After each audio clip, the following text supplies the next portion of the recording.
dog named Duke, and he gets up right next to me because I'm sitting on the couch. He gets up right next to me and farts, and it smelled like rotten eggs and Something died. yeah, it was horrible. So I get up. I'm like, guys, I think Duke just farted. Well, Duke was the kind of dog that he'd follow me, right? So I go to the front door. He follows me to the door. Lets another one rip, silent but deadly. Yeah, it's like, ain't you done disgusting me yet? Yeah, yeah. So I walk out the door. My brother-in-law, his friend Dale, and my sister walk outside. We slam the door in the dog's face. We're like, okay, he can go ahead and stink the house up. We're just gonna chill out here. Yeah. I think it was the Seahawks and Patriots or something like that. I can't remember what Super Bowl it was, but we just hung out. And then when we walked inside, uh, Duke was somewhere else. He wasn't farting no more, but thank God he didn't shit. I mean, he was a loyal dog, but man, he could fart. Mm.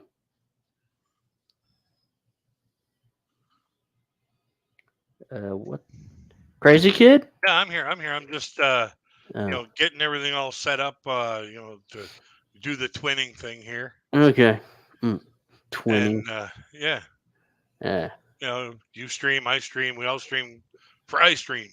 uh, you stream, I stream, we all stream for watch hours and views. Yeah.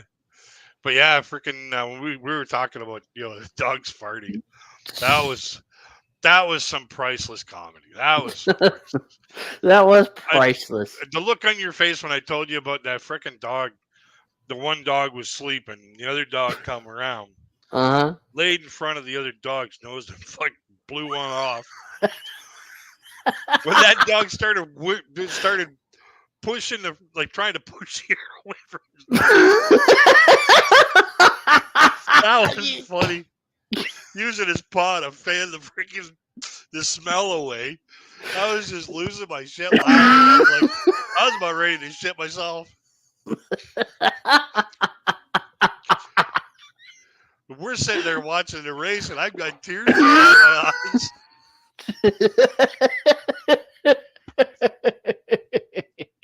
But man, did it ever stink. That little poodle, man. Whoo. Yeah, it may be a small dog, but she really packed a punch, man. Woo. Like, damn, dog, what do we got to take out of your diet, Because your diet is going to make me die. Hey, Baba Booey. Hey, Baba Booey, what's up, brother? Mm. Yeah. We're actually early tonight. I said it for 8 p.m., but I said I'll just go ahead and start because oh my god. Yeah, I was still laughing about that this morning. I was like, oh my god. Oh, what the hell was on our mind last night to talk about that shit? Oh, third angel from the sun. Love you, RJ Sandifer. Thank you, third angel from the sun. I love you too. I love you too. And so does crazy kid. Yeah. Oh man. And I swear you probably lost about 3 gallons of freaking tears last night. Oh my god, that was funny. And for a little while, you had a hard time breathing. Oh my god, yeah. I do have asthma. Oh, so I got to be careful with jokes I tell you now? Shit. Nah. It's not that bad. I just have to like if I get too if I overexert myself doing exercise, then that's when it hits me. But laughing, nah, laughter's the best medicine for the, Yeah. For the blues. My dream is to die laughing. Yeah. At least this way here I could say I'm having a good time on my way out, Yep. But oh yeah, dog shit, man. When they pass wind, man. Man, yeah. Put you back in a fucking pound, damn it. Kind of makes me wonder kind of makes me wonder if cats do the same thing. Oh yeah, oh yeah. I had a cat named Stanley. It was a Mm. rescue cat kind of thing. We rescued it from the neighborhood, Yeah. and it got into a fight and had a puffed out eye and everything like that. Oh So, shit. Hmm. yeah. But the cat was sitting there and in the house, and Mm-hmm. our two dogs, they didn't bother with the cat anymore. Every Mm-hmm. now and then we'd sit there and go get him, Poco. Our Mm-hmm. bigger dog, go get him, Poco. And then all of a sudden, the big dog, we had a spaniel, a Mm-hmm. Springer Spaniel, Mm-hmm. and that dog there would go over and fuck the cat in the ass. Oh, we have three dogs. We have a wire-haired terrier, a Chihuahua, and a Boston Terrier Yeah, named Winston. yeah. Well, sometimes Is he from the Winston. Windy City? No, he's not. Well, sometimes Winston, what he'll do is he'll walk over to Buddy. He's a wire-haired terrier, and Buddy and Winston will start licking each other, right? Well, Winston walks over to Buddy and starts sniffing his ass. And my nephew will be like, "Hey, Winston, don't be acting that way, you know." I can't say what he really said, but Yeah, because I don't want to risk, yeah, not being able to get monetized. yeah. But oh my god. Mhm.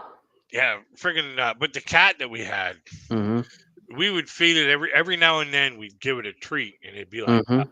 soft cat food, like a can of soft cat food. We Mhm. did the same thing with our dogs. Mhm. Every now and then, you give them a little bit of soft food. Mhm. When it came to the soft cat food, this cat just ate that up like it was being sucked up through a vacuum cleaner hose. Mhm. And the only problem about it is it would give the cat gas for a couple days. Right. And all of a sudden, we're sitting there watching Buck Rogers or something like that, and the cat would come up, jump up on the couch while we're sitting there with our feet up on the coffee table. Uh-huh. The cat would come up, to get some attention and fart right in front of you. All you hear, and it's like, and then he'd sit there and shake his tail a little bit, and it'd be like, "You bastard!" Whack! And believe me, they smell worse than a freaking dog, man. Oh, just it's like, geez, man, I'm glad we don't keep your shit in a house in a box, man. You go outside, staying out there for a few days while you wear that shit off. Yeah, Damn. You know man, what? I'd rather be on a pig farm than smell cat farts. Oh my god, it was horrible, man. It smelled like freaking 1,000 dead mice. Like Oh my god. Rebuildable Ryan says, I hope you guys stay from. I won't even say his name. Uh-huh. You guys are good guys and deserve better than him. Thank you. Uh-huh. Out of the shadows with Ginger says, just popping by to thumbs up. Thanks a lot, Ginger. Thank you, Ginger. Yeah, don't forget to hit the thumbs up. We're here to have some fun. We're just gonna have some laughs. Oh, heck yeah. Just gonna freaking giggle our butts off for a Sunday evening. Caboose says, Yeah. ahoy, hey, Crazy and RJ. Hey, what's up, y'all? Greetings, gentlefolk, says Andy. Thank you, Andy. Appreciate it, brother. Thank you. Yeah. Appreciate it. But oh yeah, I tell you, we used to torture that cat though. Like just not like hurt him, Mm-hmm. but we used. I promise I'm not a hitchhiker. Cool. Yeah. I'd pick you up, just because I'm a friendly guy, But we used to take, those you ever had butter tarts? Oh yeah. Yeah, you get those little tinfoil things. Uh-huh. Well, we'd take those little tinfoil things and then just wrap them around the cat's paws and watch him dance all over the place. while he's trying to shake that shit off. He's like, get this crap off me. Oh yeah, and then like the cat would do some of the stupidest things too. Like he would crawl up underneath your chair, and then when you go to frickin' like you get up to go to the bathroom or something like that, and if the Mhm. chair come up off if the chair leg came off the floor and landed on the cat Mhm. on the cat's stomach while he was sitting there sleeping, he'd just look at the chair leg, go back to sleep, and all of a sudden you see this chair just going up and down while the cat's breathing. Oh yeah, the cat was dumb. That cat was just the dumbest thing on the planet, man. Mm. Like he would hide in our house in the wintertime Mm-hmm. because like we burn railroad ties, in a sealed wood burning stove. Mm-hmm. We burn railroad ties. I'd throw a few good chunks of railroad tie in the fireplace, Mm-hmm. and then stoke it down so that it would last all night. And it would get really warm in there. Like you freaking had the windows open a little bit in the house. Mm-hmm. Like we didn't have snow for 3 feet around our house for the longest time Mm. because it was so hot in the house. Like Mm-hmm. we'd wake up in the morning, we'd open up all the windows and doors and let some of the heat out. Mm-hmm. Everybody's like, "Man, those guys are nuts." Letting all their heat out. Their bills must be their heating bill must be extreme. No, we didn't pay a heating bill because we set fire to things and put it in the stove. Mm. But the cat would hide in the house because it was warm. He didn't want to go out in the house or out in the snowbanks. Mm. So this one winter, we had a bad winter that winter. We had like freaking 4 feet of snow outside drifting all over the place, and there was like 3 to 4 feet of snow on the rooftops. Of people who had decent insulation in their house. And my neighbors on the side where my bedroom was at, there was 3 feet of snow up there. And the cat stayed in the house the one night, and when he had to go to the bathroom, he always meow at you, and you'd let him out. Okay, well, while we're sleeping, we don't hear him. We're all sound sleepers. Mm-hmm. And when I say sound sleepers, I mean I'm like, yeah. Okay. Mm-hmm. I make all kinds of sound while I'm sleeping. Mm-hmm.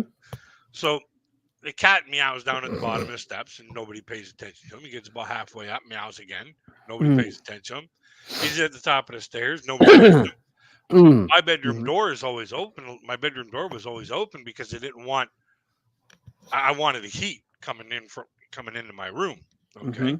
So the cat comes in, jumps up on my bed, and he meows again. Still didn't hear him. All of a sudden, I feel my foot getting a little wet. I'm like, you son of a bitch. I wake up and I reach over and I grab that cat, open up the window, and I freaking fired him. I didn't care where he went. I just freaking let him go. And I'm watching him. And I'm like, oh, he might clear the house. He might land on the roof. And sure as shit, he lands on the roof. And as soon as he landed on the roof, it was like an avalanche off that side of the roof coming down, and the cat was in it. Just landed in the snowbank that was already 4 feet deep. God. It probably took that cat probably about 5 minutes to figure out which way was up to get out, and then probably another 10 or 15 minutes to dig his ass on out of there.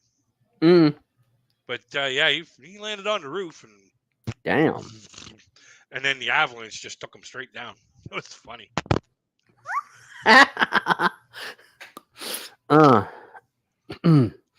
Yeah, man. After that, when the sun went down, he went outside. He wanted out when the sun went down. And you know what it's like around here when the sun goes down in the wintertime, really early. He was outside from like 6 o'clock at night all the way till the sun come up. And when he come in, he goes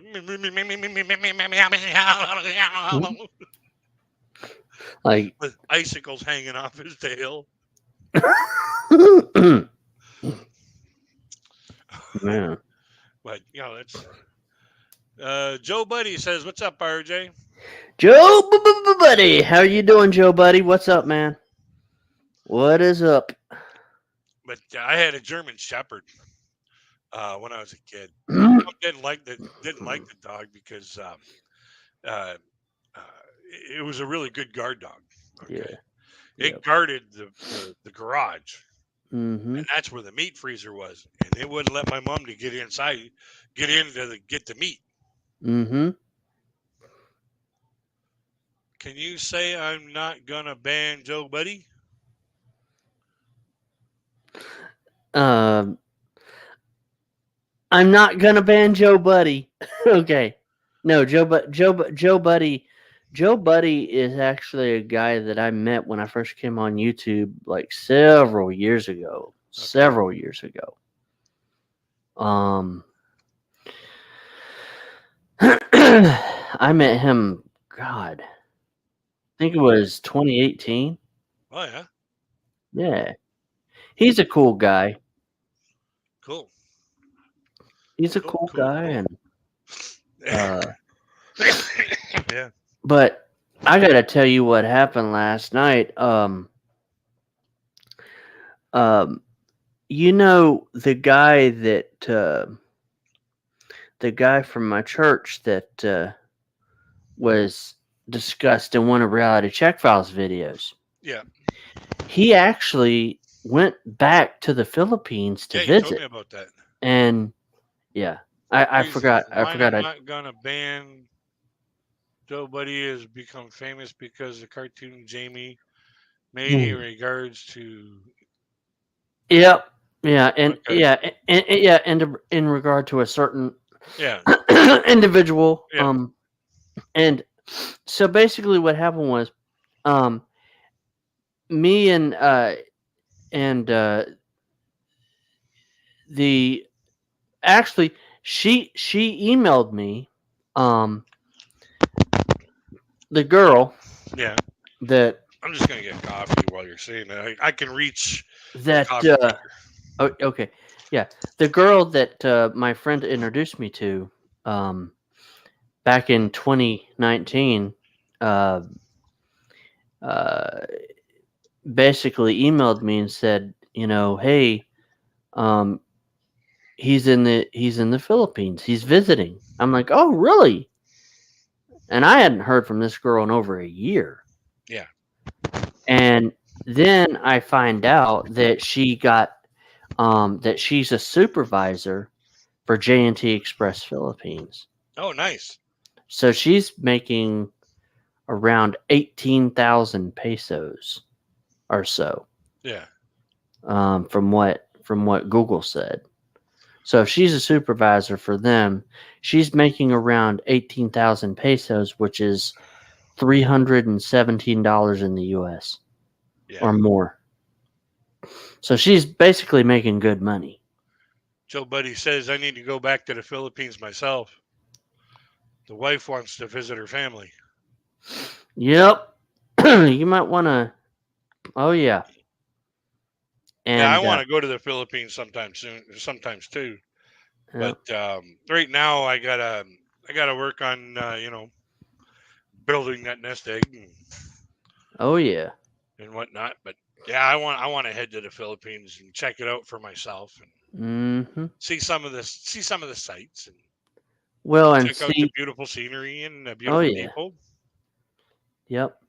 Well, and actually, uh, she actually lives in Zamboanga City, which is considered to be Asia's Latin city, Okay. and it's in the southern Philippines, and it's in the province of, I believe it's in the province of Isabela Okay. or somewhere. I can't remember specifically. I'll have to ask her, but um yeah, it's she's very humble, very humble. Well, most Filipinos are. And well, yeah, but um she got onto YouTube. She started YouTube. Then she stopped. Um I hope she starts back up with it because it would help her. It would help her be able to make more, and it would be something for her to do on the side. But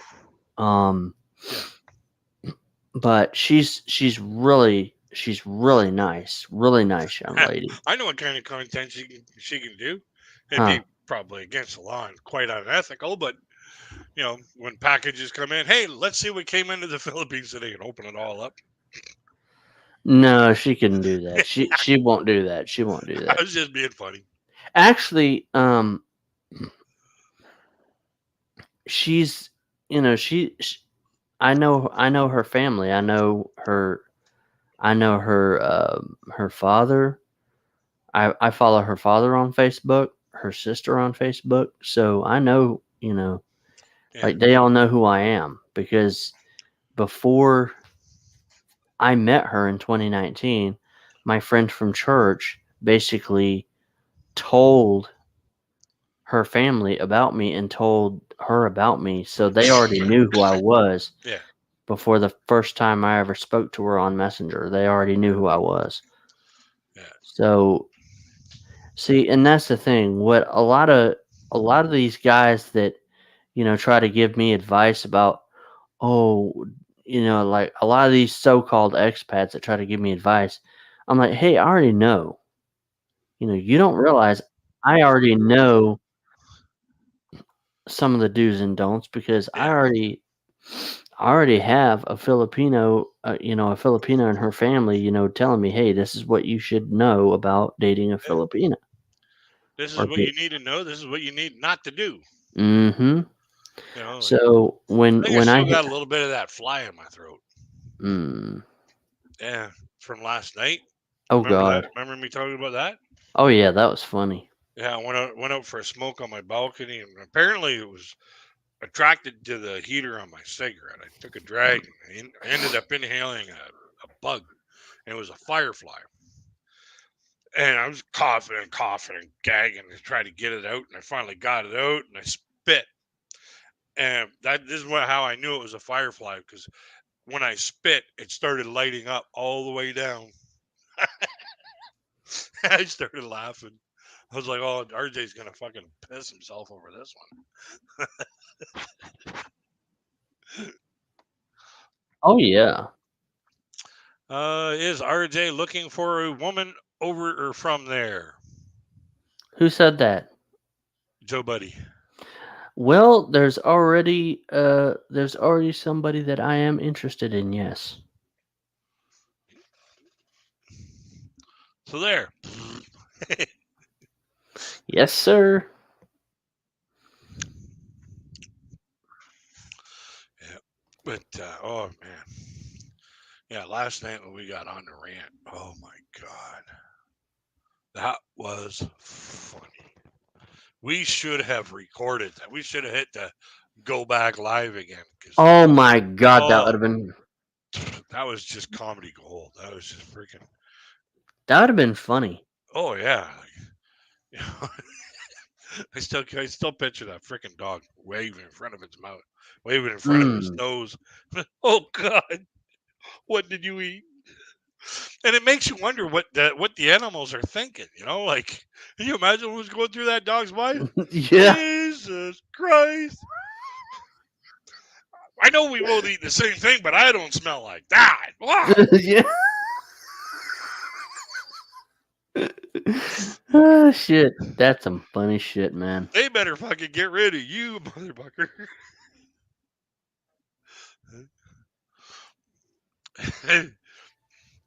Oh man. And then that poodle of ours that we had back a long time ago. We had this miniature toy poodle. It was a black dog. It was a female, and her name was Chrissy. Okay, this dog would eat fucking just about anything, and the strangest shit too. Like we would eat bananas, and the dog would be sitting there begging for it. And you go to give her a piece of banana, and she'd spit it out. It's like, well, I'm not going to give you any more banana. Well, one time I just gave her one of the strings, and she ate that up, and she was begging for more. I was like, "Are you kidding me? You want the peel?" Oh shit! But the thing about it is, bananas will give dogs gas. You don't want to give a poodle gas. Mm-mm. Hell no. Hell no. And you don't want to smell Winston when he farts, boy. God dang. Yeah. That dog. Hey Joe, I just sent you the StreamYard link in your email, man, if you want to come on. You're more than welcome. He's a nice guy. He doesn't really show his face, Oh, okay. but he's really cool. He's a cool guy. I've had him on my channel or channels several times. He's a great guy. He's oh yeah. So man, other than last night, boy, let me tell you. Everything was going great right up Oh until the yeah. end. Right Yeah. until the end, and then Yeah. once that phrase come out, I knew. Here we Uh-huh. go with the shit show. Oh yeah. Oh yeah. It was yep. Everything was going great. Everything was going great. And dude, people are still commenting on that video, bro. Yeah, I read I read a couple of the comments that were on there. No, even today they're still commenting on it. Yeah, and you got like 300 and some odd freaking views on that. I know. I was like, damn, I wish I had that many. I went and checked mine, 24. Uh-huh. Oh shit. Well, oh, we have somebody we, we have somebody else back here. Let me see who this is. I think we have Joe Buddy.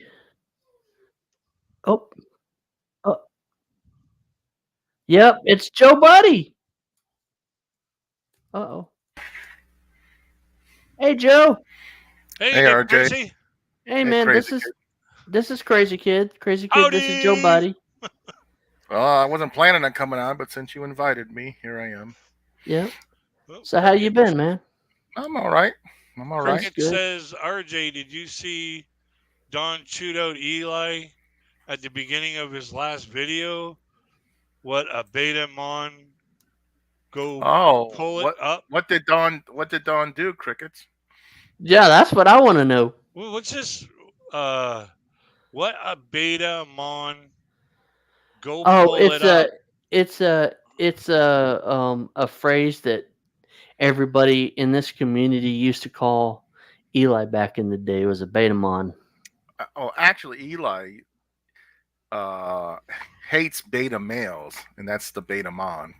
Oh, People are making fun of Eli, Mm. well, but Eli blames beta males for I don't know, so many things. Crazy Kid. you know the difference between an alpha male and a beta male? Well, Eli can tell you. He's an expert on the subject. No, you know what the actual difference is? What? The alpha male only thinks he's the alpha male. Yep. The beta male doesn't care if he's alpha or not. Well, you might need to have a debate with Eli on that because he has his own way of looking at Well, that. he thinks he's an alpha male, yet when it comes to you watch, and I don't want to dwell on this topic, but when you watch his live streams, he gets so far off of his own topic that he needs somebody in there to bring him back, because he'll start off, with the topic, and then all of a sudden he'll just go right off about, how, watching all these drama channels is going to ruin your life. Yet he's doing what drama channels do while he's telling you the drama channels are going to ruin your life. It's like, Well, I've been watching this guy for 6 years, since 2017 now, and for years, literally years, he was talking about how the trolls were affecting him from doing his regular content. Yeah. But for about the last year, this trolling has pretty much subsided. It used to be so thick for him, but this last year it's pretty mild. And what has Eli's regular content been? The drama, like you said. Yeah. So I don't know. This is a drama, is what it is. Yeah, I don't know what his deal is. He comes up with a topic, like you said, and he doesn't stick to it. I don't know what his deal is. Yeah. Wow. I think that he has some sort of PTSD or something. He's been trolled so hard that Mm. he can't go on YouTube without talking about it. Yeah. Mm. And he goes on YouTube every day and talks about it. It's like, you know, My thing is quit why. beating that dead horse. It ain't getting any deader. well, and Joe, buddy, you're the historian when it comes to our community. You've been the Well, one. I was there. The way Eli showed up on my radar was the way he showed up on most people's radar. He injected himself into a little corner of the manosphere. Now, there was this guy named Charles F. Gray, and while he wasn't really, they got different manosphere channels, red pill, MGTOW, black pill stuff. Charles was kind of like, he was like following those channels, and but he was a married man himself. But he shows up there, and then Charles and Eli decide they're going to do a weekly show together. So I was watching Charles before Eli, and then I remember the first time Eli showed up on Charles' channel as a guest. And he comes off as this big expert on business and dating. And that was, I think, October of 2017. By New Year's, J.B. Gunner had called him the Cuck of the Year, gave him an award. Yep. In less than 3 months, Eli had become so ridiculed by the MGTOW community that he got himself tarnished in that way. I don't know how you do it.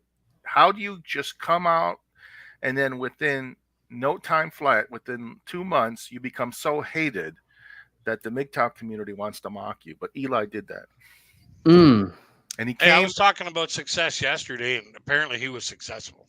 Well, I don't know what his metric is, but I was, so I heard about the Filipina P, and that's why I left you a comment, RJ, because then I watched it. I watched what he had to say about her. And, he was saying how she's taking advantage of men and this. And I looked at, first of all, I watched a bunch of her videos in the past. I do have an interest. I do have a Filipino wife. So, I'm kind of interested in some of her topics. And, but I never remember her asking for a donation. And then I looked to see if she had any live stream. She doesn't live stream. If she's not asking for donations on her pre-recorded channels, videos, and she doesn't live stream, where exactly is she begging for money? So I kind of think that Eli is just jealous of her. He is. That's all it is. Do you know how hard it is to get a tourist visa for a Filipina to come to America? It's very hard. It's they think that you're going to be a Filipino in hiding. That's kind of how the U.S. Embassy treats Filipinos when they apply for tourist visa. Well, you better show me a bank account. You better show me that you have money and that you're going to return to your home country. They think you're guilty until proven innocent. That. So she had the, show them a bank account or whatever. I got this popular channel. Look, I am not going anywhere. But it's a big. I may like it over there, but I like it over here better. It's a big deal. It's a big deal for it is. For a Filipino offloading is a huge deal over there. So the mere fact that she got one shows that she's somebody in the Philippines now. And she's somebody, in that YouTube she's channel. Respected. And that YouTube channel is her vehicle for financial success. Yeah. So she's not just successful; she's very successful. Yeah. Exactly. And you know what? When it comes down to,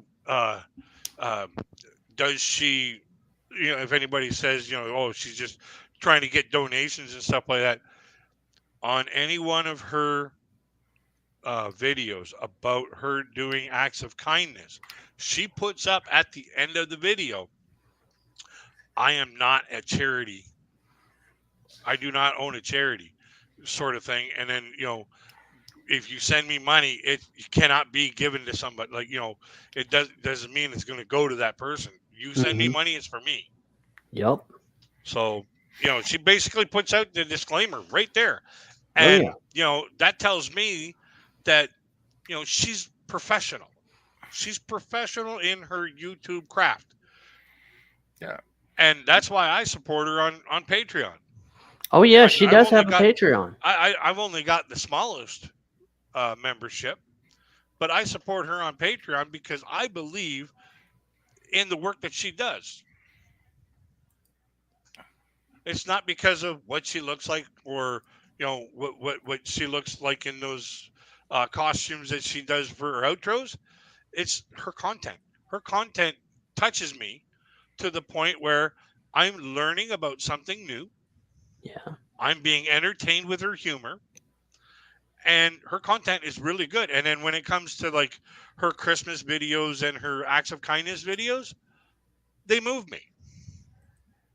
So I don't mind, spending a little bit of money on a content creator that does those things out of the goodness of their heart.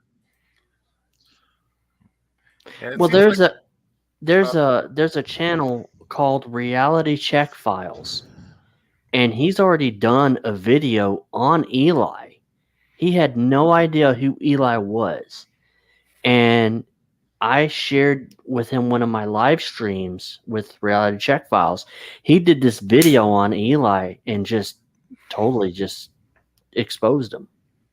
Crickets wants to see the first 5 minutes of Eli's last video. We can't do that due to copyright issues. Um, we don't want to get anybody's channels socked before, No. we, we're looking to get, RG's channel monetized. Yep. And, if my channel gets monetized too, great. That's fantastic. But I just want to try and help RJ get his channel monetized because I believe in RJ. I believe But RJ is it's quite the inspirational person. yeah. But guys, the channel is called Reality Check Files, and he exposes trolls. well, why would he be exposing Eli? Eli's not a troll. Well, he You saw what he did last night. Mm. Well, He exposes. Actually, his channel is he exposes unethical people. Unethical behavior. Yeah, unethical behavior, and he's really good at it too. Mm-hmm. Did I give you a wrench, Crazy Kid? I don't. Nope. Did it? Oh man. Reality Check Files did a video about a three-way conversation. RJ, myself, and Eli had, and he came off with the whole beta simp mail. Mm-hmm. Thirsty beta male comment. Mm-hmm. And I told him right then and there, I says, okay, shut your eyes. View it through RJ's point of view. Shut your eyes, watch 10 or 20 videos, and tell me if the content is captivating enough to continue watching. whose content? Filipina Pete. Oh, okay. Okay. He wouldn't get off the fact that he wanted to keep calling her audience an audience of 241,000 people who come to YouTube to watch YouTube videos. He's calling them beta or thirsty beta males. Now, tell me if this makes sense. You're calling 241,000 people names and then wondering why those people are not watching your channel's videos. Well, he does the same thing with politics. If you voted for Trump, then you're screwed up in the head. Politics is a bad subject to be talking about in public anyway. But he already is alienating half the country because the country's pretty much split down the middle on who to vote for. I want to watch Seaborn Jenkins skateboard and talk, says RJ and Crazy Kid. How the heck are you? We're fine. We're good. Oh, we're doing good. We're doing good. As a matter of fact, I'm actually giving Joe Buddy and you guys, I'm gonna actually put the link to Reality Check Files channel into the chat so you guys can watch it. Um, All right, he's a I'll check it out. yeah, Yeah, he's got a good I'm stack of content. yeah, I've never heard of the channel before. Yeah, he's got a Yep. good stack of content. And Yep. when I was telling you about that There we go. conversation, It's right there. when I was telling you about that conversation about the three of us, when Reality Check Files did a review on it, did his content on it, Mm-hmm. he kept saying, "Now, Crazy Kid's got another good point here," and he kept coming back. And every time Eli said something about something, and I basically, put in my 2 cents, he's like, "Crazy Kid's got a good point here. Crazy Kid's got a good point here," and he was basically coming down on Eli about the bullshit that he was saying. Oh, and the title of that video is Bewitching Betas. Yeah. You should Alright. watch that one. Yep. Because I'm actually gonna tell you there's probably gonna be a video coming out Saturday about what happened on Well, my we don't know if stream. it's going to be Saturday, but it will be coming out. Oh yeah. Well, Because Reality Check Files, he likes to do his research, Mm-hmm. make sure that what he's saying is proper. Yeah. He likes to make sure that his speech is eloquent enough for people to understand it. So he edits and edits and edits and edits and edits and edits to make sure that it's good quality content that Mhm. flows good for the Mhm. storyline that Yep. he's creating. So Mhm. it may take him, maybe a couple weeks, or he might have it done already for this weekend. Who knows? Mhm. But I'm just letting you know, like, he makes sure he polishes Well, yeah. his video before it goes out. Yeah, he's very well, and two, he's mentioned that he does have a throat issue too. Yeah. So he doesn't really. It takes him a little while, but mainly, I mean, his content is like when he did that one video about Hey, peace, Carl. the Dramaget the Dramageddon thing. Warren That Dumageddon. Warren Dumageddon. That video got a crap load of views. Oh yeah. what was the war about? There It was a, 4 content creators. There was World Zoom, mhm, Mike's Philippine retirement. mhm. Who's the other one there? Paul Old Dog New Tricks. Yeah, but he didn't have a whole lot on Paul.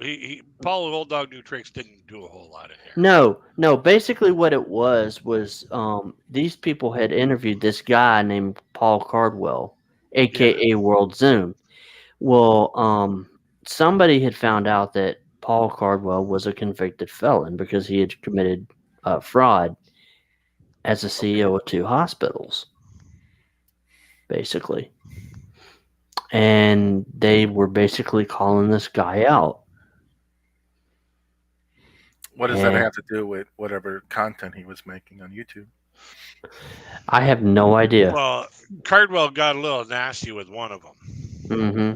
And then all of a sudden they said, "Oh, you want to talk about this? Let's talk about this." And then they just started, firing ammunition at each other. Mm-hmm. And one thing led to another. Like Cardwell started out with made a video about age gap relationships and saying that one particular creator was the age gap relation was a bit too much in his opinion. And like he basically tried to construe it off as rape and totally fucked up the ages of the content, like the expat and the Filipina. And just basically he started spouting off at the mouth about all kinds of different lies about this whole particular topic. And then the other content creators, you want to talk about what the truth is? Let's talk about what the truth is. Brought that out. Then all of a sudden that just started sparking off, and the next thing you know, another guy's starting to fire off. Paul the Old Dog New Tricks had really, he shouldn't have even been in that video because he didn't do anything. The only thing that they mentioned about Paul the Old Dog New Tricks is he had, World Zoom had been on his channel once,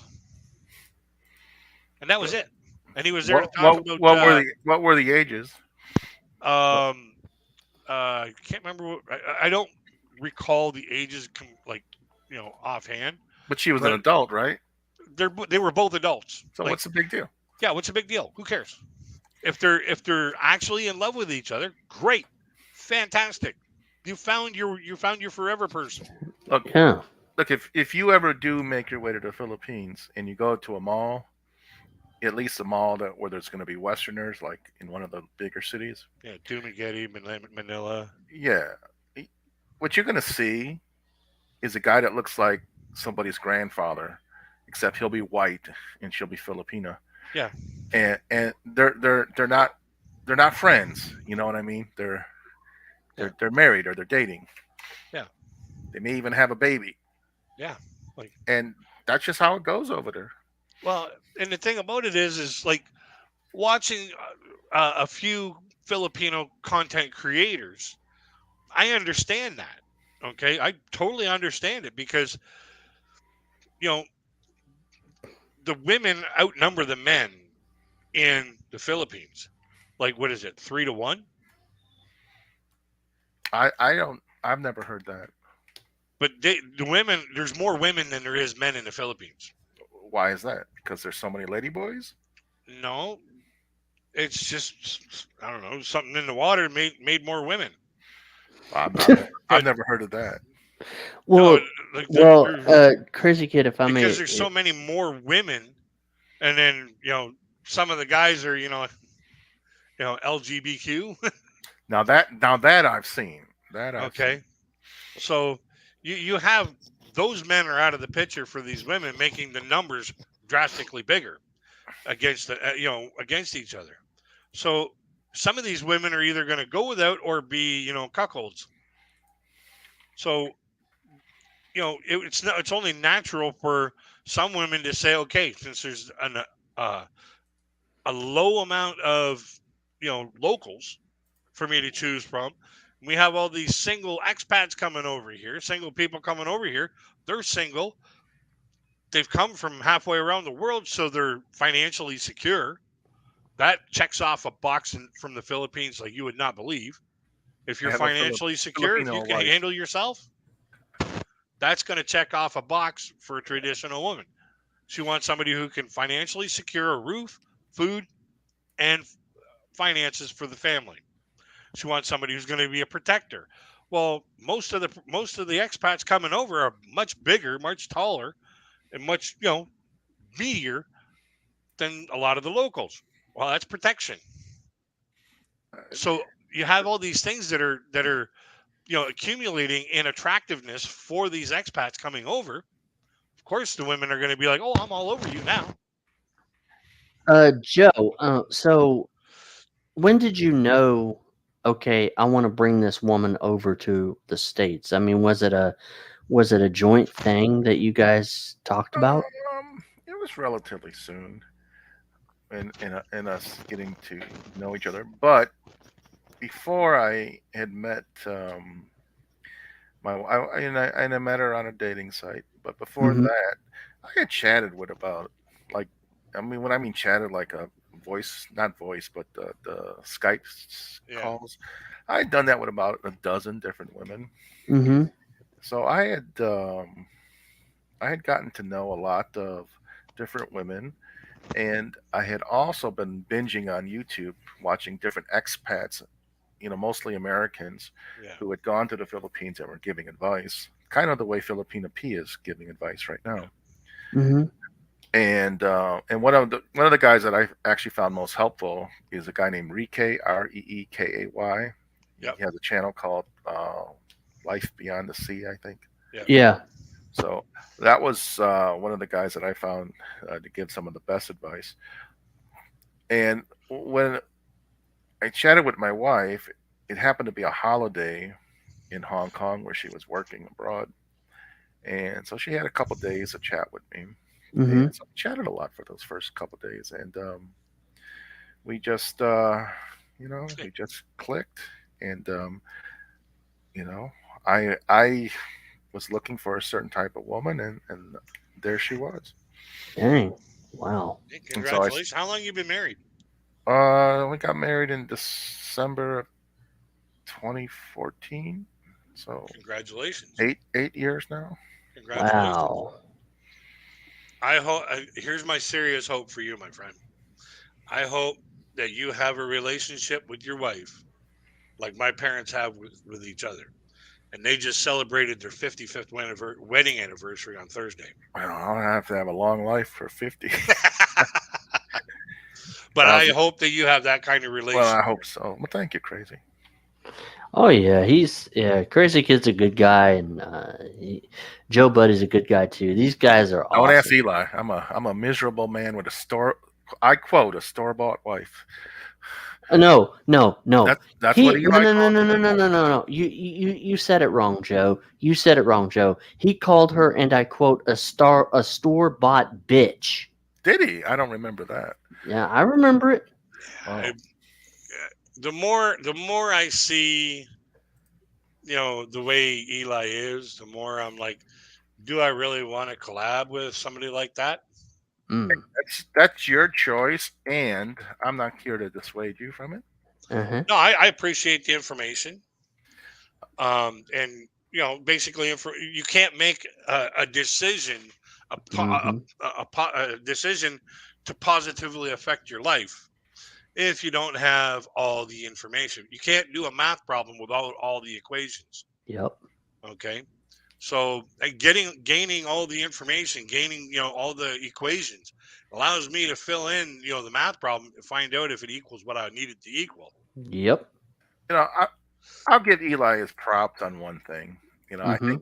I think his advice is, well, he doesn't really give advice, does he? But when he does give it, it's I don't know where it comes from, but Mhm. He needs to stand behind his own advice and start listening to his own advice. But what I will give him is my goodness, he's stubborn.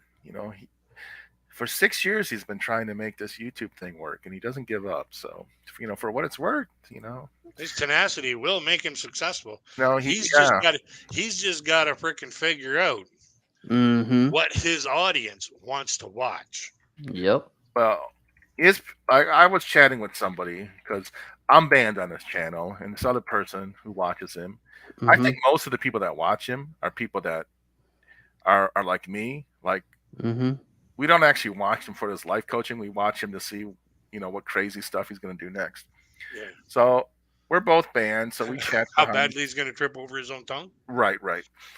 So we're chatting behind the scenes, and we're like, and I was saying, like, what's his problem? Like, why doesn't he just pick a lane and stay in it? Why is he trying to do 10 different things at the same time? Yeah. Like, if you want to watch the news, maybe you'll go and watch Tucker Carlson because he stays in his lane. Well, it's because he's paid to stay in his lane. If you like Jewish assholes, then go watch Ben Shapiro. He stays in his lane. He's conservative and he don't care if he hurts your feelings. If that's the type of content, you know what you're going to get with Ben Shapiro. But with Eli, it's depending on the day of the week, it's going to be something different. Yeah. And well, see, and I remember when I first met him, like, I mean, he would ban everybody for the smallest little thing. Remember that, Joe? Well, he still does, really. Yeah. And not only you that, tell Ben out of shape when you don't go by by what he says. Oh, I mean, somebody called him a rich kid, and he got mad, right? Oh man, can somebody please insult me and call me? Oh man, I'd be devastated, right? Yeah. I'd like them to prove that I'm a rich kid. And then Raleigh Jones gets banned for having a little bit of fun. Okay. Yeah. All right. Yeah. And now everybody that comes in, oh yeah, that's Raleigh Jones coming back. Okay. Yep. You don't know it's Raleigh Jones, but you're banning all these people. Oh yeah. And he'll interrogate them. Like, how did you find out about my channel? You have 5 minutes to tell me or I'm banning you. Like, really? Christina the Trigger Machine. Hello, RJ. This is Chrissy, Joe. knows me. I'm blocked on my main channel. Oh crap! What the hell? Guys, I'm gonna have to go into my Oh, into my. that's probably Chrissy. Knows her main channel might be Chrissy Oh, knows it. Christy knows it all. Okay, I'll have to go on my bans because there was other people saying that they were banned by somebody, and I don't know who banned them. Wasn't me. I don't Okay. ban fucking nobody. No. I'm not saying it was you. No, but I'm a moderator on a lot of channels, Yeah, I know you and are. I don't ban fucking anybody. If they start saying stuff that's out of line, Mm-hmm. I'll start hiding their content or Yep. their comments. But that's as far as I go. If the content creator wants me to get rid of them, off Right. you go. Right. Well, and I want to say this. I mean, you know, the reason why I said I don't want to discuss the Filipino P is because I knew where Eli was going, what Eli would do.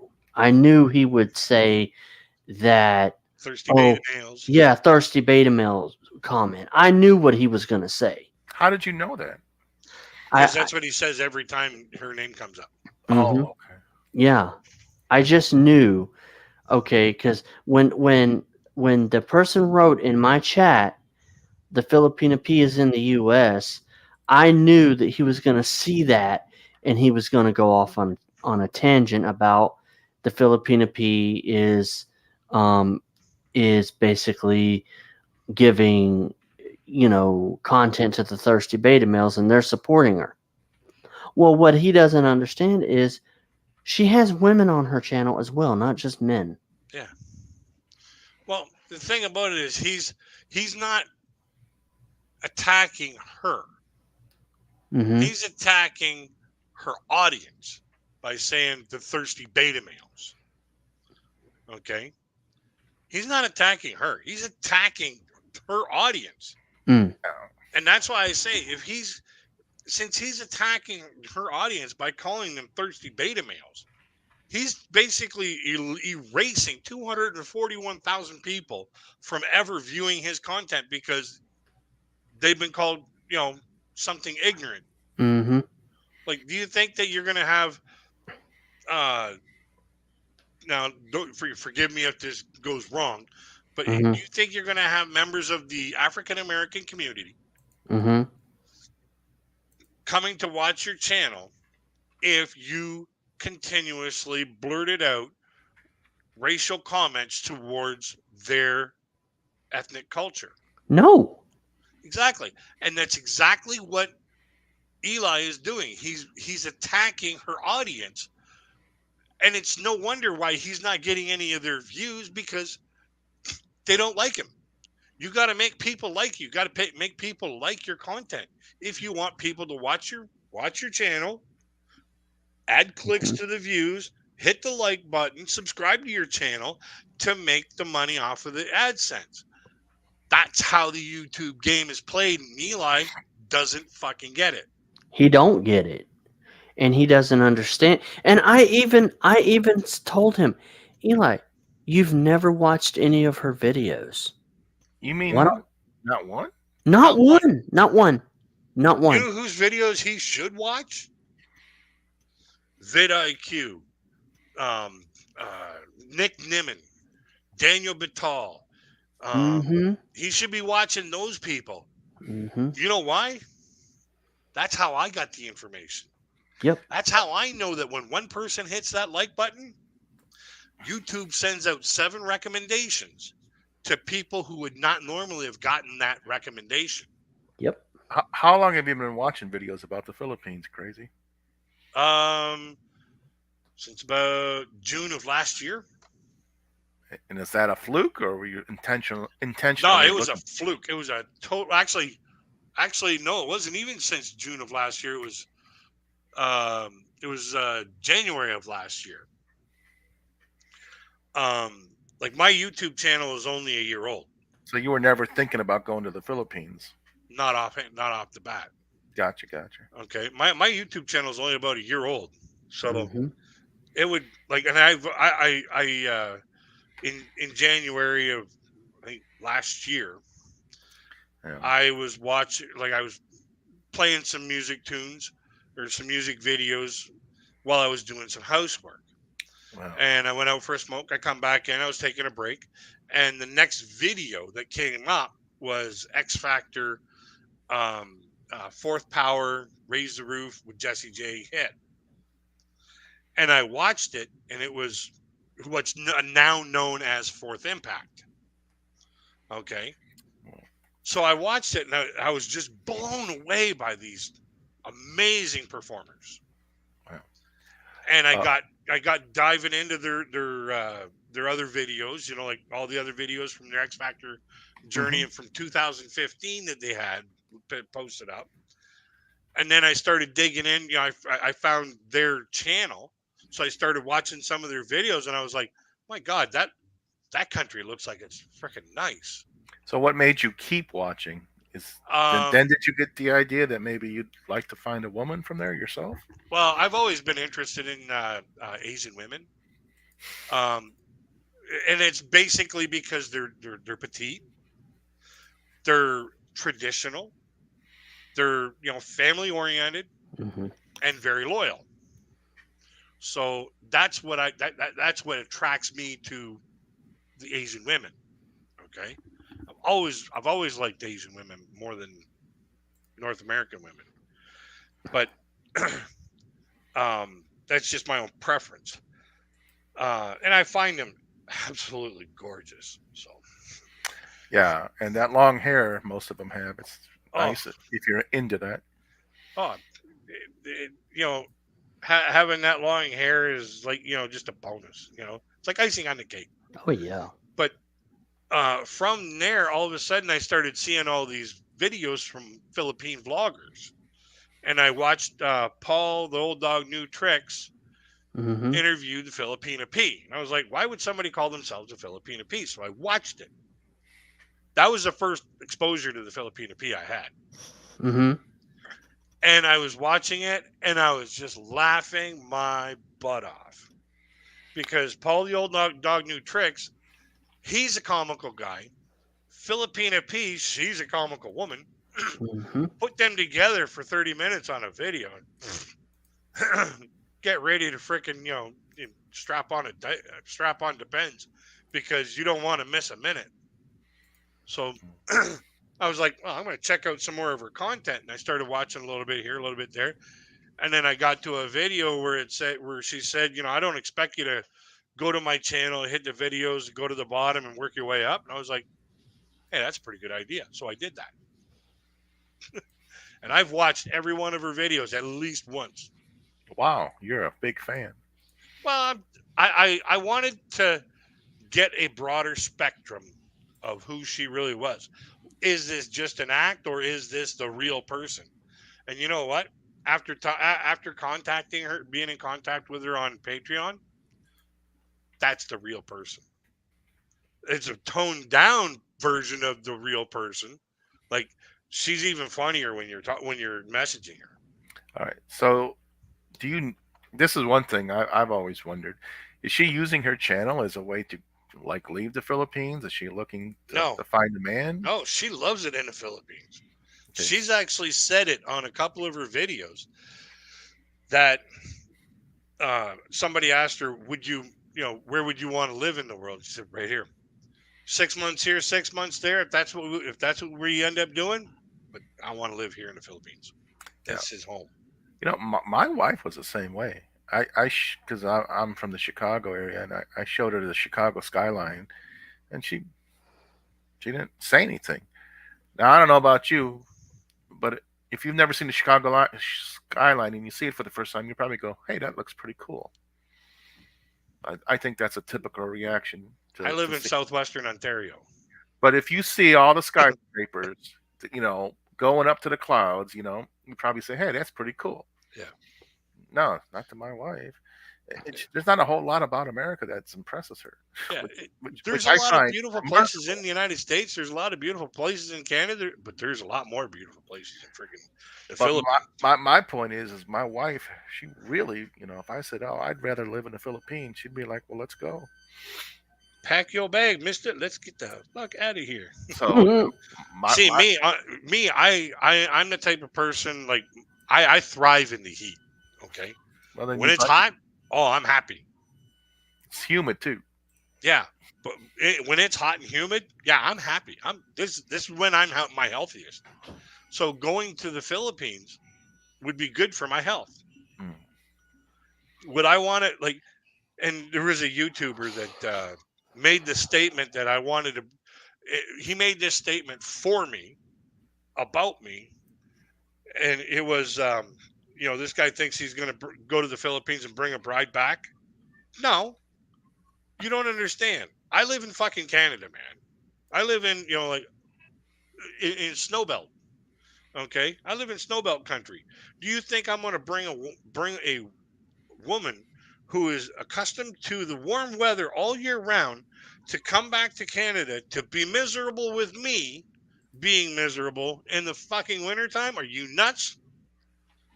When I want to be in the Philippines, uh-uh. I want to be in the Philippines. I want to stay there. Well, do you have a job that you could work remote? I'm on disability right now, Would but that I do have five. transfer if you move? If I you do move, have 5 books that I'm trying to get off the ground.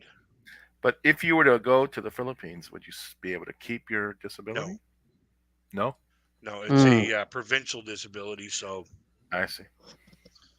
So the most you could do is take extended vacations. no, I can't even leave the province.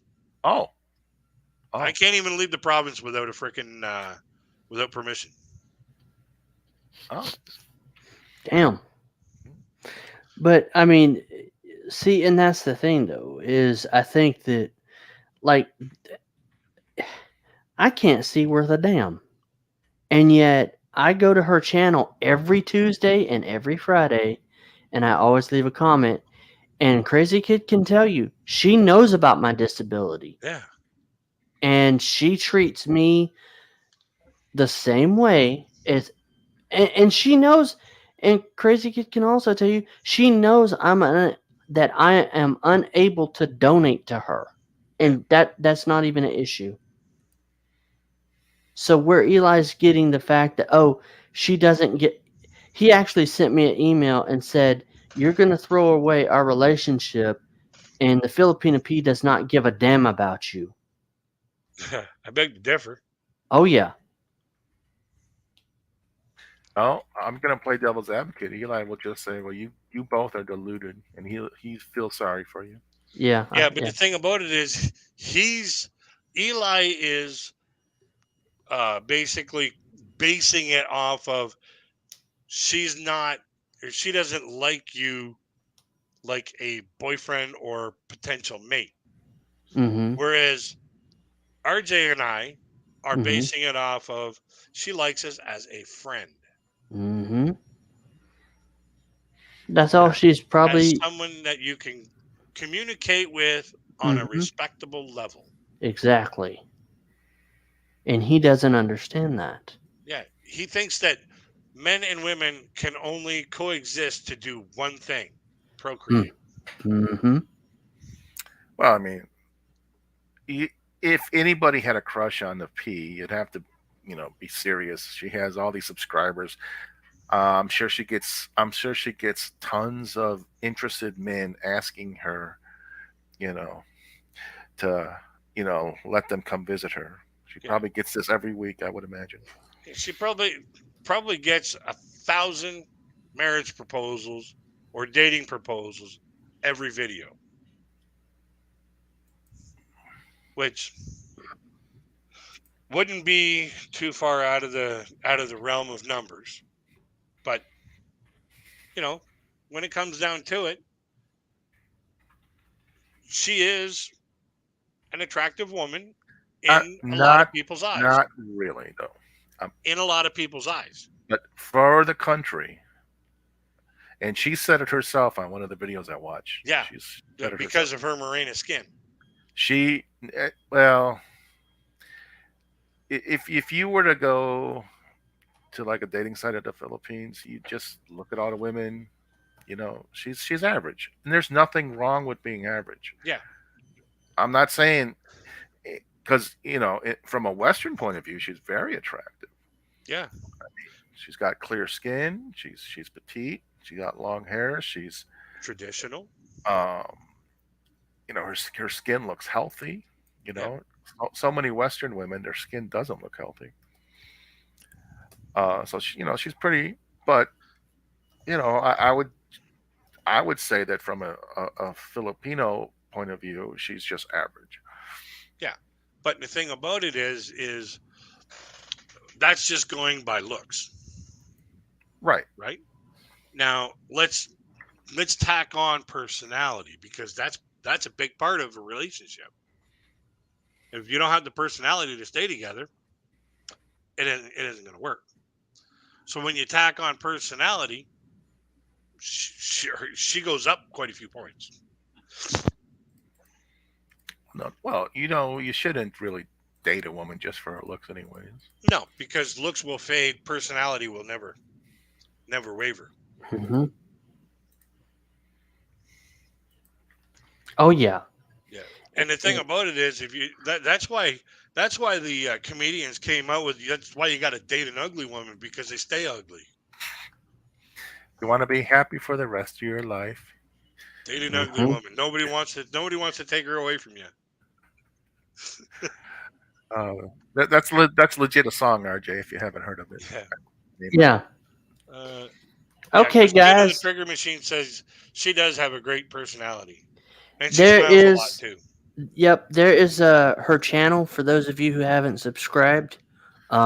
She does come out with videos every Tuesday and Friday, and so subscribe to her channel, hit the notification bell, watch a few of her videos, and let's show this guy Oh, why she is where she's at. At least she doesn't walk around a freaking park every single day yelling about how people are so ungrateful and why people don't donate to him on his birthday. yeah. I'm gonna go for a smoke. I mean, it's pathetic. It's really pathetic, wouldn't you say, Joe? I don't know what was going on with him on that birthday thing. As he was expecting people to be there and donating. I don't know Mm-hmm. what's up with that. Yeah. People have jobs. Yeah. You're in the middle of the day, Mm-hmm. streaming. Mm-hmm. Not everybody who's a fan of yours is going to be able to watch you live. Mm-hmm. Right. So, I Yeah. It's just sad. But yet you're going after this woman who spent 3 years. Yeah, actually, she started in 2020, so she's basically had to work for 3 years on this channel, and now she's at a good place. She's got 200,041 subscriber. Or no, 42 subscribers. Now she just gained one, but and RJ, the real yeah. reason I think Eli is mad is because she's a woman Mm-hmm. and she's got the easy pass. You know what I'm saying? If the Filipino P was a man from the Mm-hmm. Philippines with making Mm-hmm. similar content, he wouldn't have a big channel. Yeah. Because the fact of the matter is, whenever a pretty girl says the same thing that a Mm-hmm. guy says on YouTube, it seems like the pretty girl gets way, way more views. Mm. It's just how it works. Yeah. That's So that. Yeah. so from one point of view, Eli has a legitimate complaint, but it's not. Mm-hmm. It's just more of a complaint about how the world works. It's not a complaint against her specifically. Mm-hmm. Because like I said, I've been following this guy named Rike from Life Beyond the Seas, Mm-hmm. and gosh, he's been doing this. Heck, I was watching him in 2013, 14, and Yeah. I've been around for a long time. Mm-hmm. I think his advice is solid as can be. He's got 66,000 subscribers. So obviously the Filipina P is getting subscribers because she's pretty. That's a big part of it. But on the other hand, what is she really doing? On the other hand, she's doing something that none of these other guys can do, RJ. Mm, All these guys are saying, "Well, I'm an American, and I mm-hmm. went to the Philippines, and let me tell you how it is." Well, Mm-hmm. she's doing something that they can't do. Well, I'm a Filipina, and let Mm-hmm. me tell you from the girl's point of view. The guys can't tell you anything from the girl's point of view, can they? Nope. So, in one sense, she is very unique. Mm-hmm. Yeah. You know, Yeah. you know, the guys can tell you from their point of view, but she's a local and she's a Mm-hmm. girl. So she's telling you from her point of view, and Exactly. that's kind of invaluable in itself. And I don't know of any other woman doing that from the Philippines. Mm-hmm. Do you? Nope. Okay. I mean, she's doing something right. Yeah, I mean, the information that she's giving is largely already out there from different men, but again, Mm-hmm. it's from her point of view as a local from the Mm-hmm. Philippines. Yeah. So, she's sort of got that. She's sort of got that market all to herself. There's no other women doing it. Mm-hmm. I mean, maybe there are now that she's got a big channel. Maybe there's Mm-hmm. copycats, but I haven't seen Yeah. it. No. I mean, and the fact that she was able to come over here, I mean, I know Filipinos, that I talk to, and they're like, I want to come to America, but I can't get a tourist visa, Right. but yet here she was able to. Yeah. So, hey, more power to her. Yeah. I I mean, gotta hit the potty. I'll be right back.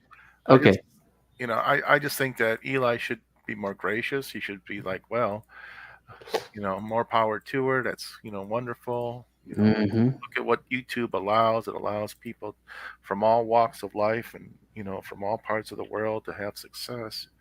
He should have been more gracious. Oh, yeah. Oh, yeah. The Gabby Petito thing, Eli really should not have went there. That was stupid. I will say that. Yeah, I don't know. I mean, he said that she sort of had it coming and the way she did something or other, and yeah, I heard it. It didn't bother me, but boy, did it bother some of the women. Mm. I You know, mean, I my get, God. I get where the women are mad about it, like blah blah blah blah blah blah. Nobody deserves. Yeah, I don't really think Eli meant like he deserved to get killed, but I don't know. I don't know. You have to ask Eli. I guess what he really really meant. It didn't bother me. Mm. And so basically, when you go to the Philippines, and I think we've talked about this before, you suggested, and yeah, it was you that suggested it. Like if I went to the Philippines, I would have to have a sighted person there. Well, yeah, you'd have to bring somebody to help you Mm-hmm. out. Oh, I'm sorry to Mm-hmm. hear that, Christina. Wow. Yeah, because it's I know that somebody told me that Dumaguete has a lot of hills. Now I've traveled to Cebu and I've traveled to Manila and I've traveled to the northern Luzon, which is the big island where Manila is. But Oh yeah, the southern Philippines, where Dumaguete is, that I've never been there. you've never been to? Oh wow. Well, my wife is from the northern end of the country, so Oh, we don't what have what what province? Isabella. Oh, she's from Isabella. Okay. So I have no reason to go to. The only reason I went to Cebu is I heard nice things about it, so we spent our Mm, honeymoon in Cebu City. Cebu City. Yeah. Um. Oh, by the way, they got right out of Cebu City. They got a big statue. Mm, Check it out, RJ. It's a big statue showing the locals in triumph over Magellan. mm, So when we were in school, they told us that Magellan's this great explorer who circumnavigated the world, right? mm-hmm. Well, not exactly. He didn't actually finish his voyage because he stopped off at the Philippines and then killed. And the Damn. Hey, locals throw are a all rock. proud of it. They have a big statue celebrating. So it's you see things from the Western point of view, then you go there and you see it from the locals' point of view. So basically, Magellan basically thought he was going to conquer the Philippines, and the Filipinos I were didn't like, ask any questions. I saw the statue where they celebrated it. I didn't ask the questions of like, well, why were you fighting? I just looked at the statue there. You'll have to ask somebody else about why he was killed. Yeah, can you imagine that? Some dude coming over thinking he's all that. Look, I have, like I said, I just saw the statue. We got out, looked at the statue, and go, "Oh, that's interesting." Hey, Sean. Hey, Sean. Hopefully I said that right, Sean Shan. Oh, and when I was in Northern, I was over by Baguio. That's a big city in the mountains. When I was over there, I saw like these tunnels and other stuff where the Japanese were during the war, and they kind of preserved that. Oh yeah, this is where the party's at. Yeah. Apparently it's Shannon. Yeah. Hello, Shannon. Yeah, that's one of the things I'd like to go and see in the Philippines, is see some of the historical sites. Yeah, and then they say there's an underground river, but I didn't get to see that. But you never know. Maybe one of the trips I make. Yeah. America first in the house. Hey man. Hey, how you doing? Yeah, but RJ, if you go, you're gonna have to bring somebody with you. Yeah. Ooh, pick me, pick me, pick me. Do you know what would happen to you if you just go there as a blind person? They'll they would rip you off and Forgive me for saying this, but you wouldn't see shit. Mm-hmm. Yeah, and they'd leave you broken, probably without any identification. Yep. So you'll need a sighted person. Oh yeah. And who Need a that would be, bodyguard. I don't know. You'll have to find. You'll have to maybe somebody else who's interested in meeting a woman from the Philippines, and you can go together. I don't know. Yep. Hey, Oh buddy, yeah. looks like I'm gonna have to win the frickin' lottery, huh? Yeah, probably so. We both are, Yeah. unless we can get our YouTube channels off the ground. And my book's off the ground. Or maybe your sister's tired of living with you and she wants to marry you off. Have your sister bring you. hey, that's a good point. Can you imagine that? He notices too much. Got to kick the blind man out. Mm. Yeah, gotta kick. It's time for you to. It's time for you to get married. Let's go to the Philippines. Time for you to broaden your horizons. There's the 12. Hey man, I tell you, Filipinos they love me. They love do? me. Oh yeah, All right, they do. there you go. Hey, I've got a Filipino that goes to my church. I was telling Crazy Kid about this. That goes to my church, and he introduced me to this girl.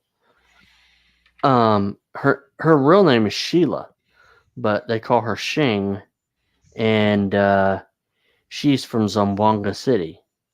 So, yep. Yeah. Would I be able to say that in the morning? Nope. Zamboanga. Yeah, Zamboanga, yes. Yeah. I got back into the rum again tonight, so being able to say that word right now, no. Hey, I think you two Drew L, hey Live. man. Well, World War II is a great idea. And for Eli to tell you that it wouldn't work, get any views, is total bullshit. I agree, Christina.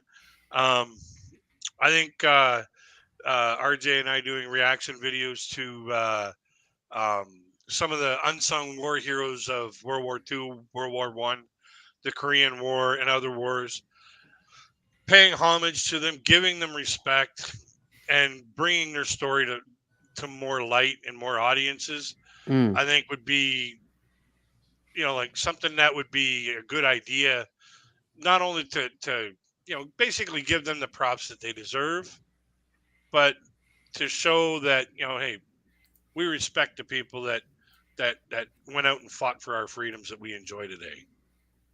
Mm. Well, World War II is a massive, massive conflict. You'll never run out of material. Mm. It was massive. Yeah. My grandfather fought in World War II. Mm. He was one of the only Canadian. He was one of 7 Canadian soldiers to carry the Bren gun. Man. And what the Canadians did during World War I was wow. It was ruthless.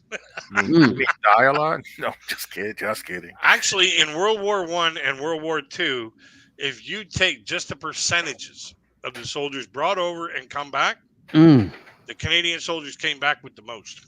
Yeah, I know. That's why I said that. We have one soldier. His name was Corporal Leo Major, and I salute that man. Tough son of a bitch.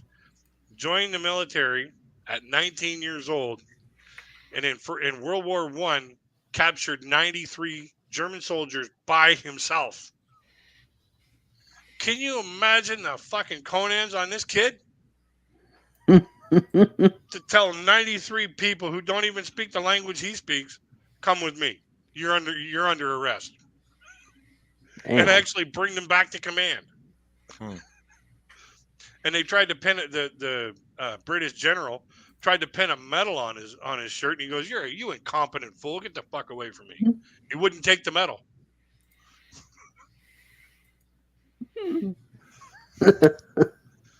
Just last night I was watching a video about this British aviator. He was very skilled at deck landings, so that he became a test pilot.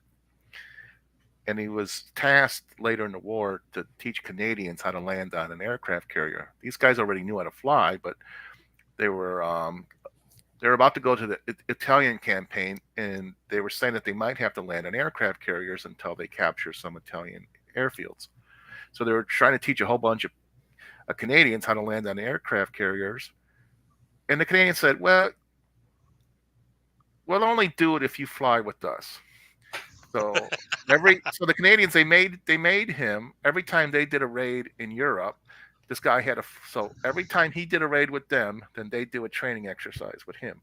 That's how you Canadians roll, man. You don't just say, "Okay." Oh, okay, we're supposed to learn how to land on. No. They made the guy jump through hoops. Yeah. Oh yeah. We don't put up with shit. Yeah. Like, we are the only country that ever pushed America to the shore, or to the ocean. We're the only country in the world that's ever taken the capital of United States of America. Yeah, and look how much worse off you are for it. Yeah, I know. We should have kept it. But the thing about it is, people ask me, why did we not keep it? Why? Like, we owned everything across from the top of Ohio straight to the ocean. We captured all that. We gave it back because at the time it was financially not feasible to garrison land that you had to get to by water.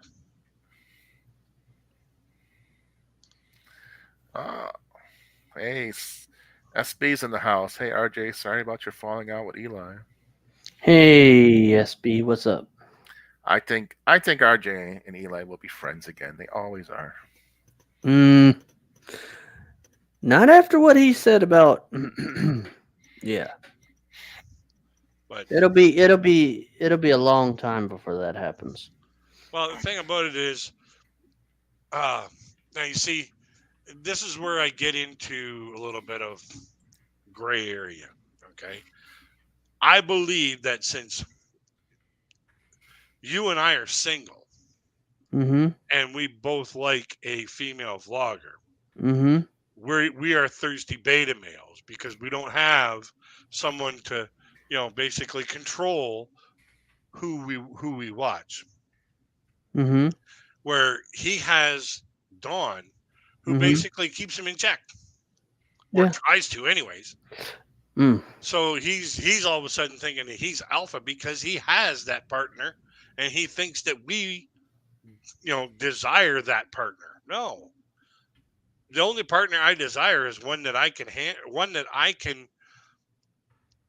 basically, be comfortable talking to, be comfortable being with, be comfortable enough to trust with my life. Okay, to tell you the truth, I have never lived with a woman because all the women I've dated, they showed their true colors before I asked them to move in.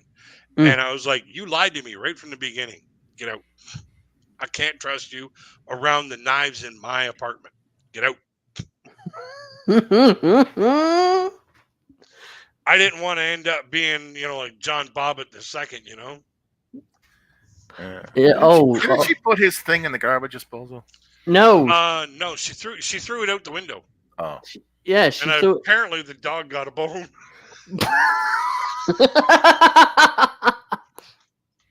You talk about a boner. Yeah, no doubt, eh? Mm. Dog got a treat of the week. Yep. oh. Yeah, but no, they ended up sewing it back on, and he became a porn star for of all things. You know, like Frankenweenie. Yeah. Okay. And then after he was done his porn bit, he became a preacher. It's like, oh my God, the least thing that you could actually think of that a person with that kind of past could have. The least thing that you would want to see him be as an occupation would be a preacher. Yeah, I wouldn't have thought that. Okay. So, you know, like she cut his thing off because he cheated on her. And he was abusing her sexually all the time. The guy was a sexual degenerate. And then he goes and after he gets his Frankenweenie put back on, goes and becomes a porn star. And now he's saying premarital sex is a cardinal sin. Really now, fool.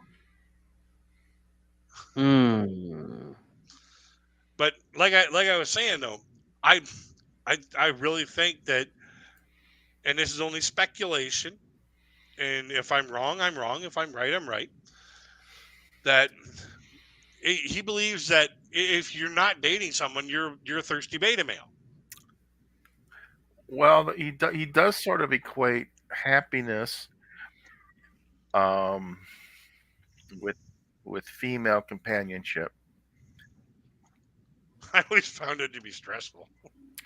because remember when I said how he came on to the corner of YouTube that I was at October of 2017, when he went on this guy's channel, who was kind of MGTOW-ish, but not really, because he was a married man.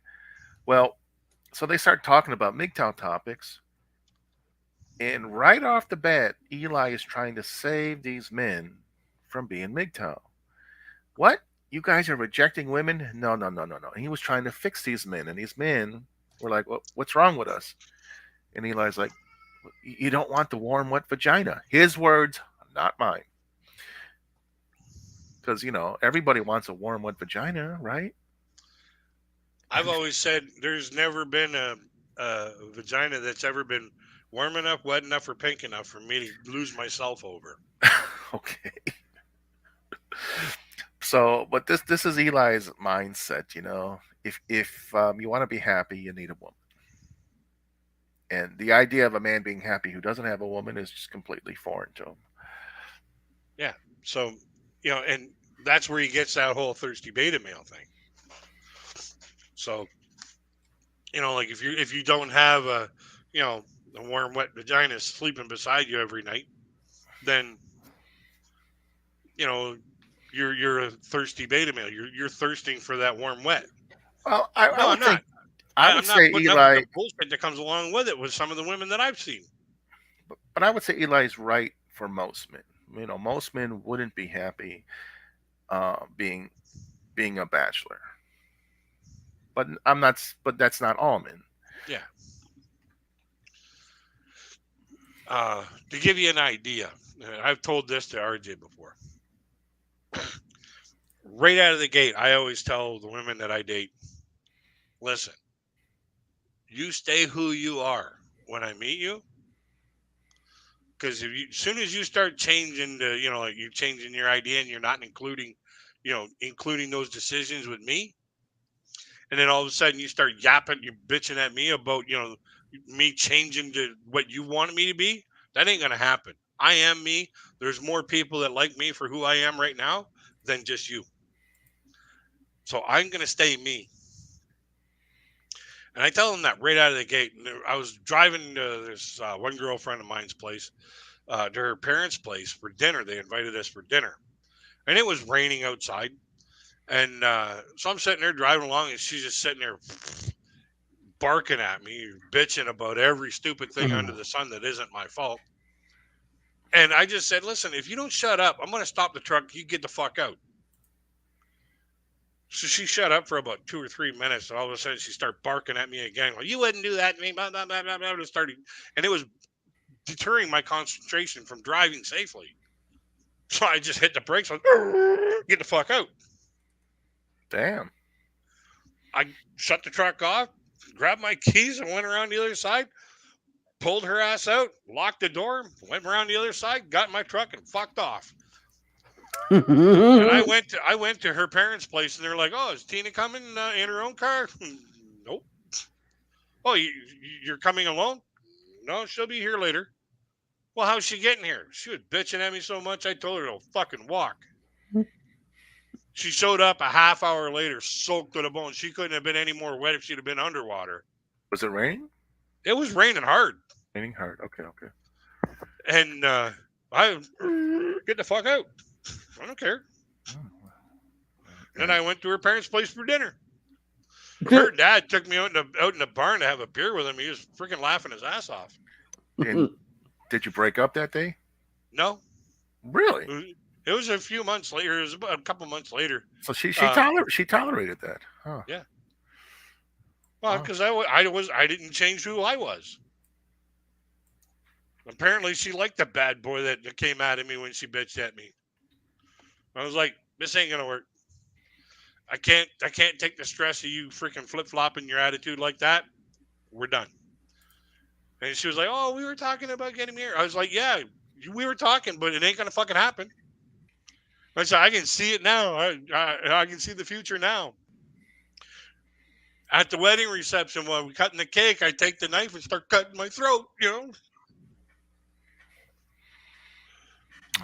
Well, I have a suggestion for a crazy kid to do.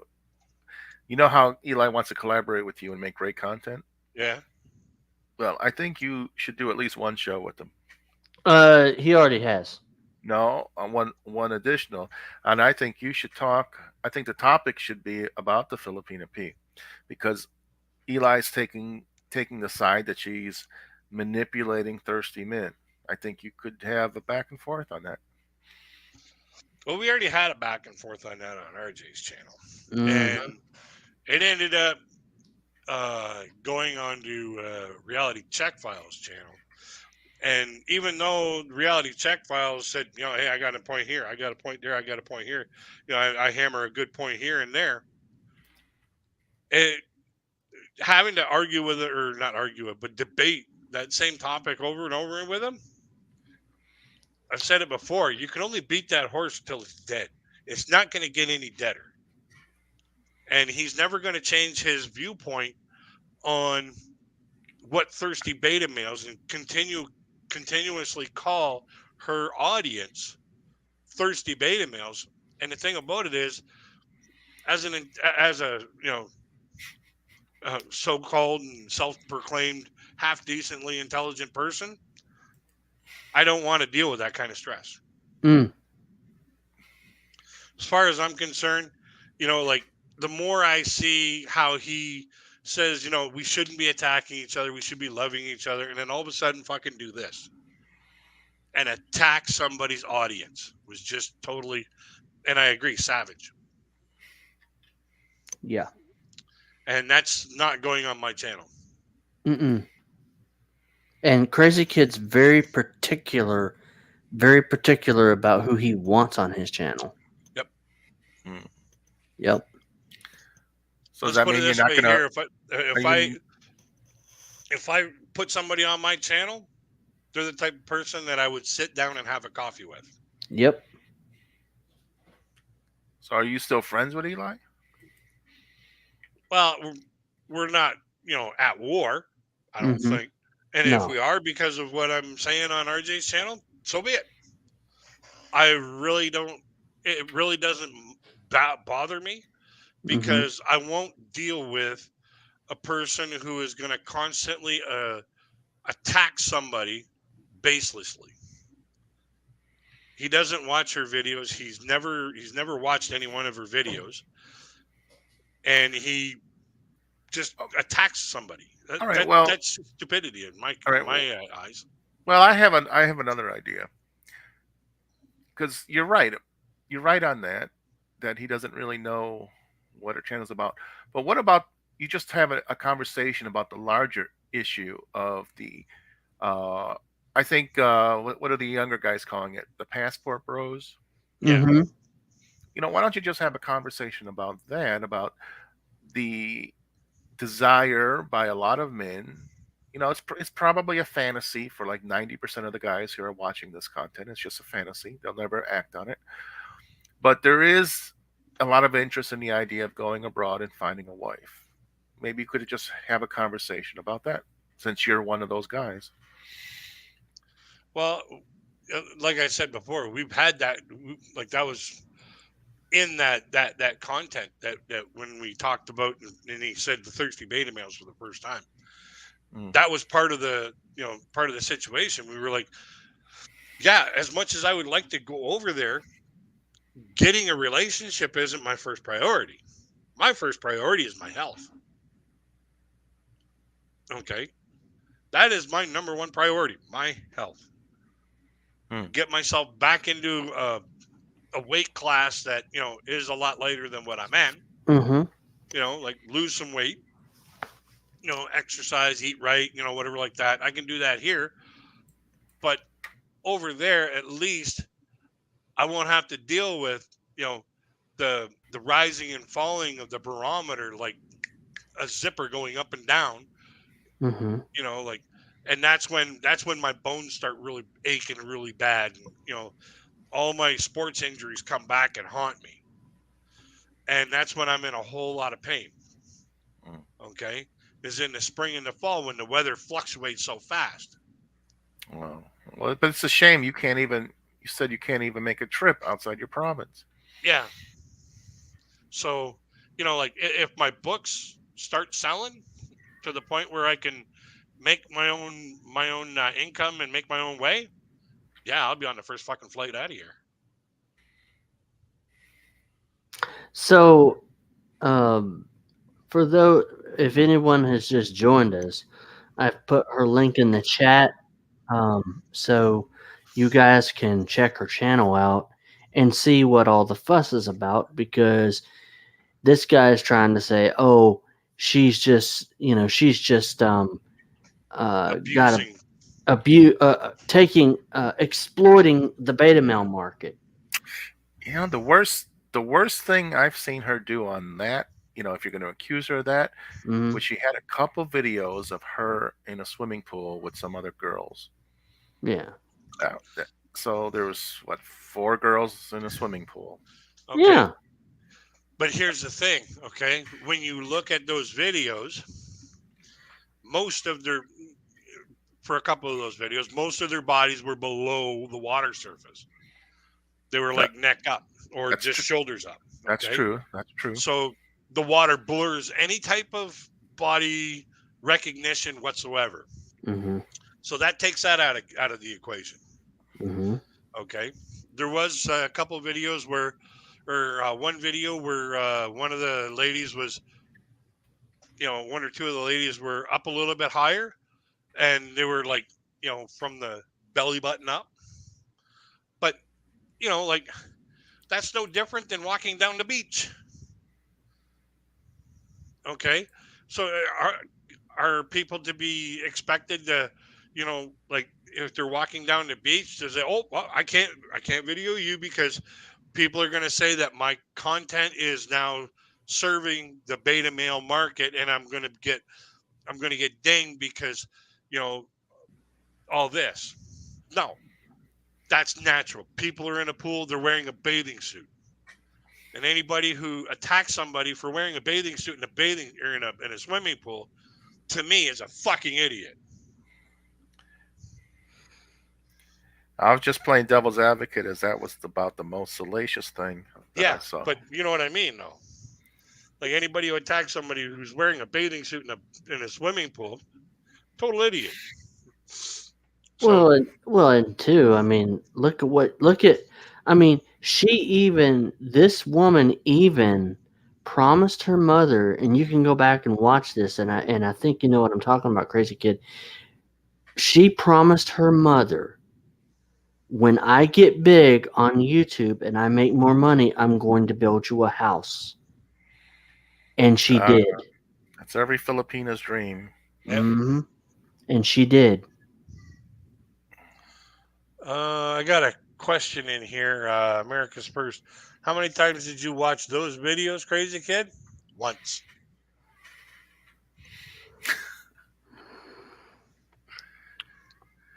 I am a very perceptive person. I notice things that a lot of people miss or dismiss.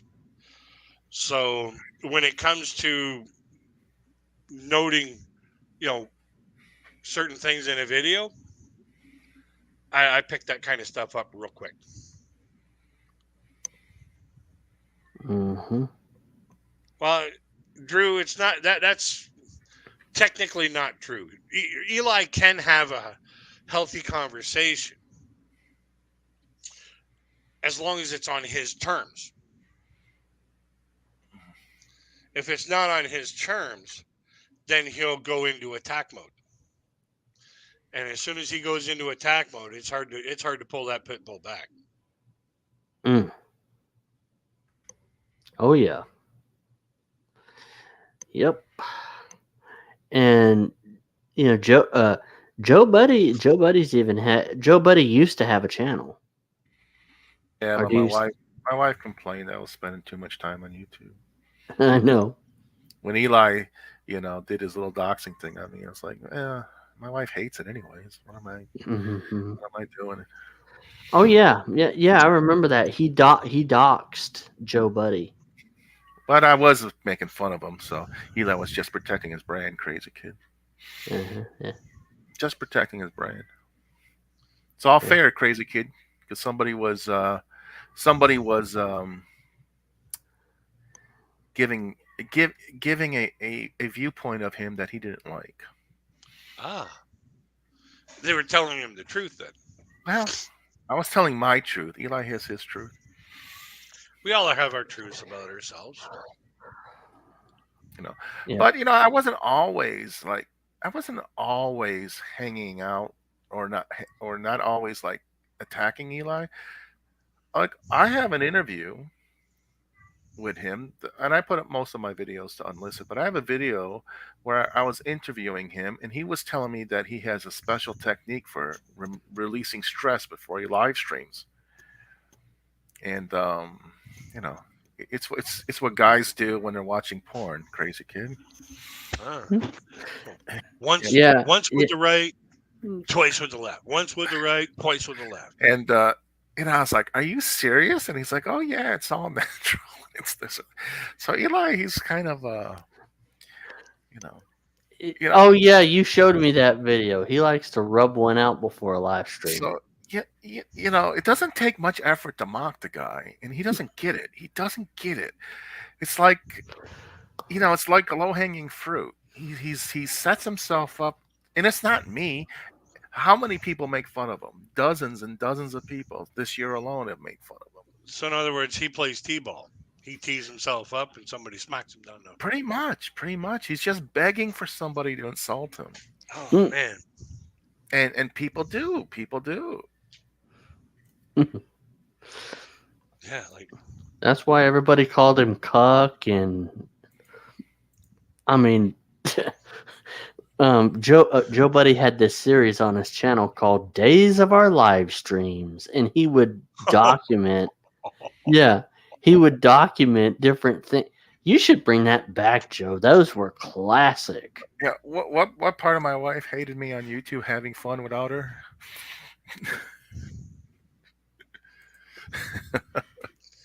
Yeah. If she hears me chatting with you guys, well, having more fun with your friends on the internet than with me. Yeah. Oh. That's and when you just turn back to her and go, "Oh, baby, you're going to get yours tonight." I'll try that. I'll tell you. Actually, what I would suggest is, mahal kita, baby. Oh, jeez. Yeah, I don't understand any Tagalog I other than think RG says salamat, I love you, baby. Mm. kumusta. Mahal kita. I don't know that one. Mahal din kita. You saved that for your special lady, RJ. Hmm. Yeah, Creeping me out. I know. I'm just trying to teach like him. I if I was on my way over to the Philippines, there'd be like a few key phrases that I would want to know how to say in Tagalog. That is, where can I find the washroom? And Ah, it's so yeah, very nice to meet you. about the whole washroom thing, you're gonna have to have an open mind on what constitutes a washroom. Yeah, because they'll point at a tree and go, there you go. That tree would be better than where I went my first time. Oh, yeah, up against the side of a building? No, no, no. We were. I had to take a. I had to take a. You I had had to to lay take some a cable? short. I had to take a short flight from Manila to get to northern Luzon, where my wife is, and we had rented a van to take us, to her home. Hmm. And along the way, there was this. I don't know. Caldera something.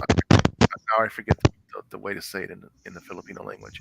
Hmm. Basically, some folks had set up a, you know, like a taco stand, you know, Hmm. but it was, Filipino food on the side of the road. So, Hmm. and it wasn't just us in the van. A bunch of our family came to the airport. So now we're there with a group of people, and people are hungry. So okay, we go out. They want to get something to eat, and I need to pee. And went around to the back of this place, and uh, it was not like any bathroom I've ever seen before. It was nasty. And if you had to do big potty, they had a little trap door into the ground. And, I'm glad I didn't have to do the big potty because I wouldn't want to be hovering my butt over that, hoping to aim right. And I don't know how a blind guy's going to even go there because Ay, ay, you can't even ay. see the trap door. And you don't want to feel around with your hands.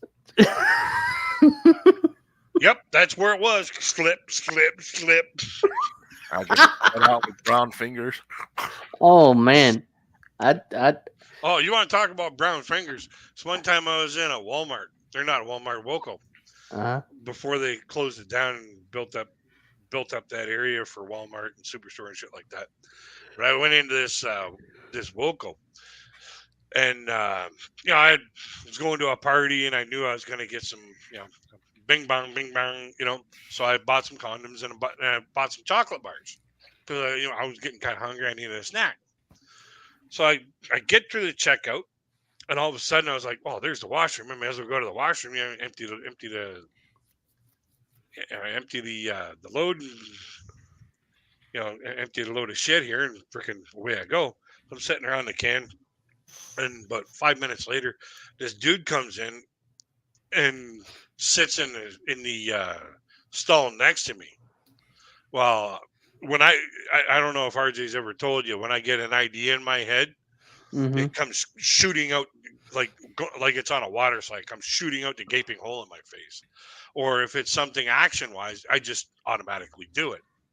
So I quietly opened up this chocolate bar and I rubbed it on my hands and I stuck my hand underneath the wall and said, "Hey, buddy, can you help a brother out?"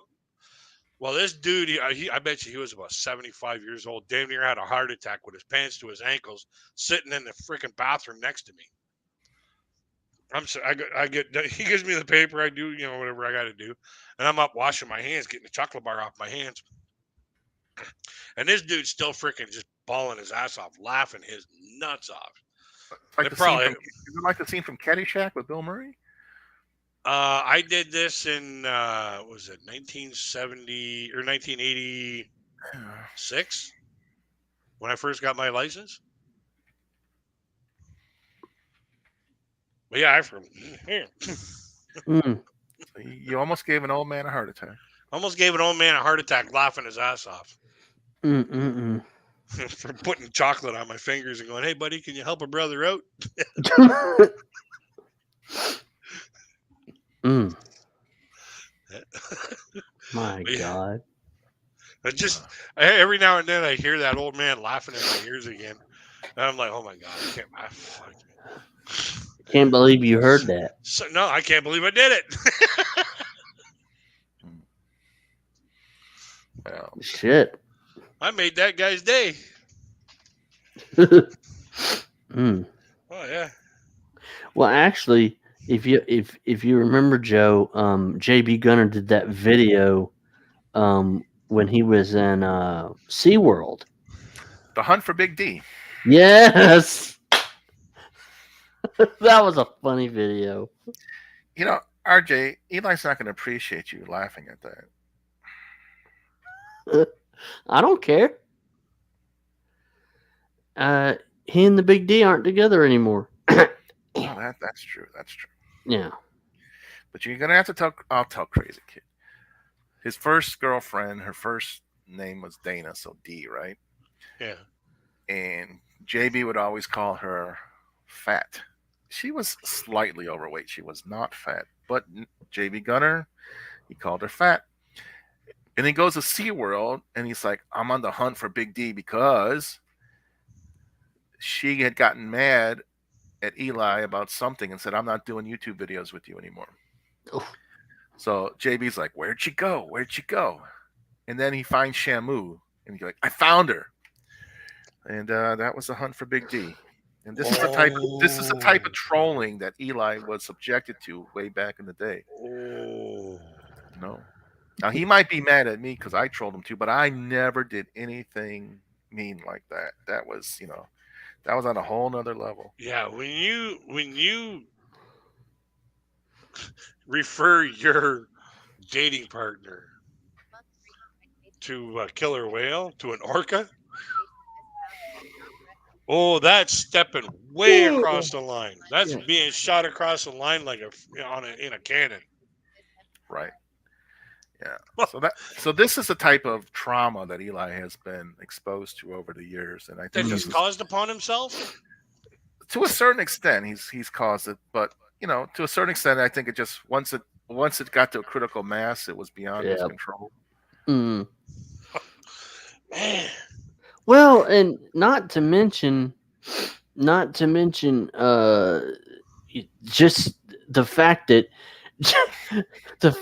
JB and did what he did. What was it, like 2 years ago, a year ago, when he went to Redwood City and basically peed on.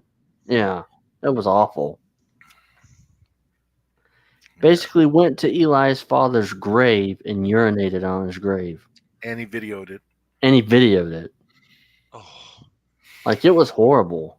And I mean, I don't believe in doing something like that because it's disrespectful, but at the same time, it was kind of a, to send Eli a message that, hey, I'm here.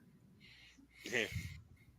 Like him and Eli did not like each other at all. It's like, quit fucking around. I know where everything is. Mm. Well, they had some sort of things going on kind of behind the scenes that I'm not super aware of, but I did hear that Eli had a role in making JB homeless for a while. Like, JB was going to move and he had plans, and somehow Eli had messed it up. Yeah. That's some serious ass bullshit. Like, you're gonna do that kind of stuff, just get off of YouTube. Because this is not the platform for you. These are just things I heard behind the scenes. It may or may not be true. Yeah, but if you're gonna get that vicious and that vindictive because somebody said something about you, then get off of YouTube, because you don't have thick enough skin for this. Mm-hmm. You gotta have thick skin for this particular platform. Well, see, and that's the thing. Like, when you hear the Filipina P, like I have never, in all my time watching her, and Crazy Kid, correct me if I'm wrong, I have never heard that woman address her trolls. Nope. Never. Because she doesn't give a shit about them. She don't. If Eli did that, nobody would troll him because it wouldn't be any fun. That's right. And you know what? The thing about it is, on one of his live streams, that was the topic of the day. And I was not on his panel, but I was, in the chat. Mm. And I had to bring him back to that topic 3 times. Basically telling him, listen, if you don't give them ammunition, they can't shoot you. Mm-hmm. So quit giving them ammunition. Just don't Mm-hmm. bother with them. Mm-hmm. Let them go. Yeah, that's the best way to do it. You have It's like to. going fishing for pickerel in Lake Erie. Okay. Mhm. When you're going fishing for pickerel in Lake Erie and you catch a shithead, you throw that fucker back.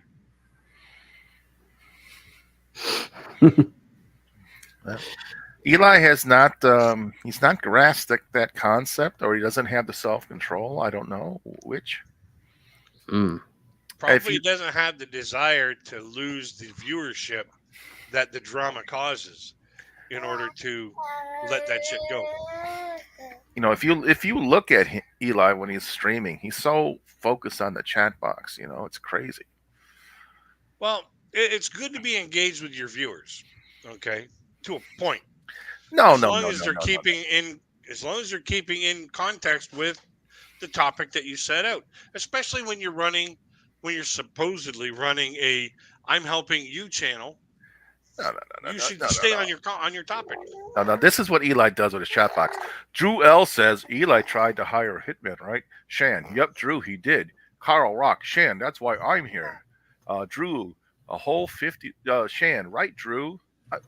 Dude, we can read the chat ourselves, okay? All right, Eli, you don't need to read it for us, and he's always looking at it. Mm-hmm. Okay, I feel like he reads the chat box just in case RJ's, listening. I don't care. Who are you reading? Why are you reading the chat box? For what? Dude, and it's like he gets a boner every time I'm in his chat. Oh my God, RJ Sandifer, oh my God, like I'm some famous person. Well, you're a great networker. Yeah.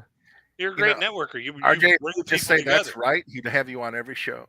That's right, Eli. That's right. Actually, no, you'd have to say it like this, Joe. That's right. That's right.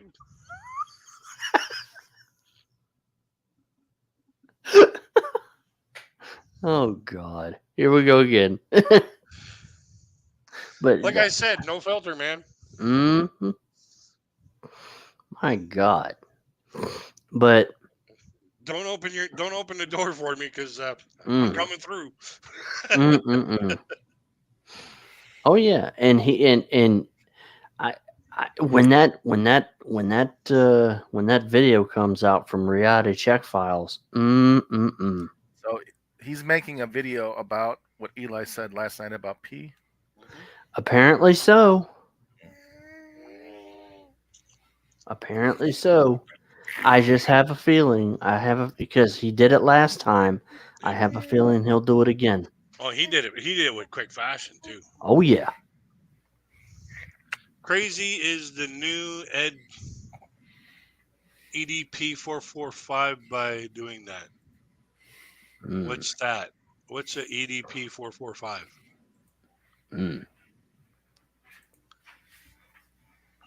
I don't think. Yeah.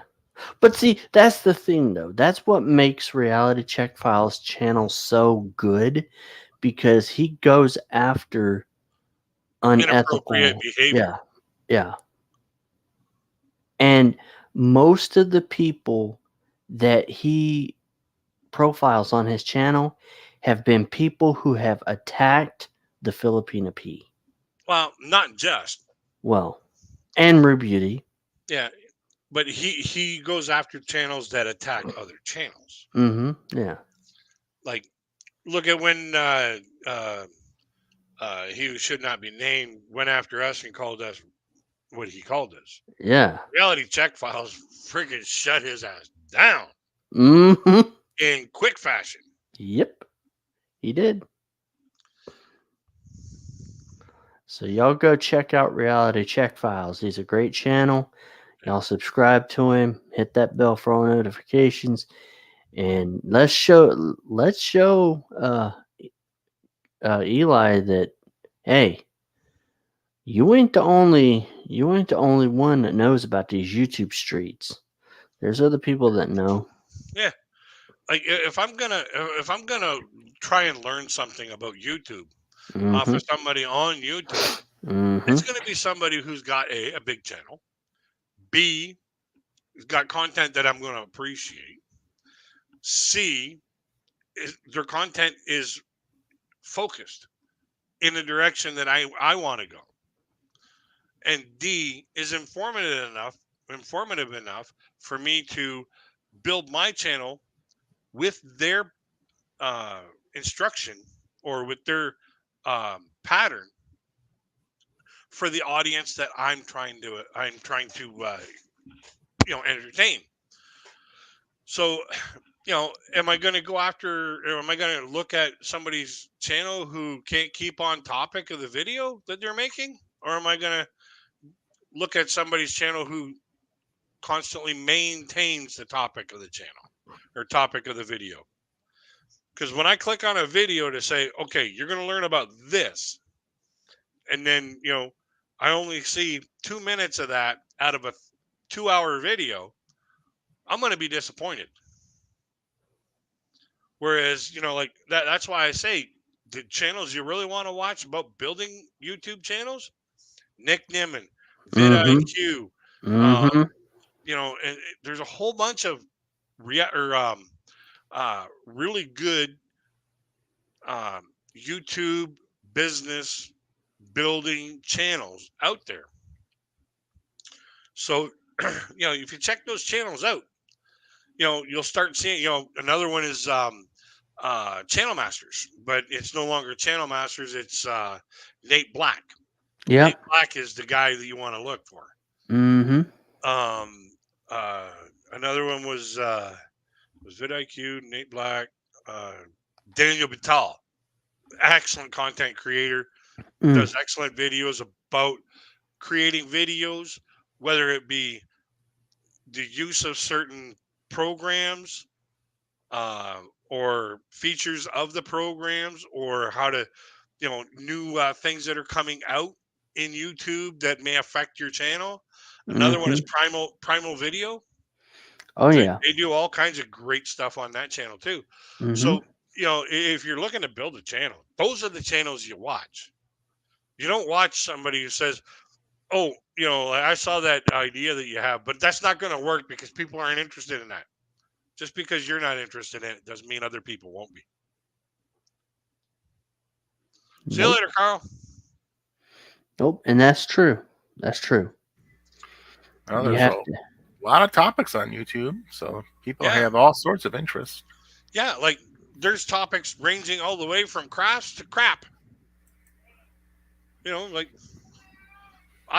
my parents are into these videos or into these contents about people buying houses and lock, stock, and barrel, or a hoarder house, and they find all kinds of really interesting old stuff, and then they redo the house, and then they either sell the house or use it as an income property. So it's like two projects in one. Yeah, it's like hoarding side and all in one. Yeah. So like it's history of the products or things that have gone by, stuff that you haven't seen in years. There's like cleaning up the house to find what was originally how the house was originally built. There's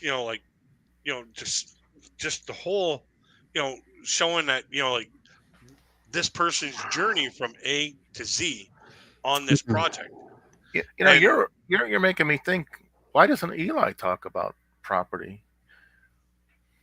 Because he doesn't have any. Well, he says his family has an estate and he's part of it, so therefore he should have experience in managing rental properties. But you think it'd be good YouTube topics there. The thing about it is he's got his head stuck so far up his ass about he's this life coach. that can't keep on the topic. Like if I was sitting in a chair talking to him about something that's bothering me, and he can't keep on the topic that I went there to go talk about, I wouldn't fucking pay him. Ooh. Damn. Well, would you? No. If you went in, say you had an issue with, say, um, you and your sister got into a little spat about something, and it was really bothering you.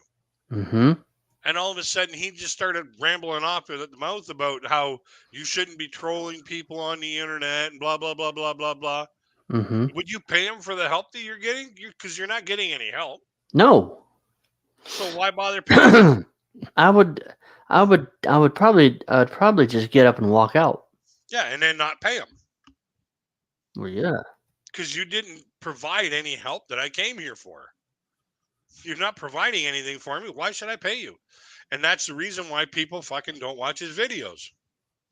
That's why a lot of people don't watch his videos. Because he's not providing any help that he says he's providing. Well, that's right. I mean, and when I see, and I want to ask Joe a question. What were your thoughts when you heard me basically tell Eli, "Hey, let's not do this"? I thought you were a boss, man, Mm. because you knew where he. I don't know how you knew. I mean, you told me today, but Mm-hmm. first listen, like he somehow he's going to say something bad about her, and you're not going to let him. Mm-hmm. And I just thought it was great. And you see, you can't see, but the facial expression on Eli was he was a little ticked off when you did that. Yeah. And obviously he was ticked off because then he makes his own video later. Mm-hmm. But he was ticked when you did that. He did not like it. Mm. Yeah, Eli doesn't like being fucking put in his place. Well, and not only that, I mean, I think Crazy Kid, you said the look on my face was my face got red. Yeah, your face did get red. It looked like somebody had you by the throat, Yeah. And furthermore, I was thinking about the time when Eli was doing a show. He wasn't always at war with JB Gunner. So this must have been the spring of 2018. Him and Dana were doing a YouTube show together, and JB was on their panel, JB Gunner. And JB Gunner starts to insult Dana, and Dana got up and walked out. Now, a normal boyfriend would say, "You can't talk to my woman like that. You better apologize, or kick him off the panel or something." But Eli ignored the fact that his girlfriend got up and walked out, and he just kept talking to JB like no big deal. And so what I was thinking is, when you shut him down, you were defending a woman that you're not even close to. Mm-hmm. And Eli, he couldn't even defend Dana. I was like, damn. That's what I was thinking. It's like, RJ is a boss. I don't know how true this is, but Jenny Girl says, my question is, why was he drinking and offering Dawn to drink when she's a recovering alcoholic?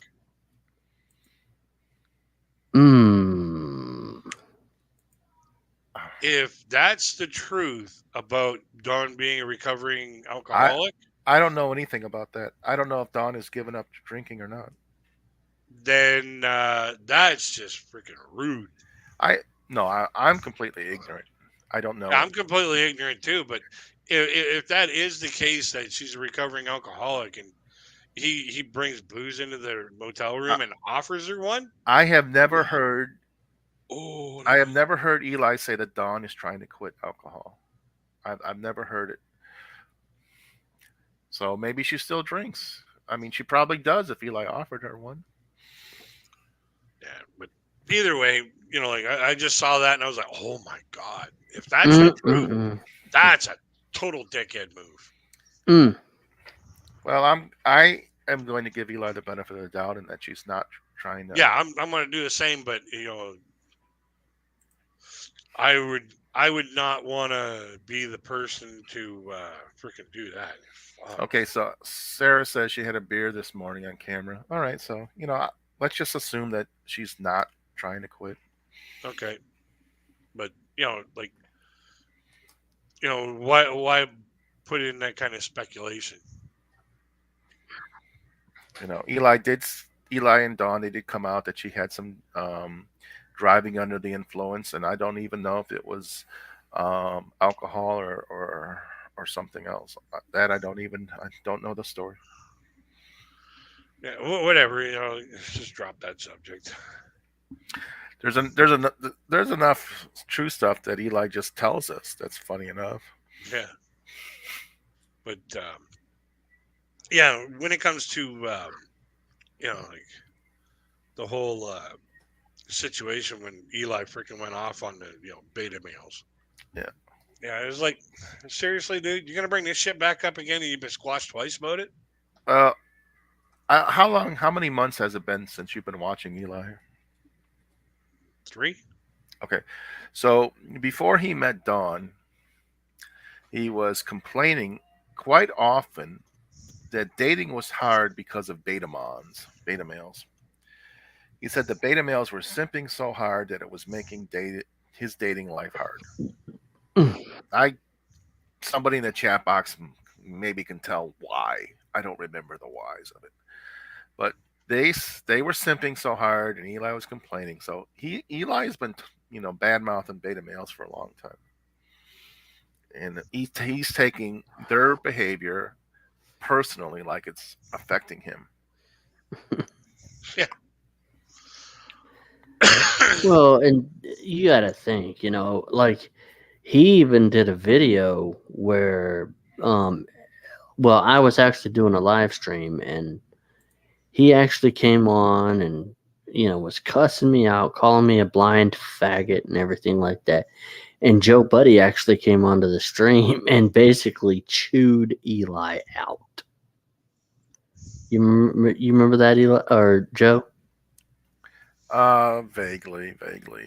Somebody made a video of it, so I'll never be able to forget it now, will I?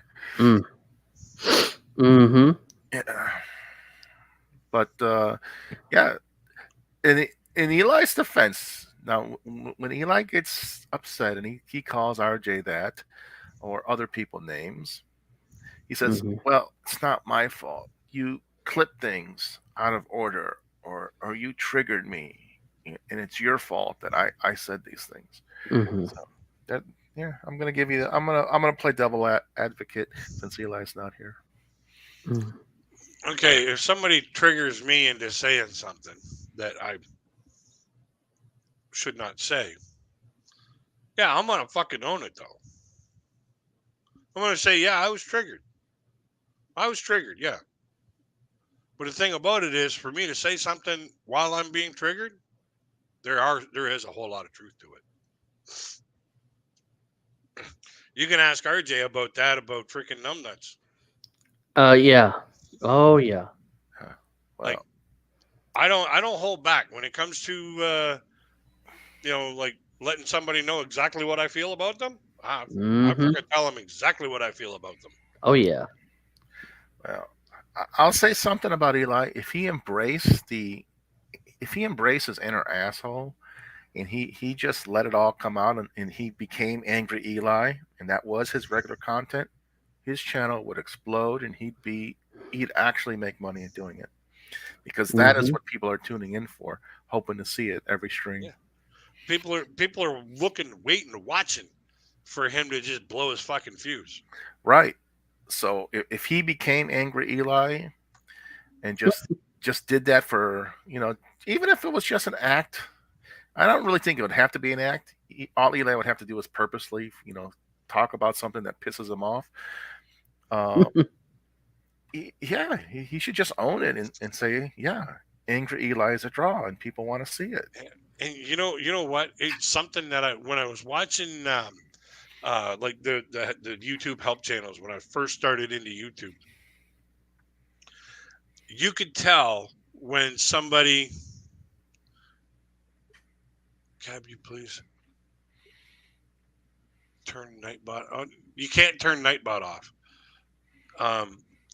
You can tell when somebody changes their route for their channel. Okay.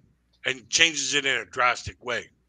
Because they'll have 5,000 subscribers, and all of a sudden their views go from like 2,000-3,000 views to 200-300 to 50-40 to 15 or 20. You can see those views drop off. Okay.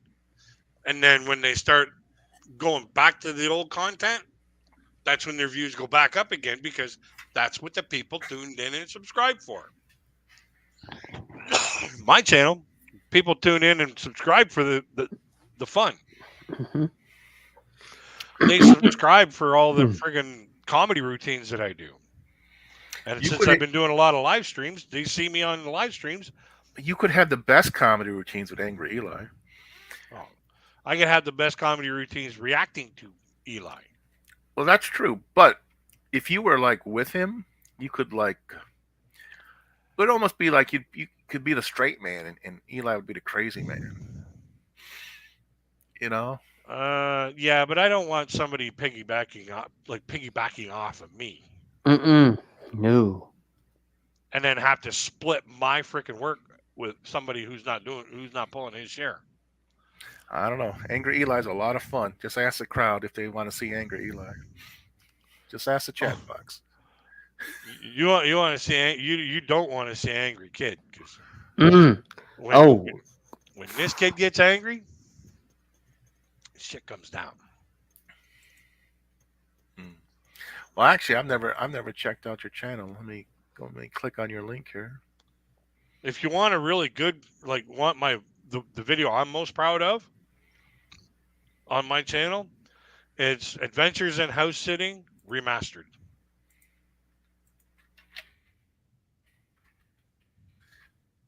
Crazy Kid. Was it 949? Yep. Oh yeah, he's funny. Great guy. Oh, this is your channel. I thought we were on RJ's channel. Duh. Actually, you're simulcasting. Yeah, we're simulcasting. Yeah. Oh, okay. I was confused. I was like, I thought it was on RJ's channel. I'm gonna go for a smoke. I'll be right back. All right. Yeah. I just hope like hell I don't catch another bug. Oh God.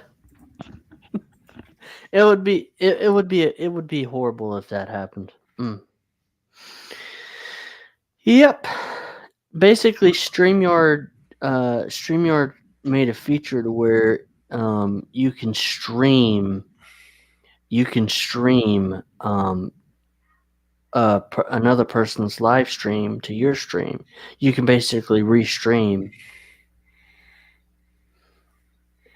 So Crazy Kid is restreaming me, and yeah, gotcha. Which is cool. I mean, right. As long as you're not a life coach, you're not gonna file any complaints. Yep. I know, right? And also, let's not forget the King and the Cuck show. That was a flop. Oh, it was only a flop from Eli's point of view. I thought it was pretty entertaining. Well, it only had 4 episodes. Well, that's because Eli quit. He quit. It was sad. But I think if JB could go back in time, I think maybe JB would have switched it up.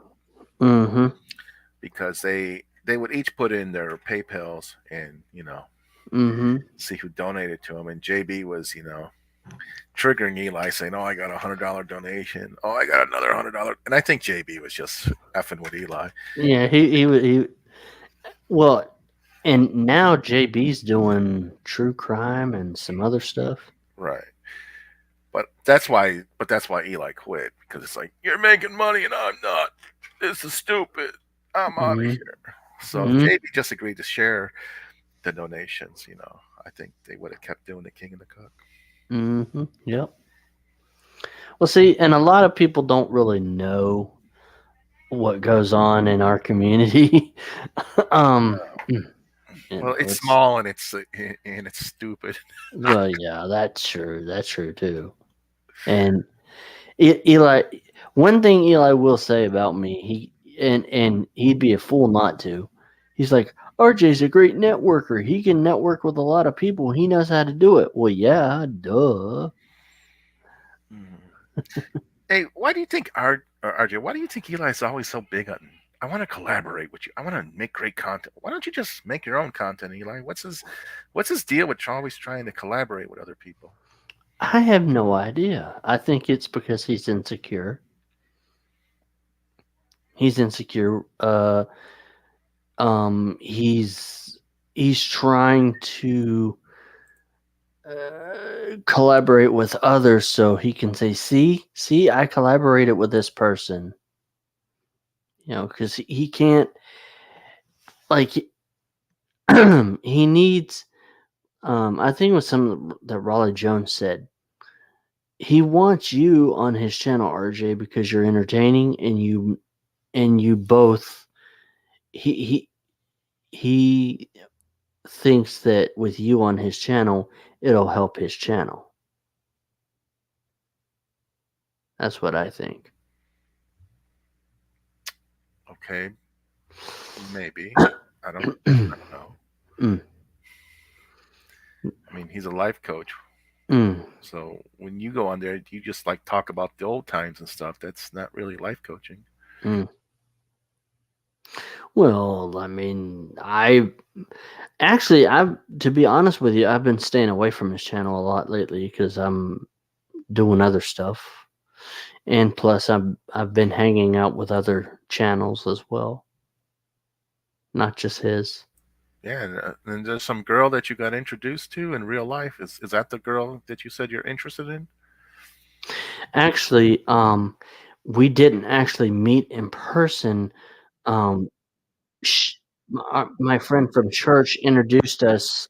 Actually, um, introduced us via online, and we started chatting.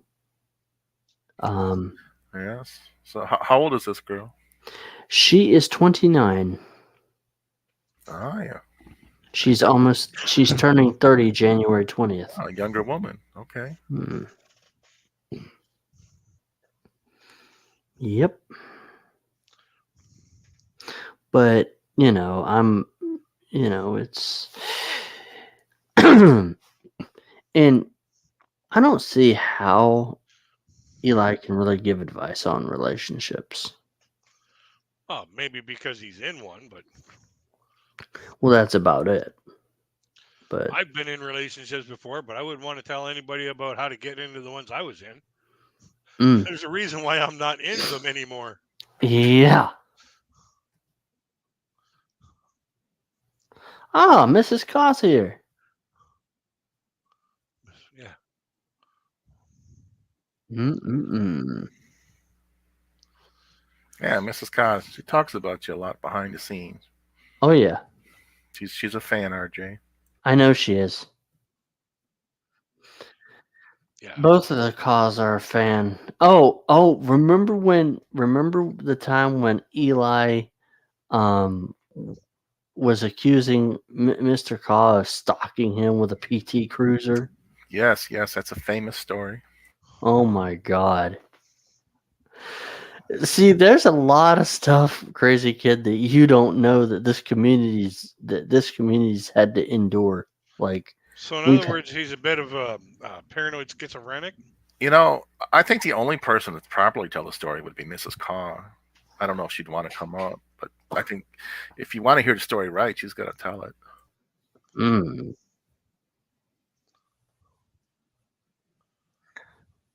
Yeah, you got that right out of the shadows with Ginger. She says I wouldn't take relationship advice from anyone who hasn't been in a relationship for more than or for less than 20 years. mm. Oh yeah. You know, I was best man in 2 weddings in 1 year. And my one cousin, he decided to get married with this girl, and they were having a kid together. Now, the only reason why this woman wanted to get married is to change her name. And I knew that. And I told my cousin, I says, dude, I said, I'll give you $500.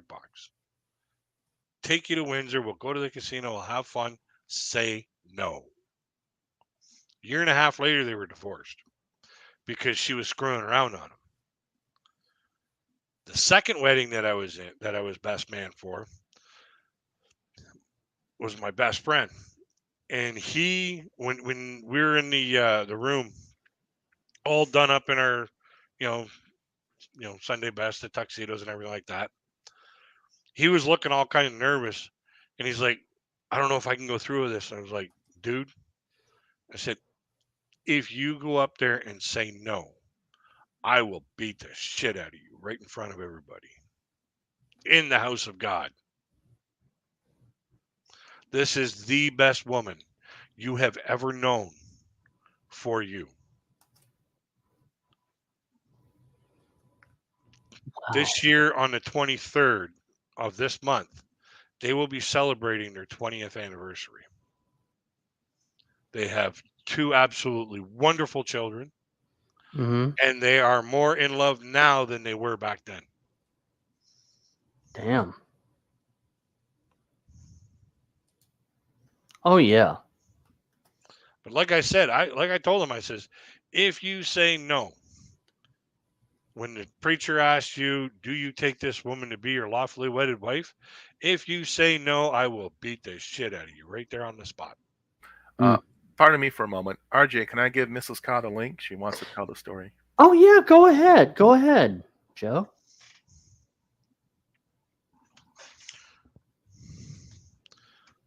You know, it was pretty obvious with, my friend and his wife that, they were going to make it. They were really, really doing this for the right reasons.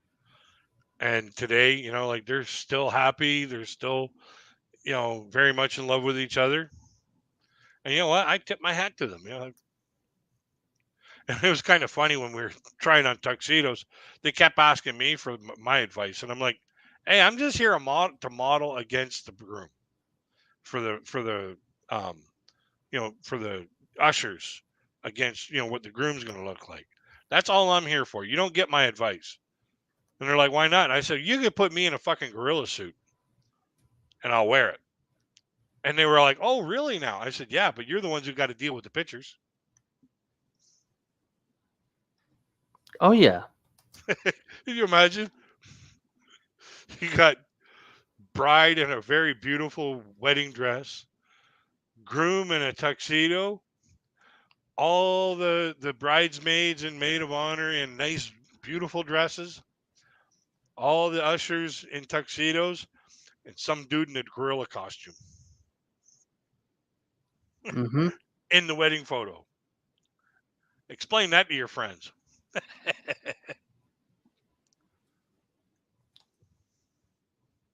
Mm-hmm. And imagine that picture. Be proud of that for the rest of your life. But it was a great time. We had a great time.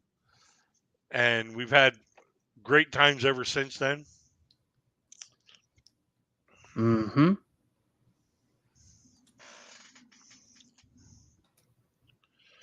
Wow. 31 years. Congratulations, Ginger. Oh, we have someone else here. Let me see who's here. Let me Somebody's just. knocking. Should I let him in? So, guys, let me see who's here. Thanks, Joe. I appreciate it, buddy. If that's you who did that, let me just. I love this Chromebook. Okay. Okay. Okay.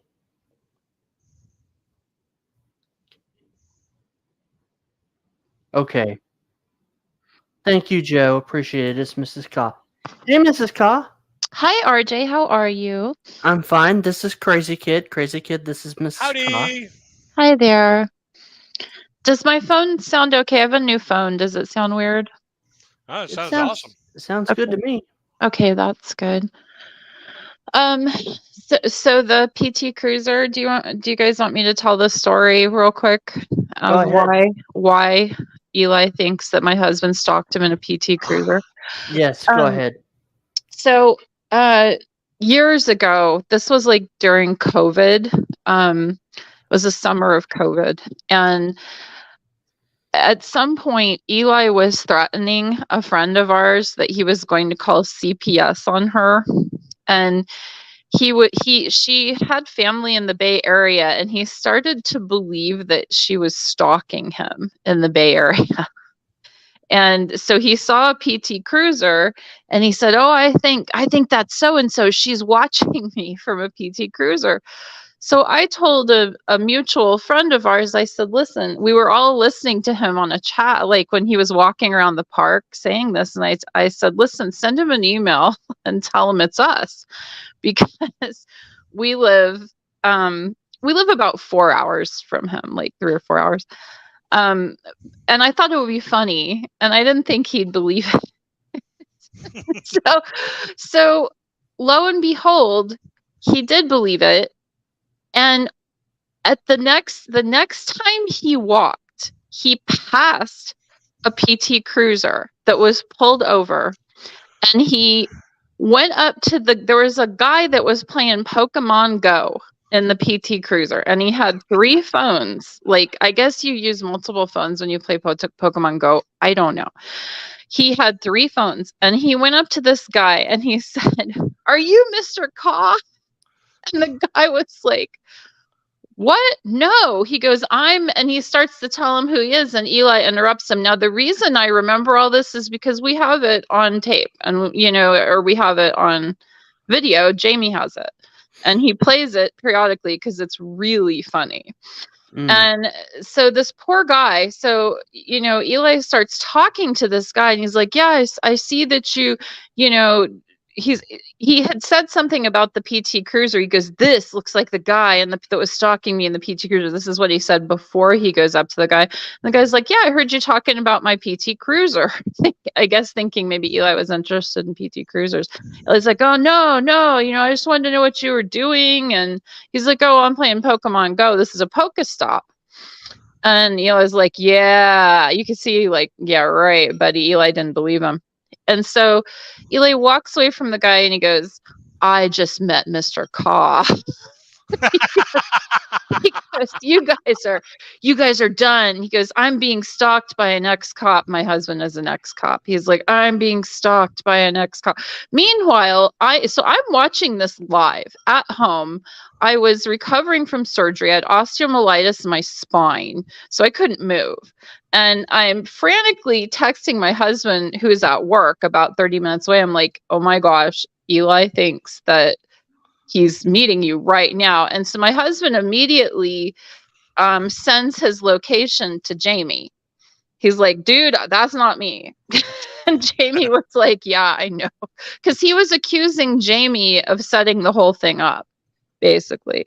And so it was just ridiculous. And somebody was screen recording it. I guess Dr. Computer Shop was screen recording it.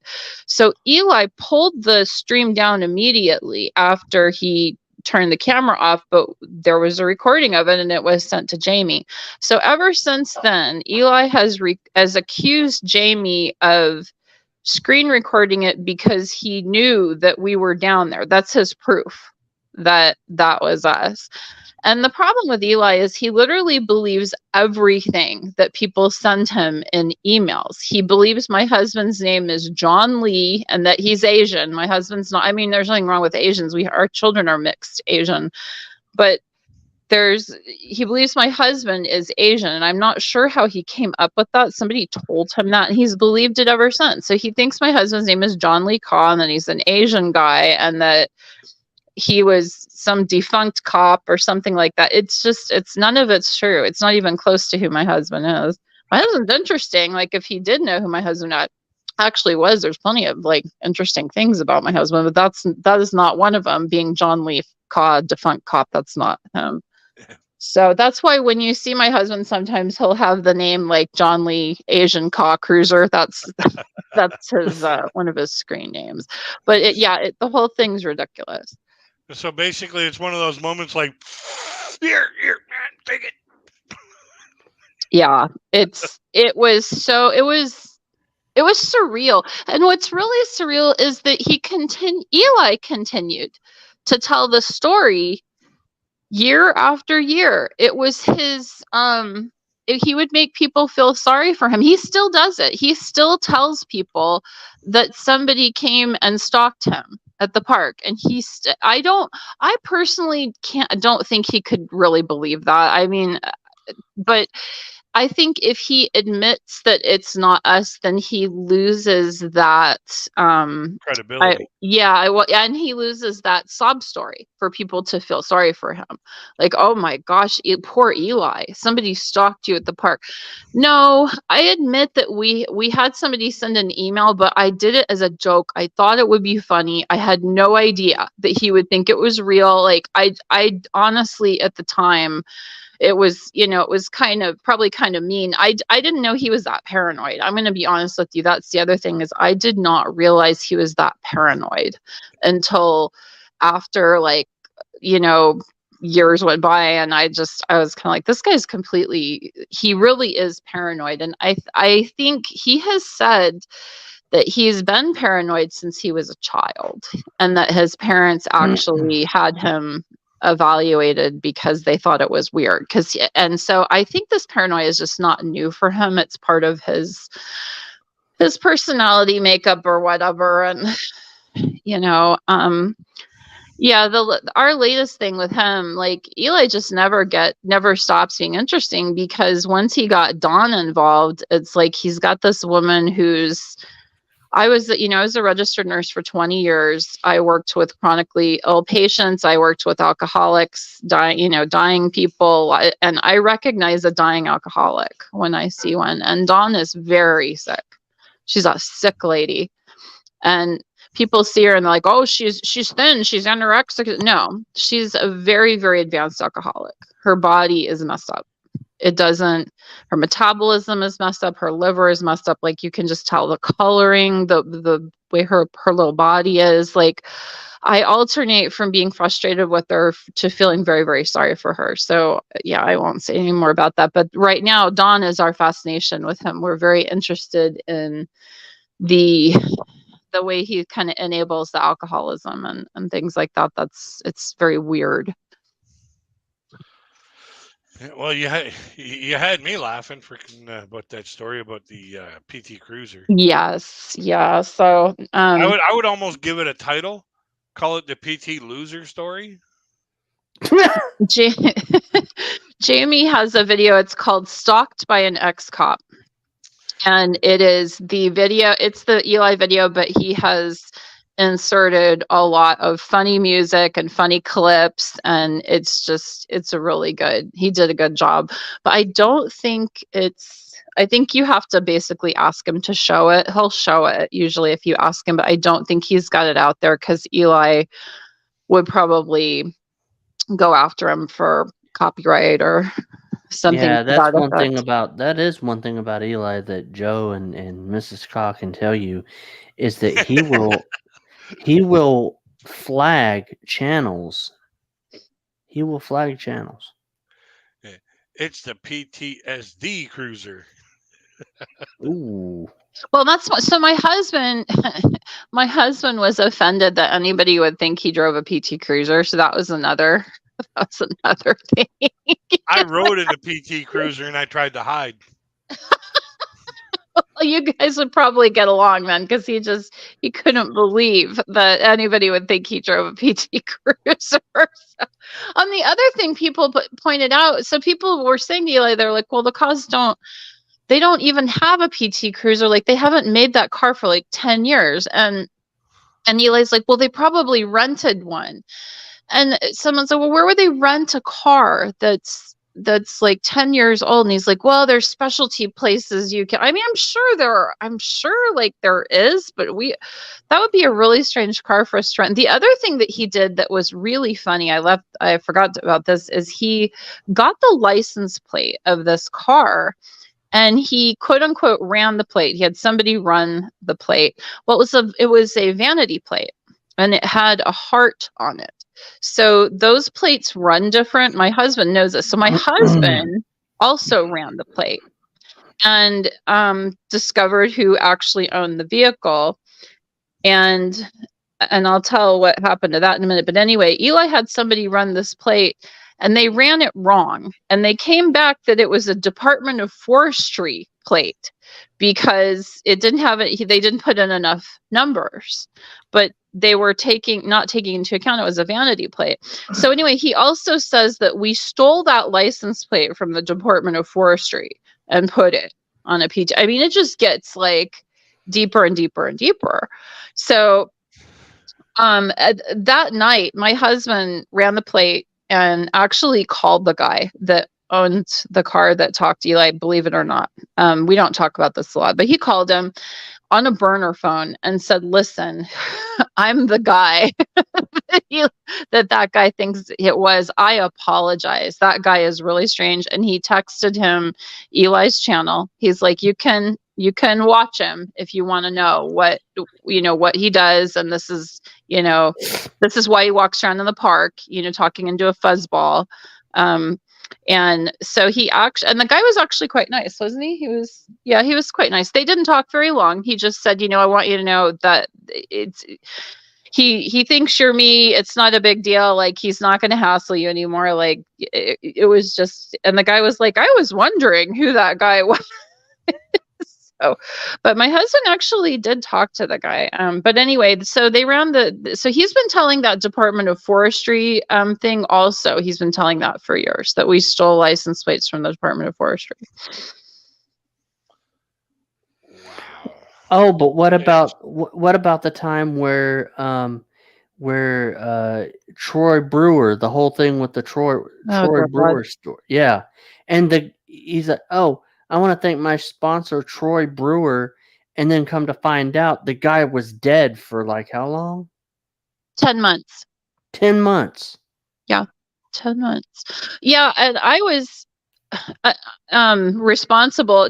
Most people don't know this, but I'm the one that was initially responsible for discovering that Troy had died, because I decided one day to actually go to the guy's website. You know how Eli used to tout his website?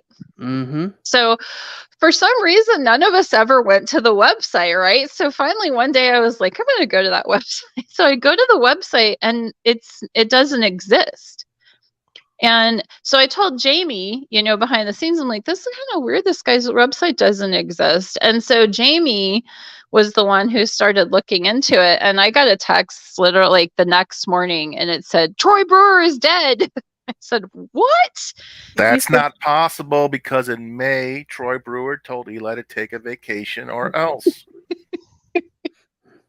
Yeah, crazy kid. I don't know. Yeah, you probably haven't heard this story, and you may have seen people trolls, quote unquote, asking Eli about this Troy Brewer character in the chat. But Eli had a quote unquote friend who supposedly sponsored his channel. And so at one point, Eli tells everybody he has quit his insurance job, and that his friend Troy Brewer has agreed to sponsor his channel so that he doesn't have to work. And he is nearly in tears as he's thanking Troy on his show, thanking Troy so much. And Troy's going to sponsor him for 6 months to start. And, it's so great of him. And now Eli can do YouTube full time, blah, blah, blah. I mean, the guy was doing YouTube every day anyway, so I don't know what the difference is. But anyhow, so he gives a link to Troy, or gives this website that's Troy's website, supposedly. And, everybody is supposed to, go support Troy, and thank you so much. And every show he would mention Troy, and he would thank Troy, and it was, we were kind of like, yeah, whatever, maybe the guy sponsoring him, he's a friend or whatever. And there is a video of Eli and this man, Troy, who I guess he knew from his networking days. And there is a video of the two of them, but it's like super awkward. It's hard to ascertain what the relationship is. A lot of wind noise too. Yeah, that's true. And so anyway, as the months go by and Eli becomes more and more unhinged with Jamie as the months go by. I think this was like 2021 maybe. And eventually Eli's a mess. He's like paranoid. He says his blood pressure is high. Like I thought he was gonna have a stroke when he was out walking. He did not look good. And he was also constipated to the point where he needed rest and recuperation. Thanks for reminding us, Joe, about that constipation issue. Yes, he used to talk about that too. So he finally says that he's going to take a break from YouTube, that his friend Troy has insisted on it, that he has to stop. Now, this was in the month of May. I think so. Yeah. Yeah, this was in the month of May. And so he doesn't stop YouTube that long, by the way, maybe like a day or two, and then he comes back. And so everybody's kind of thinking, well, Troy must be annoyed with you because you're not, if that's true, you're coming back. So when I discovered a couple months later that Troy was actually dead, we discovered he died back in October. Like he had been dead for that whole time. He had been dead for 7 months when Troy told him from beyond the grave that if he wants to keep a sponsorship, he needs to take a break. Right. So basically he was having a weekend at Bernie's every weekend. Exactly. So Jamie contacted Troy's daughter and he said, you may want to check and make sure there's no like automatic withdrawal or something like that that's going, because she said she didn't know who Eli was. Now, Eli used to tell us all about Troy's family and how they were so wonderful and blah, blah. Troy's family didn't know who he was. They had no idea. And there was no automatic withdrawal. There was no evidence all that time that any money from Troy's accounts were going to Eli. So that was good in a way. At least he's not drawing money from a dead man, but he's lying the entire time. He's lying.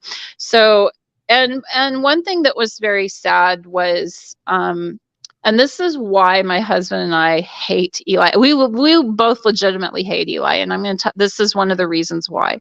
His daughter said, people took advantage of my dad during his life. And this is just a prime example, whether or not the guy gave him any money, or, she said, people took advantage of my dad. So I wouldn't be surprised, if he had given him money. I just don't know. And that made me sad. Troy was a little bit slow, simple. Maybe you could tell when he was talking. I mean, the guy obviously he had a family, a job, and stuff like that.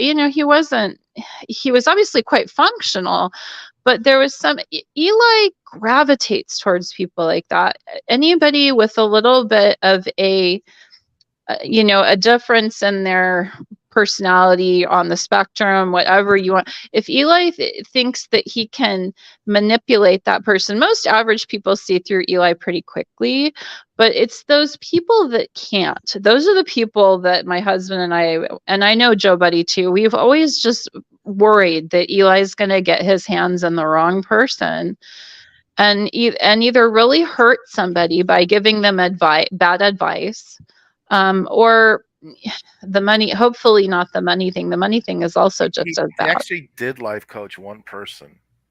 Remember 8-Bit Reactor? Oh yeah. God. Yeah. This man had married a paraplegic on his own free will. She was like that. He didn't marry her and she became crippled. And what did Eli do? He life coached her to divorce the woman.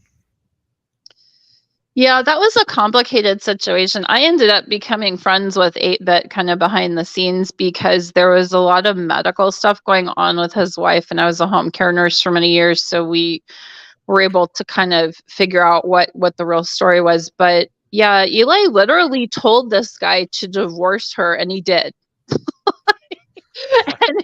and 8-Bit was kind of like that. He is like that. He's got some issues. He's a kind man. I really do like him, but he has some issues cognitively.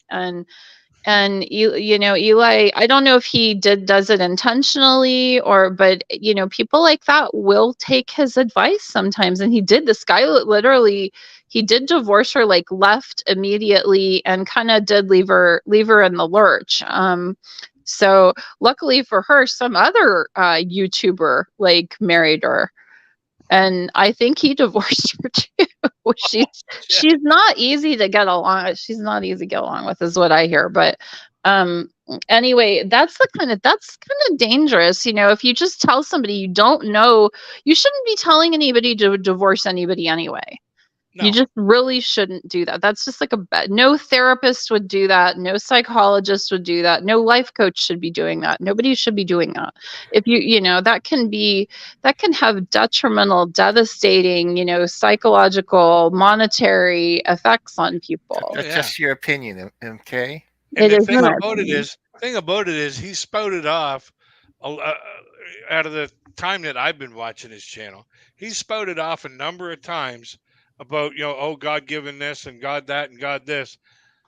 If you really believe that shit, okay, about you know the God and the Bible and all that other stuff, you would know that you should be saying you need to try and work things out.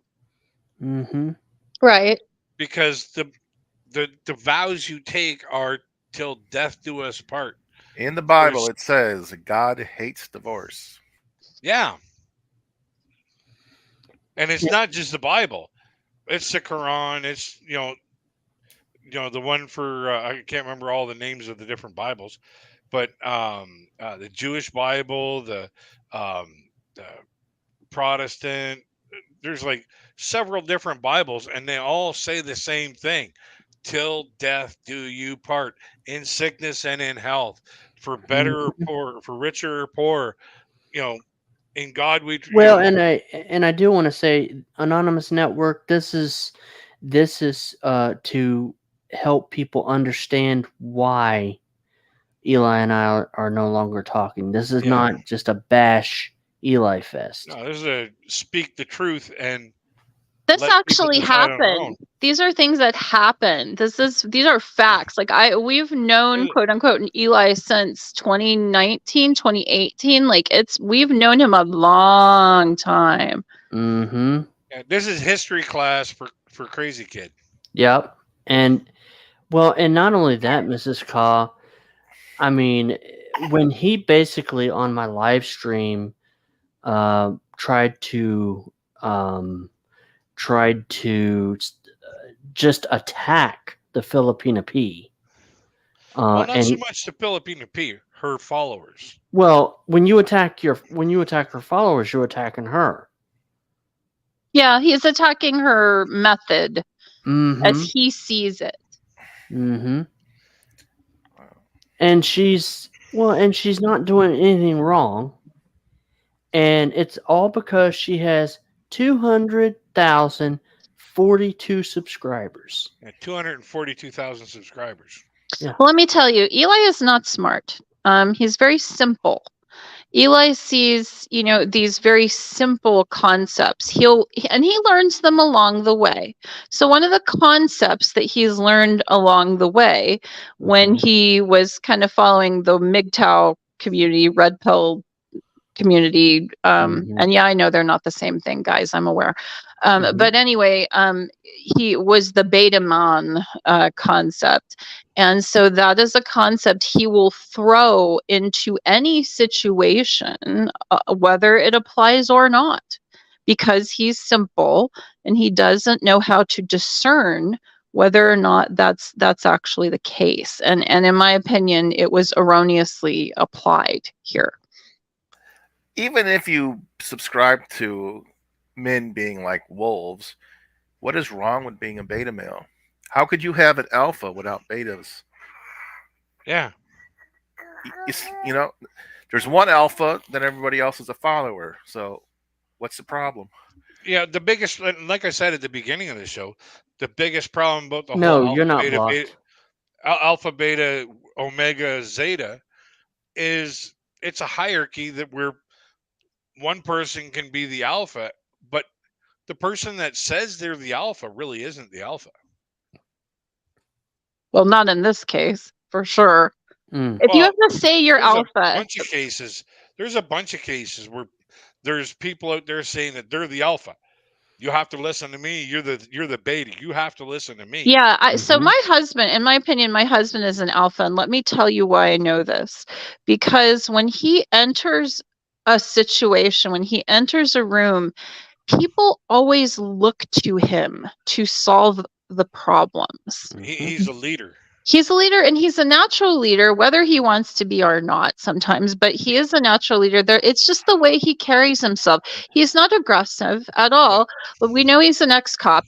He's tangled with some incredibly tough individuals in his lifetime, but that's not the point. The point is he knows how to carry himself. He certainly knows how to protect himself, but he doesn't carry himself aggressively. He's friendly. He's open.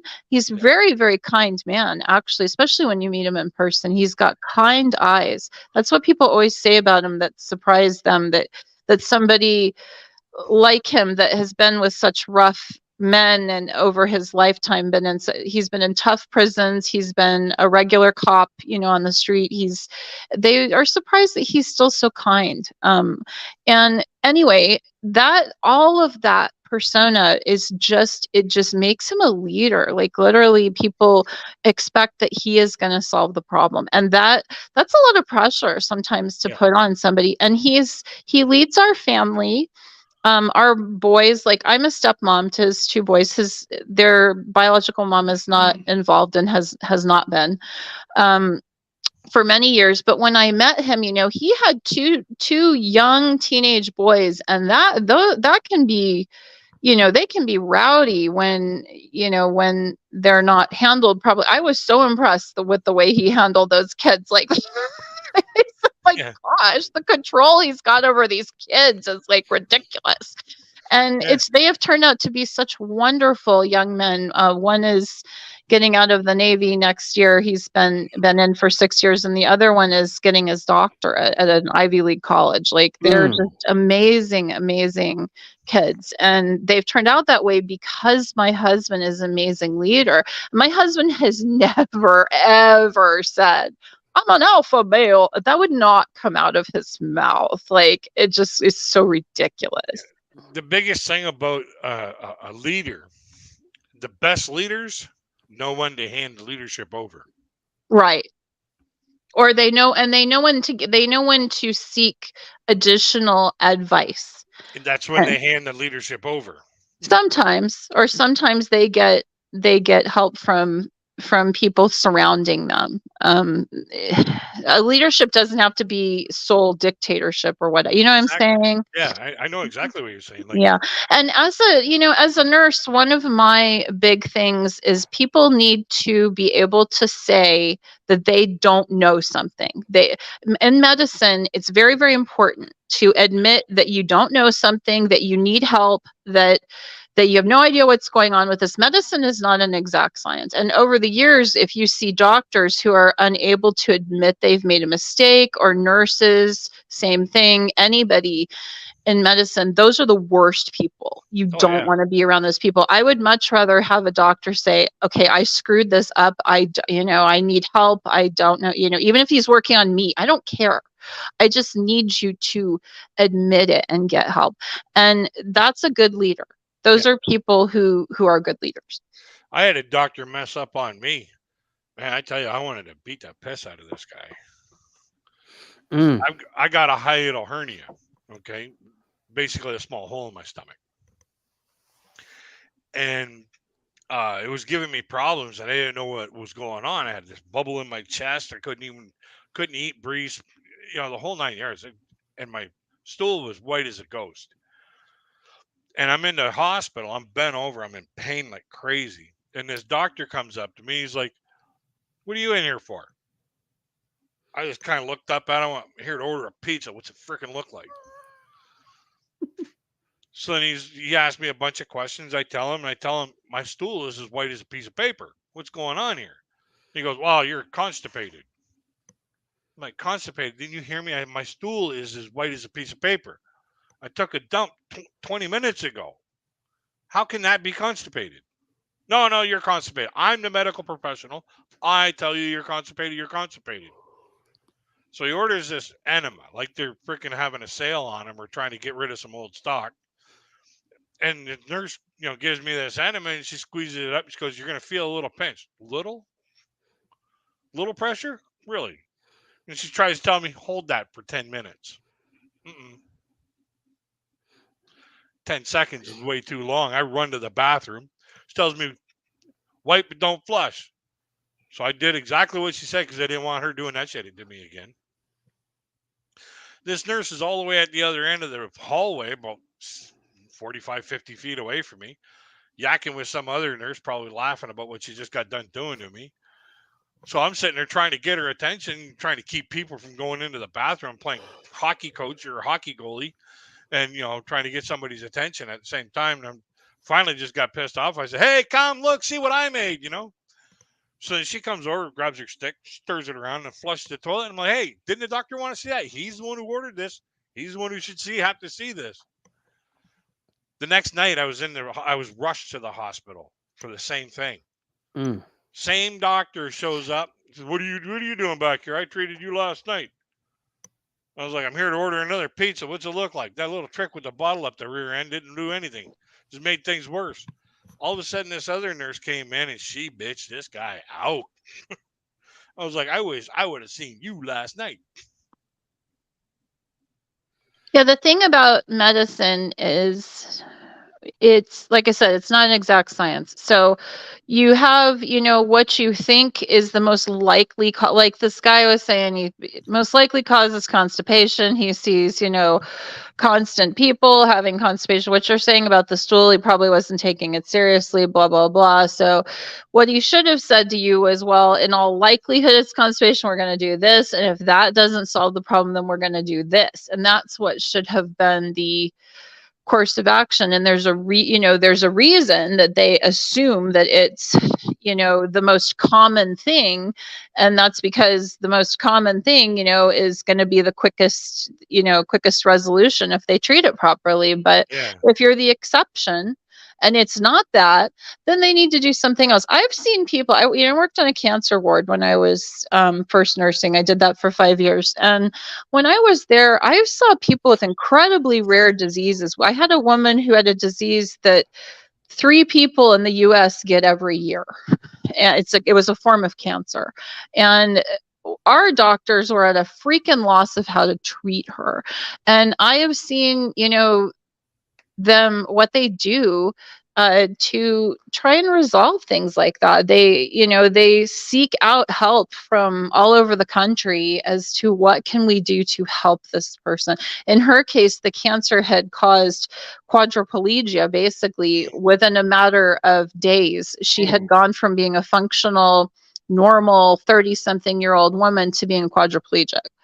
And so that's terrifying, obviously, and she was that way for many months. And finally, the treatment started to help her, but they had literally pulled everything out of their hat to help this one, because when you have so few people that have the issue, you have no way to treat it. You're guessing. You are absolutely guessing.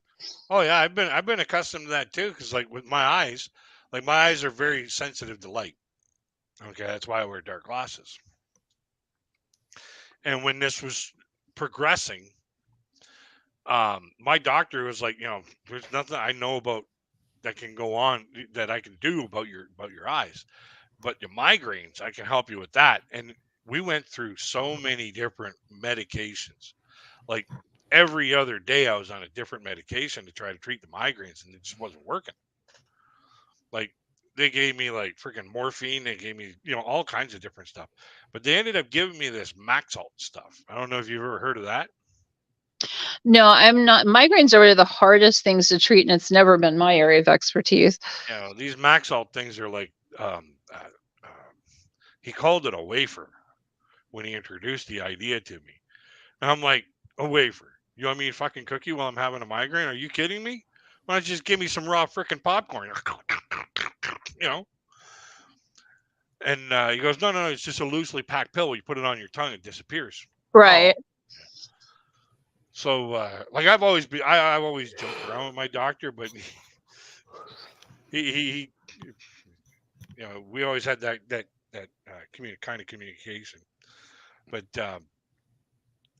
this stuff here, my God, what a nap did I ever get off this? I had a migraine the next day, so I was like, okay, I'll take that Max Salt and I'll go to bed. I'll go take a nap because I was on midnights. I went to bed at 7:35 in the morning. I didn't wake up until like 2:30 in the morning. And I was supposed to have been at work at 11 o'clock at night. Does it always put you to sleep like that, though? No, hardly anything ever made me sleep like that. No, I I was mean, like- does that drug always make you go to I only sleep? took it once. Oh, That was it. I was like, I can't afford to take that many days off work. yeah, no shit. Like, I was like, I'm well rested, but this stuff is dangerous, man. Yeah. I mean, they have entire, clinics devoted to trying to solve migraine Yeah. problem. But right Migraines now- are very tough. Yeah, right now, but the only thing that really helps me, 2 Tylenol and a nap. Yeah, I get them too. I used to, when I got them, they would just be so severe that I would be like projectile vomiting, but I didn't get them very often. And so, but as I've gotten older, we're starting to realize I'm getting them more and more. And once I have them, I have to be in a dark, I cannot be in light. I can't have any light, not from the phone, not from, I have to have a towel over my head, basically. And I have to go to sleep. That's the only way to make it stop, is to go to Are you sleep. allergic to peanut butter? I don't think so. I don't eat peanut butter that often. Another thing that I found when I start getting a really serious headache, spoon of peanut butter. I've tried to. I think mine are hormonal, to be honest, because I'm of that age where my hormones are changing quite a bit. So I think mine are hormonal.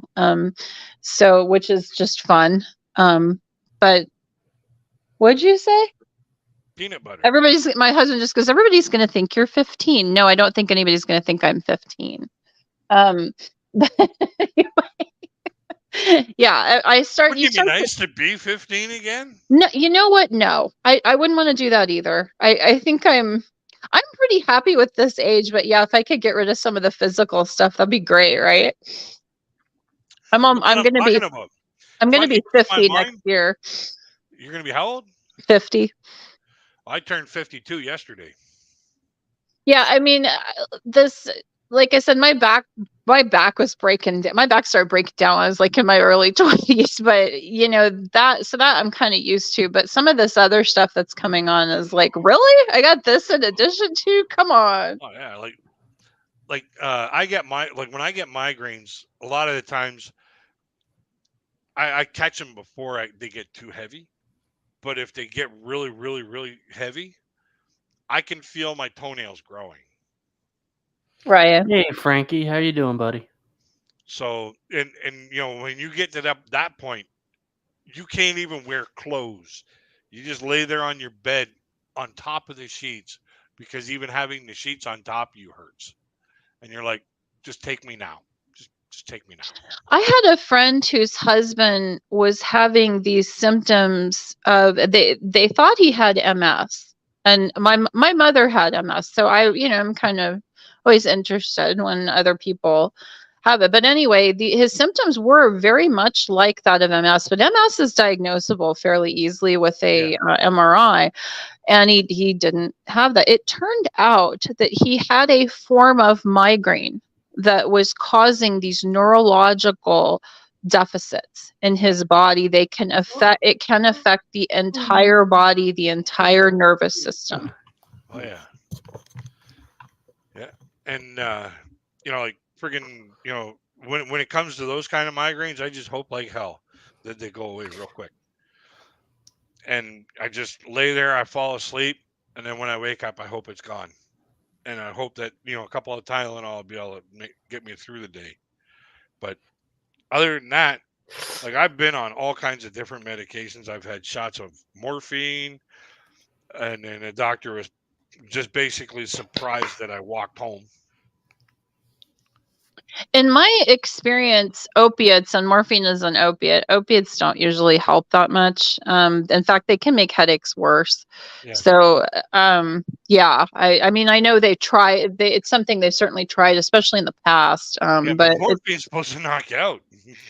I mean, it depends on if you're used to taking opiates or not. But if you're not used to taking it, yeah, it should knock you out. My body doesn't. Apparently my body doesn't like chemical medicines. Like my doctors have always tried to prescribe me different kind of medication for things. Like I had tendonitis in my wrist, blew up like a freaking like one of those small footballs. And my doctor put me on something that he said, "Oh, this ought to help." Didn't do nothing. So he said, "Well, I'll give you the next stage up. Give you the next stage up. Give you the next stage up. Give you the next stage up." He finally got, when I was 15 years old, that's when this happened. When he finally got to naproxen 1500s, and it finally went away. So, is your light sensitivity with your eyes, is that related to the migraines? Will that trigger a migraine? Yeah. Yeah. It'll trigger a migraine and possibly a seizure. Oh, really? Yeah. And let me tell you, those aren't fun. So why do you have seizures? Do they know? It's light has all kinds of different frequencies. Okay. It's broken up into different frequencies, and my eyes can't handle a certain frequency or a certain set of frequencies. And when those frequencies go in, it triggers something, and next thing you know, I'm freaking Highlander after a freaking beheading.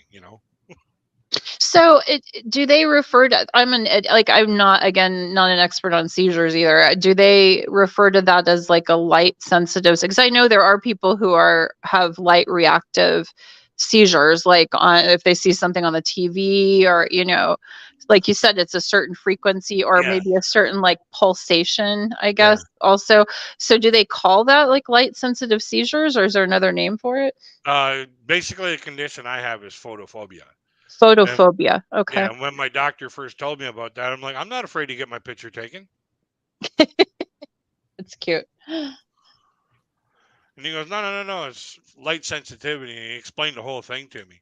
And he said right before he was done explaining it, he says, and you better get rid of your driver's license, because if it gets any worse, you're going to end up having seizures. And let me tell you, I got rid of my driver's license. 4 years later, I had my first seizure, and wow. boy was I glad I quit driving. Wow, that's crazy. That's great though that you did that. I mean, I didn't want to have a seizure behind the wheel and hurt. Well, no, but the fact that you'd not had a seizure yet, a lot of people would have been like, well,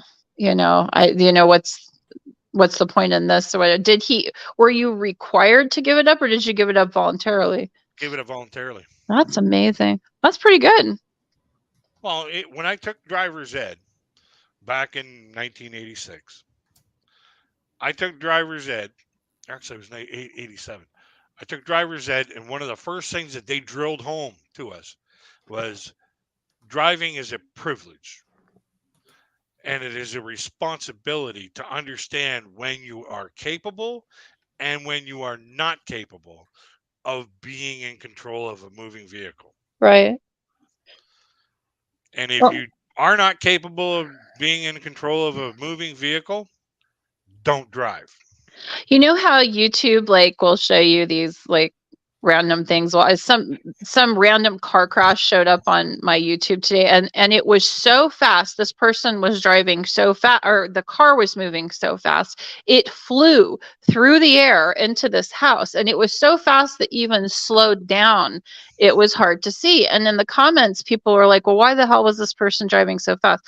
Well, it turns out it was a medical. What we call a medical. It was a person who had a medical emergency while they were driving. It was a 70-year-old woman, and they don't know exactly if she because she was killed in the accident, and she almost killed the people in the house, but and there's a very good chance she had no idea that she was going to have a medical situation that day, but that's what happens when you have a medical, like the crashes are bad. They're bad, like they're because the person has no reactivity at all. Yep. They're just a bullet that happens to be thousands of pounds of steel. Yep. So it's amazing to me. That's great that you voluntarily gave it up, because that could be the result. Something. Guys, Sorry. I just posted the video that Reality Check Files did on Eli. I'm going to post it again, so you guys watch that and subscribe to Reality Check Files. He's a good channel. Okay. Did you just do that video just now? No. Oh. No. This is the the first one. Yeah, this is the first one. Okay. Sorry, RJ, we've kind of taken over your stream talking about medical stuff. Oh no. This is interesting. I like it. Like the first seizure I had was a grand mal. Yeah. So you started off with the big guns, basically. Yeah, I started. You're gonna do something, do it right. Swing right. For the fences. And I can kid about it because that's just what I do. But I'm sitting. If you ever watch the Highlander, whether it be the series or the movies? No. Well, the Highlander basically is these bunch of immortals, and when they chop somebody else's head off, the only way they can die is they chop somebody's head off. Kind of like Twilight. The vampires, you have to pull their heads off, or they and set them on fire. Rip them apart and set fire to them. Yeah. Whereas the immortals, you just gotta, two immortals getting off a sword fight, and then one of them chops the other guy's head off. Gotcha. All of a sudden, they get like lightning from Mount Olympus or something like that. Zeus sends down this lightning and just lights them up, and they're basically being electrocuted for like for a few minutes. That's what a grand mal seizure felt like for me. Like I was basically on the floor doing the funky chicken, like I was being electrocuted, and my brother was sitting beside me watching television. And then when it was all done and I sit back up on the chair, he goes, "Hey, did you see what they just did?" He didn't see it at all. Didn't even take his eyes off the television. Oh, that's great. Yeah, that's what I said too. I said, "Yeah, this is just fantastic, man. I had a fucking seizure, and I'm doing a funky chicken, and you're just like glued to the television, man." Mm-hmm. I had an episode like that years ago. My husband was driving, and I had what they call a syncopal episode. I have a heart arrhythmia, and my heart basically stopped for a long enough period of time that I started to lose consciousness. And I've always wondered what that would be like. And it was actually not that bad. Like I got really lightheaded, and I realized, because I couldn't move, I couldn't speak, and I couldn't move, and I realized my husband's driving, he has no idea what's going on. So I'm sitting next to him, and I remember thinking, gosh, I wonder what comes next. So I thought I was going to die. I thought, well, I'm going out, like I'm going to die, and my husband's focused on the road. He's like, no idea. You're sitting there, got an episode of the, Sanford and Son in your mind. Hey, Elizabeth, I'm coming. Exactly. Yeah, I was like, gosh, I wonder, am I going to see the people that I love? Like, I was very curious actually about I didn't actually really have that much of a thought, other than, my husband has no idea what's going on. So anyway, I passed out apparently briefly, and then my heart started again. And when your heart starts again after you've had an accumulation of blood, come up and needs to be pushed out, the beat is very hard. It feels like you've been kicked in the chest by a horse. So yeah, literally, I get this feeling in my chest like I've been kicked by a horse, and it's like, you wake up. Yeah. And I had that like sucking in of air and the totally unpleasant feeling of like being back in the car and getting conscious again. And the whole time my husband's still driving. Like I No, thought I was like, going on? You're like, oh, oh she's my quiet. God. Oh, she's quiet. She's enjoying herself. Yeah, seriously, he should have known if I wasn't running my mouth that Yeah. like something was deadly wrong. He was probably just enjoying the silence. Yeah, probably. But you probably went from envisioning, oh, Elizabeth, I'm coming from the Sanford and Son, to what was I thinking about that other one? Um, Frankenstein is alive. Yes, that's about what it feels like. Like it is Yeah. not a pleasant thing. It's pleasant to go out, but it's not pleasant to come back. Yeah. Like, Yeah, you're born once and you were cried then. You get kicked back into play. It's like, oh, come on, man. yeah. All this shit all over again. Come on, please. Yeah, that and those kicks, those heart kicks, like you can have those when I will get them occasionally when I'm awake because you still can get it's called preload that Yep. comes up in the heart and needs to be pushed out. And so you get this preload if you have the heart arrhythmia for a long enough time. And so those kicks are not pleasant. But They're if not. you have one long enough to go out, boy, the kick is big when you come back. Yeah. Yeah, when you come back to it, it's like, it's alive. Yeah, he took me I said, I think I need to go to the emergency room. So he took me to the emergency room. This was hilarious. He took me to the emergency room. They threw an EKG, or I told them I was having chest pain and I'd had a syncopal episode. And so they said, oh, we'll get you back right away. Well, their computer system was down and had just gone down. And somehow they got me mixed up with the person behind me who had leg pain.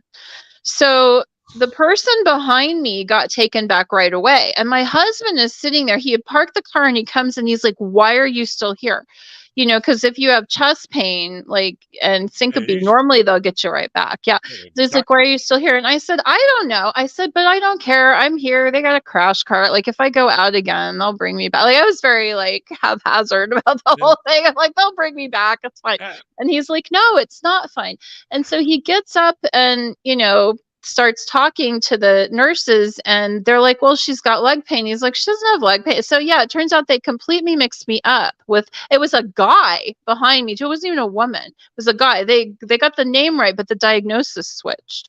So they took me back to just get me which leg he had pain in. I don't know, but he was lucky because he got taken back right away. And of course, they're not going to kick him out. So he got a bed right off the bat because of me. Yeah, you're welcome. So they put me on an EKG machine and they look at it. And I've got basically at the time I had an arrhythmia that you get right before you die. And so the nurse was furious. The intake nurse, not the triage nurse, but he's an intake nurse. He's like, why were you sitting out there? What in the? And so they go racing back with me in the gurney. And I'm just playing on my phone or whatever. I just felt like I said, they've got the monitor on me. If something happens, I'm in the right place. I just had this total this is where the tools are to save my life. Yeah, but it was really funny. My husband, I would have still been sitting there in the waiting room. I would have been like, doo-doo-doo. I just literally at that point didn't care. I just kind of felt comfortable once I was in the hospital. I felt better. Yeah. Mm.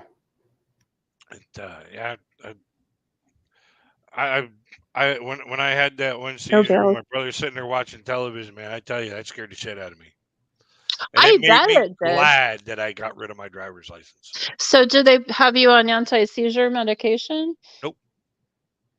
Because they feel like it's all due to the light thing? Yeah. Okay. Because so the last seizure that I had was over 2 years ago. So do your glasses filter out a certain spectrum of light? Yeah, or these are UV they're polarized.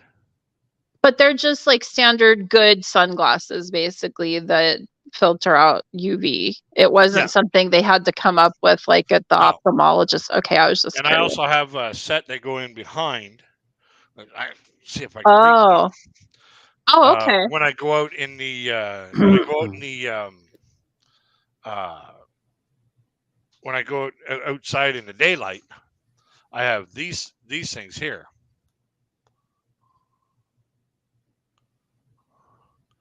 And they just slip right back there. Okay. And that protects the side of my eyes. Gotcha. Yeah. And then I also put on baseball hat to keep more light out. Well, and you look very my husband said you look like the Unabomber, but I was gonna say that you look very when I'm wearing a hoodie, oh yeah, you can. Everybody's thinking, okay, well, who's he gonna bomb next? Nobody. I'm just gonna drop the bomb. I was gonna say you look very anonymous, which I guess the Unabomber would want to look as anonymous. Yeah.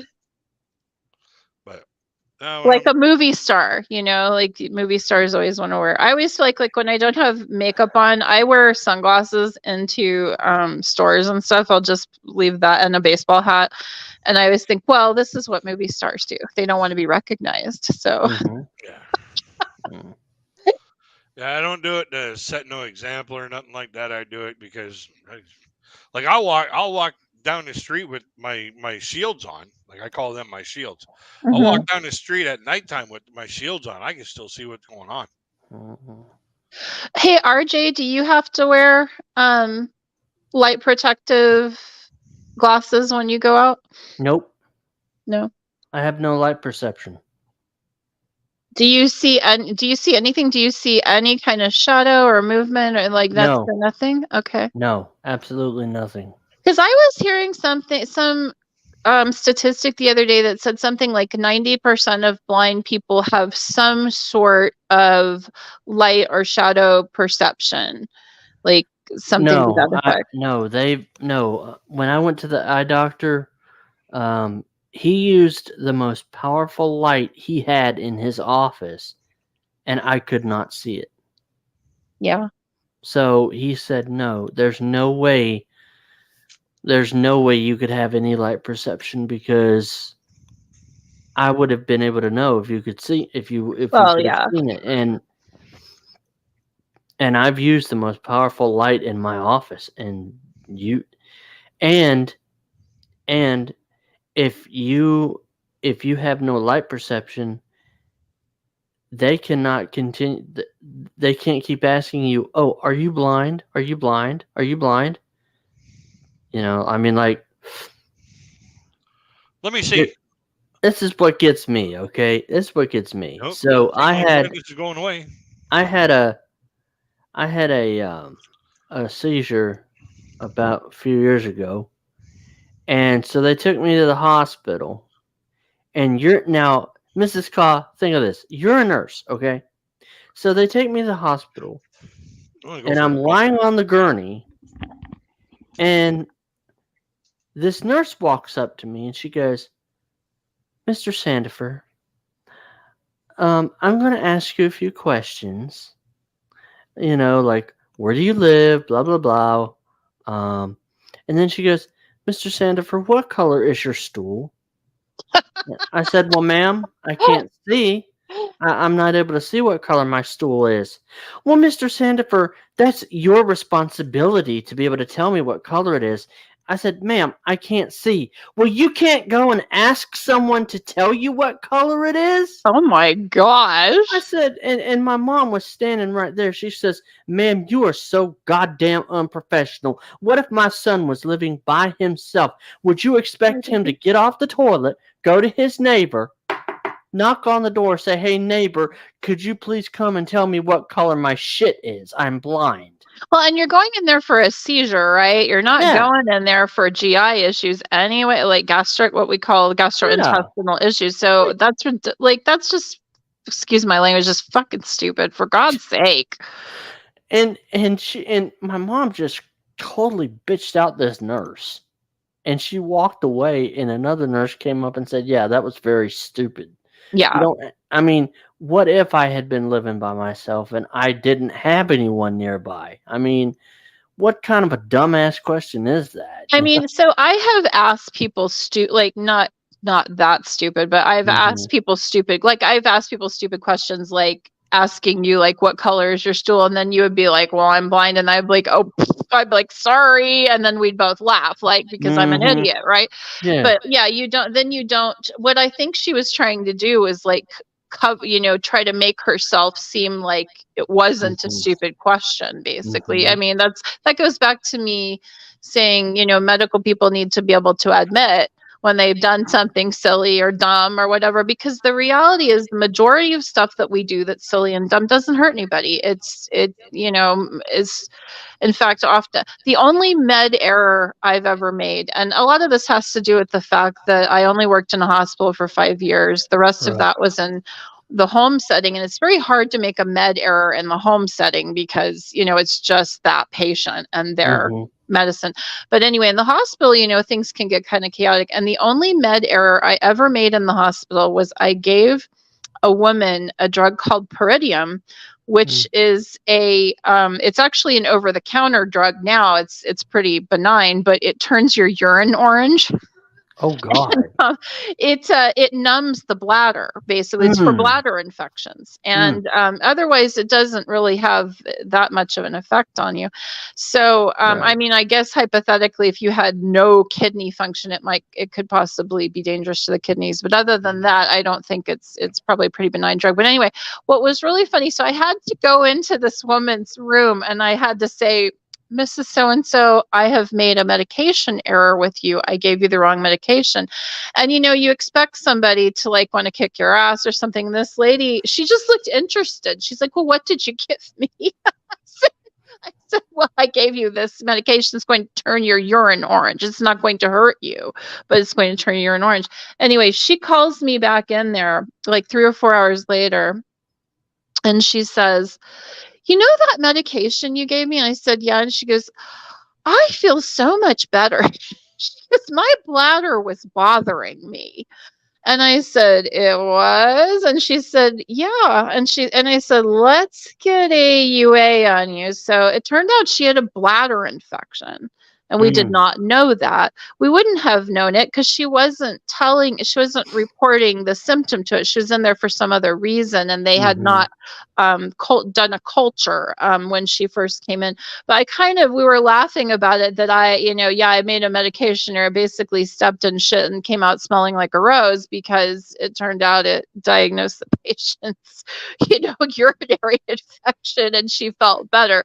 Generally, that's not what happens when you make a medication error, but I always laugh that was like my only error was actually a positive. And what really got me was that this woman was so kind to me about it, from the get-go.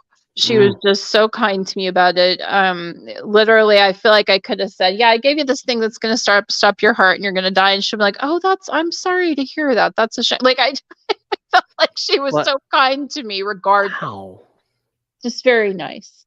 So, speaking of dying, as a nurse, I'm sure you've seen dying people. Of course.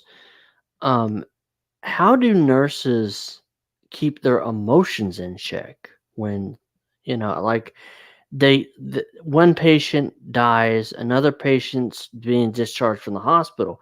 How do you go from one patient to the other without breaking down, oh my God, this man died in front of me or this woman died in front of me? Yeah.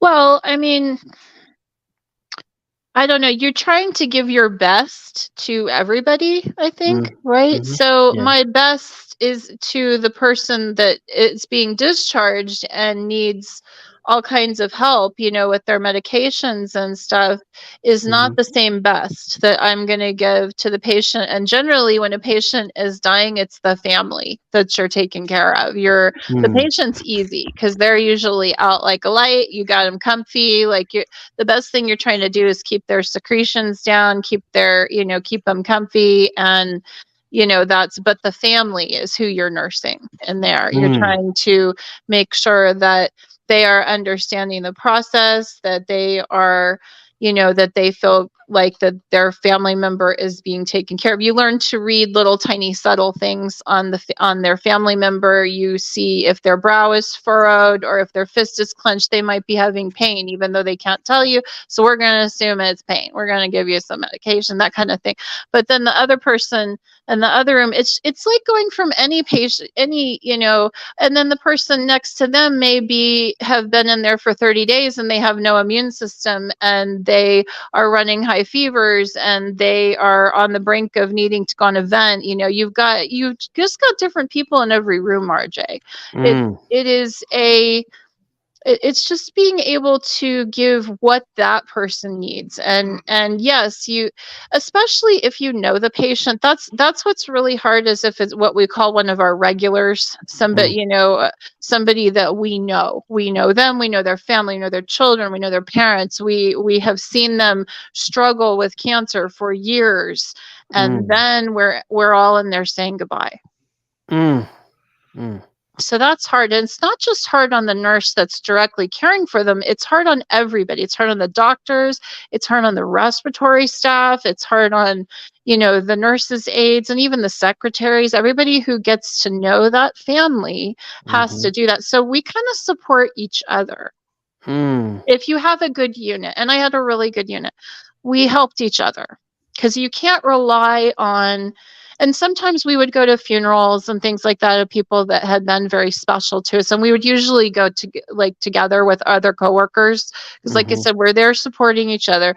And so, yeah, it's not their job to support us, but it's okay for them to see that we're sad. It's okay for us to cry a little with them. That's okay. And it's okay to be really honest with them. My biggest thing that I have said to people over the years is this is not a good situation. This sucks. I have nothing better to say than this sucks and I'm sorry. Because I don't have anything to fix it. A lot of times the doctor doesn't have anything to fix it.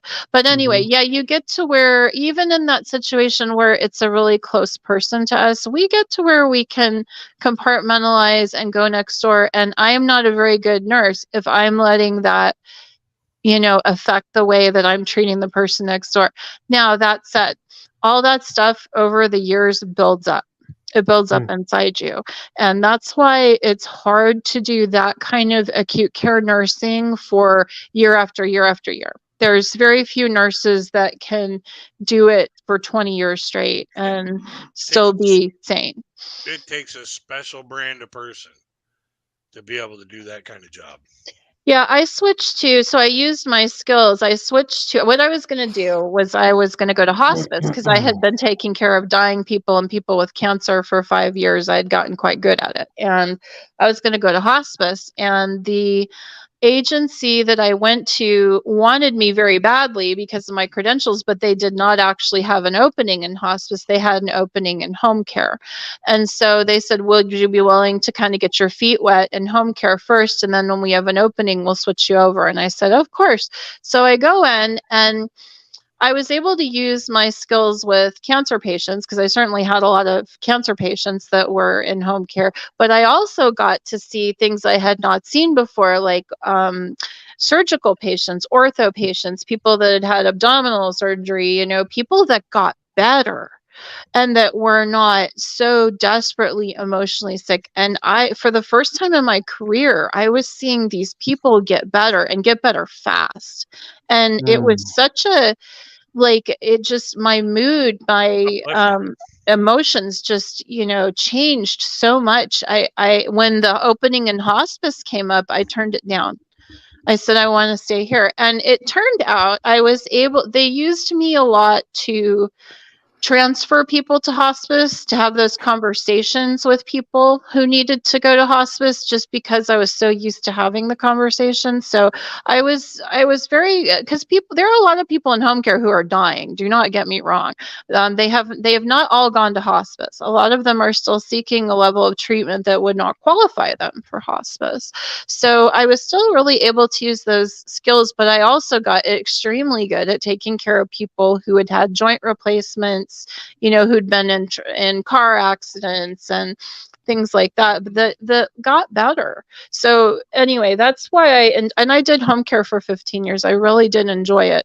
But even that, the conversations that you have with people cling to you. And when I stopped working, so I stopped working, gosh, almost about 8 years ago. And I stopped working because I was having back problems that were so severe that I needed to stop at that time. And when I stopped working, I was at the point where I felt like everybody around me was going to die at any moment. Like, because that was what I had experienced so much of at work, was that life was so incredibly unstable.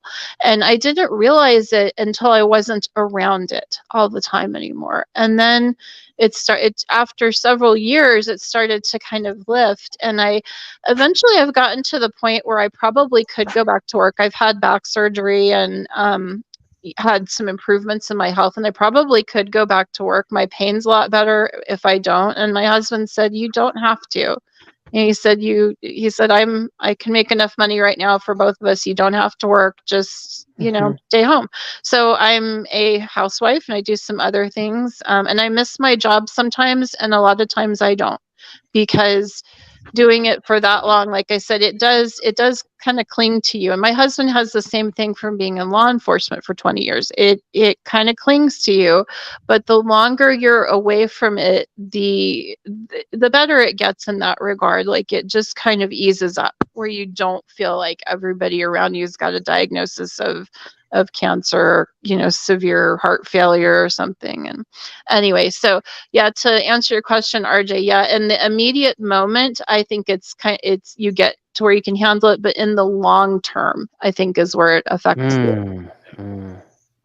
That's when the PTSD starts coming in. Yes, there's a kind of thing. It's not specifically bystander PTSD, but it's very similar, where when you have been around and people who are experiencing severe trauma over and over and over again, and loss, you start to take that on.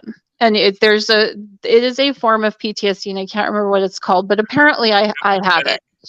Yeah, empathetic form of PTSD. Something like that. And Kubler-Ross came up with the 5 stages of grief. The bargaining.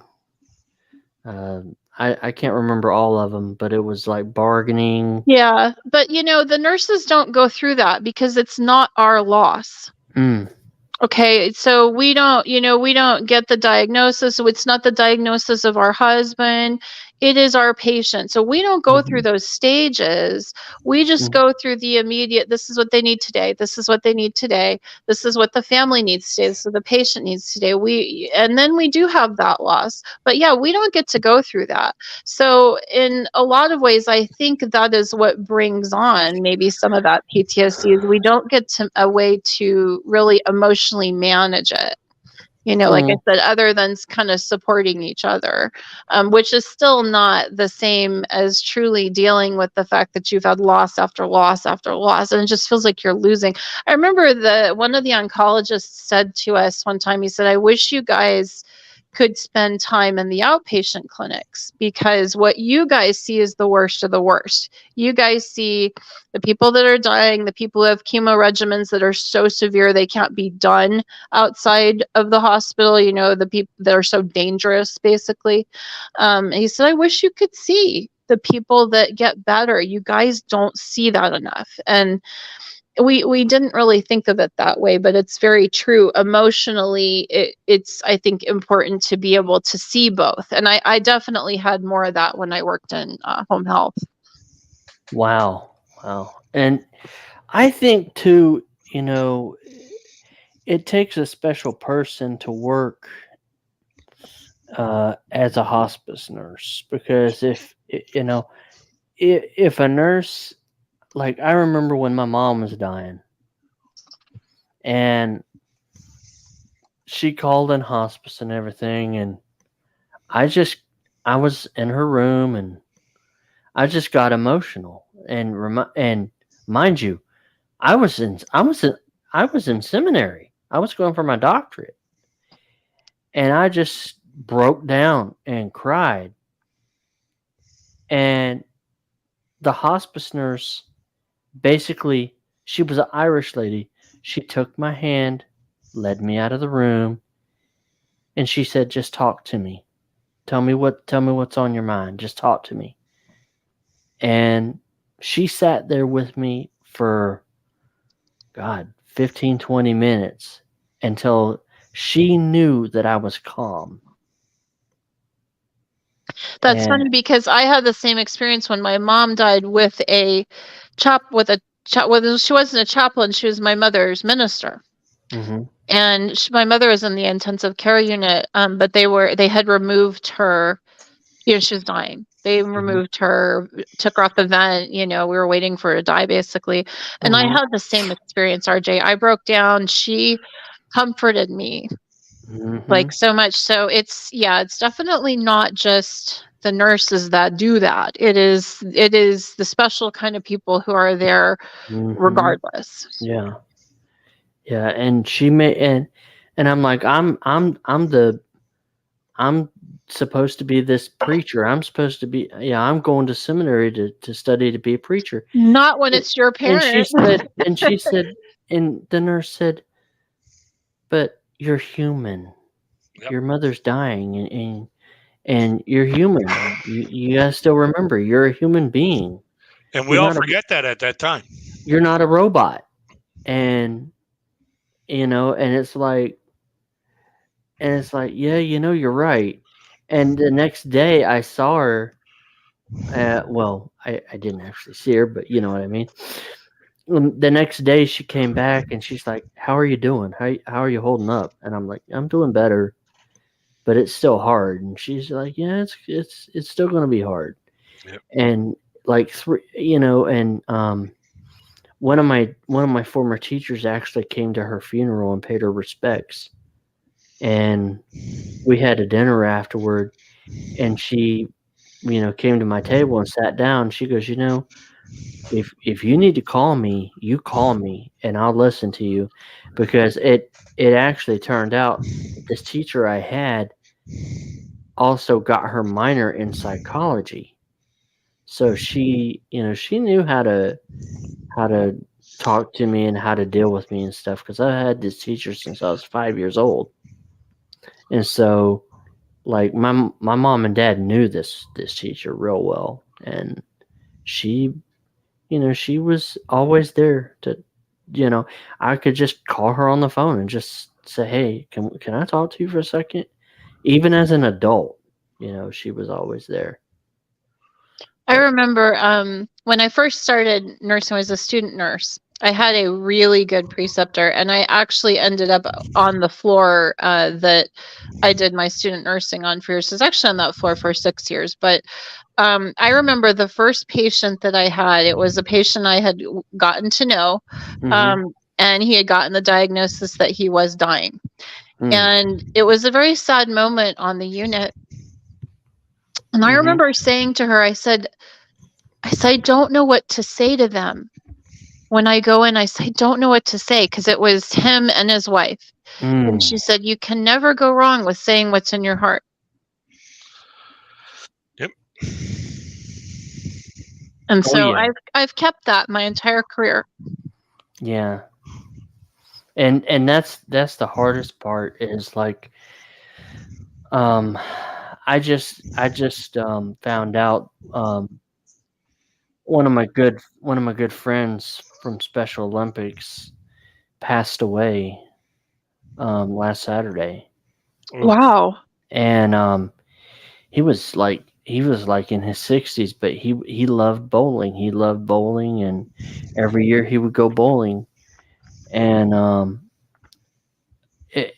I was sitting in my living room, and my brother-in-law, who's also the Special Olympics coordinator for our county, he said, so-and-so passed away, RJ.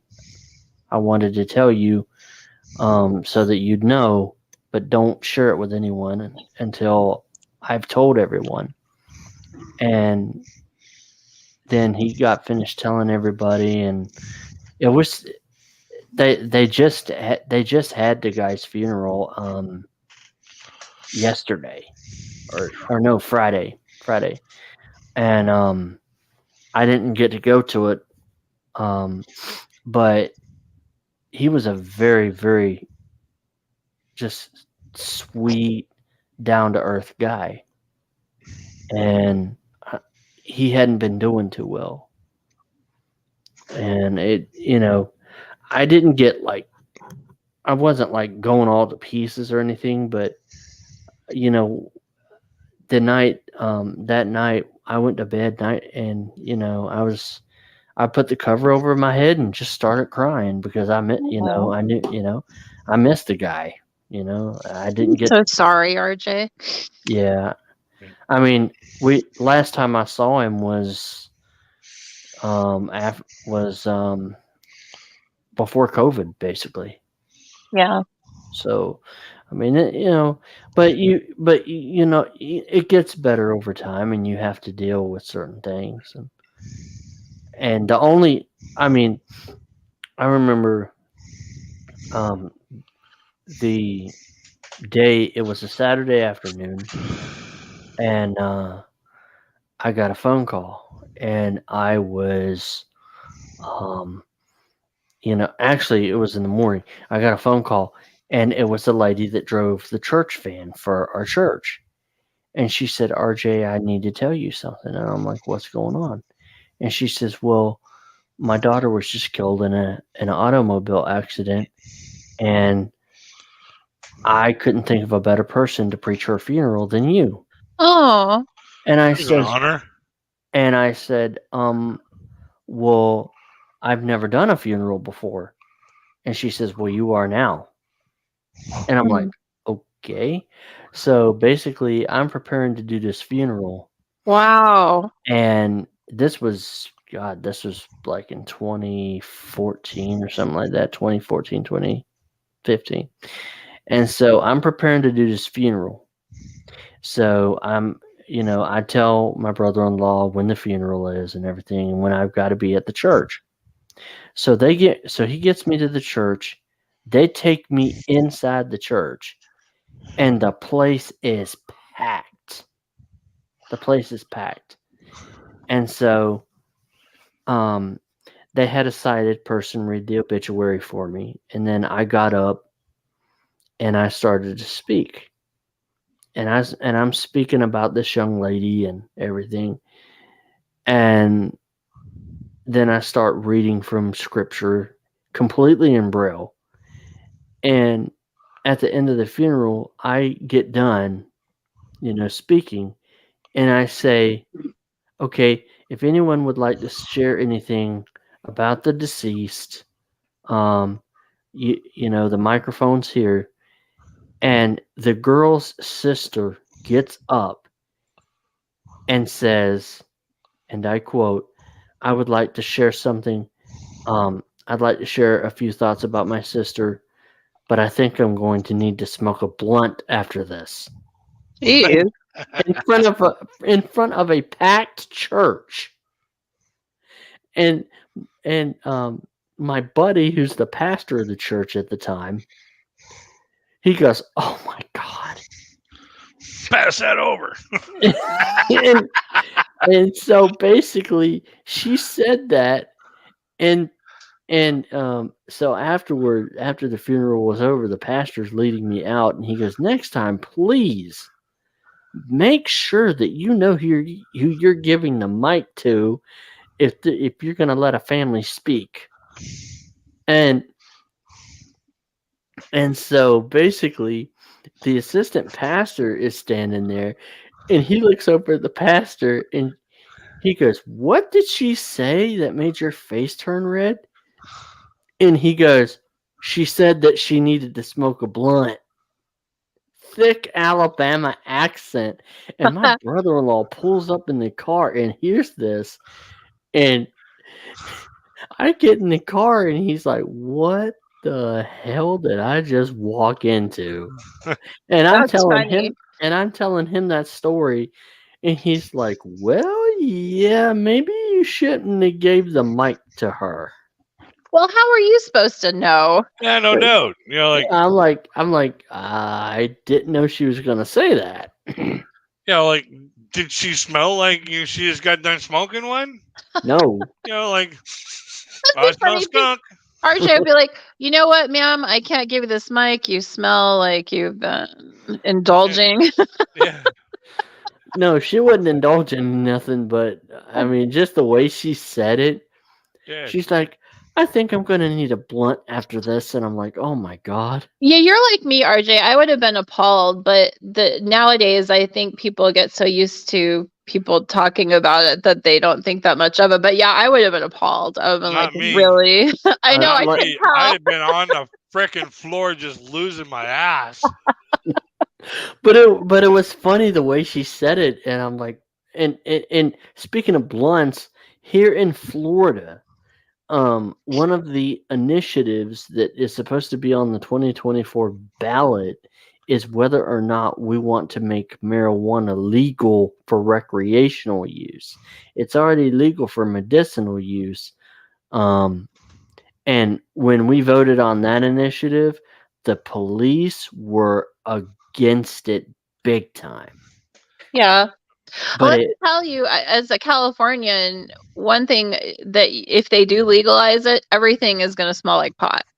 Because Oh, that's yeah. how it is here. Every place, everybody, everything smells like pot. It's really annoying if you don't smoke it yourself. Maybe even if you do smoke it yourself. But we don't appreciate. We stay in a nice hotel in Reno periodically, and our room this last time, and these are rooms that are comp to us because my husband plays there, but these are like $500 to $750 a night rooms. These are really nice rooms, and the whole room smelled like weed.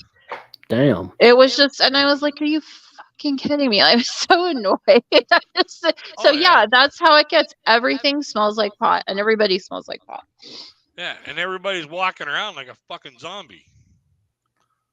Yeah, that is part of it. For us, the illegal aspect of it is still huge here, like because they tax the hell out of it. So if you can get it cheaper, people are going to do that to try and get it cheaper. So the illegal production of it is still rampant, and the problems with that are still rampant here. It hasn't solved that at all. No, it doesn't. It just gives people, the idea that, oh, it's legal. I can do whatever I want now. Mm-hmm. But yeah, when it comes to the pot, pot's been legal in Canada for almost 6 years now. And I tell you, like my apartment building, man, I can't even get away from it. Like I go outside, I don't need to smoke pot. Everybody else around me does. Yeah, really. I get a secondhand toke, When I'm outside having a cigarette, I get secondhand toke. And I don't like what it does to me. Like I don't feel like I'm myself when I'm exposed to that shit. So that's why I don't smoke it. Yeah, I haven't found that it's particularly helpful for me either. I've tried like vaping it, and I've tried edibles, and I feel like I just, like you said, I'm not myself. The effects, especially with the edibles, are too long lasting. Like I feel tired, I feel unmotivated. Like I don't need to feel any more tired and unmotivated. Like Yeah. I can do that on my own. Yeah, like you feel lazy, and you don't feel like doing shit, and then you wonder why you're not getting anything done, and the dishes are piled up on the sink, and the garbage hasn't been taken out for a while, and next thing you know, you got the camera crew from Hoarders freaking bugging into your place. Yeah, I think it's the problem is it's been touted as this panacea. It's the cure for everything. You don't like this, a smoke pot. Well, it's not the cure for everything. It does not cure, chronic pain necessarily. It doesn't necessarily cure anxiety or whatever. I mean, I suppose it probably helps some people. I'm glad it helps them, but it is not a panacea. It's not a fix-all. Like we've been talking about, it just makes you feel kind of like not doing anything. And I guess for some people that's, an improvement. I don't know, but for me it's definitely not an improvement. Yeah, but it doesn't improve the paranoia. It can make you're it always worse depending make it on worse. yeah. Oh my god, I hear something behind me. Oh my god, Mm-hmm. Yeah, it's I, very tricky to get the strains, like the right strains and everything. And even though yeah, it is not this has been my big issue with quote unquote medicinal marijuana. It's not being handled by a pharmacy. It's being treated completely different than any other, medicinal drug, including over-the-counter drugs that we have in this country. It's being handled by a completely different set of people, different set of standards that they make up. And you're having to trust that what they say is true, that there really are 10 milligrams of THC for every, square of chocolate, because they say it is, not because it was tested by the FDA or, anybody who gives a crap. You just have to assume. And a lot of times they're wrong. They're either, intentionally or, unintentionally wrong. And that affects the way that the, drug affects you. So that's been my issue with it as a nurse, is you can call it medicinal, but it's not being treated like any other medicine on the planet. I would much rather they just say, hey, use it recreationally, like alcohol. Use it recreationally. If it helps certain conditions for you, fine. But let's not pretend that this is a medicinal thing. Let's not pretend these little Yeah. shops are regulated by anybody really, other than, the tax the man. taxation Exactly. taxation government. That's the only And thing they care about. see, here in Canada for years, doctors would even tell patients that they were recommending to smoke pot or take oils or whatever like that. Get it from the street. The THC quality is better. Yeah, I believe that. That's interesting that they would say that, and I believe it. It's not better for you, but the THC quality is better. Right.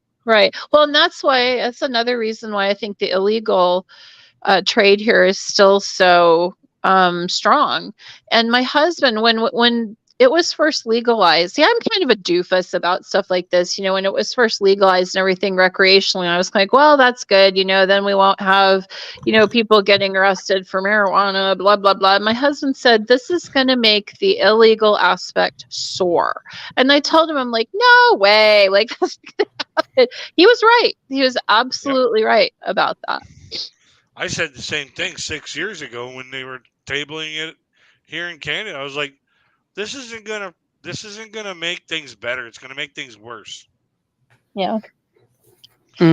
Because now all of a sudden you're gonna have these people who are gonna still be buying it on the black market, acting like it's legal.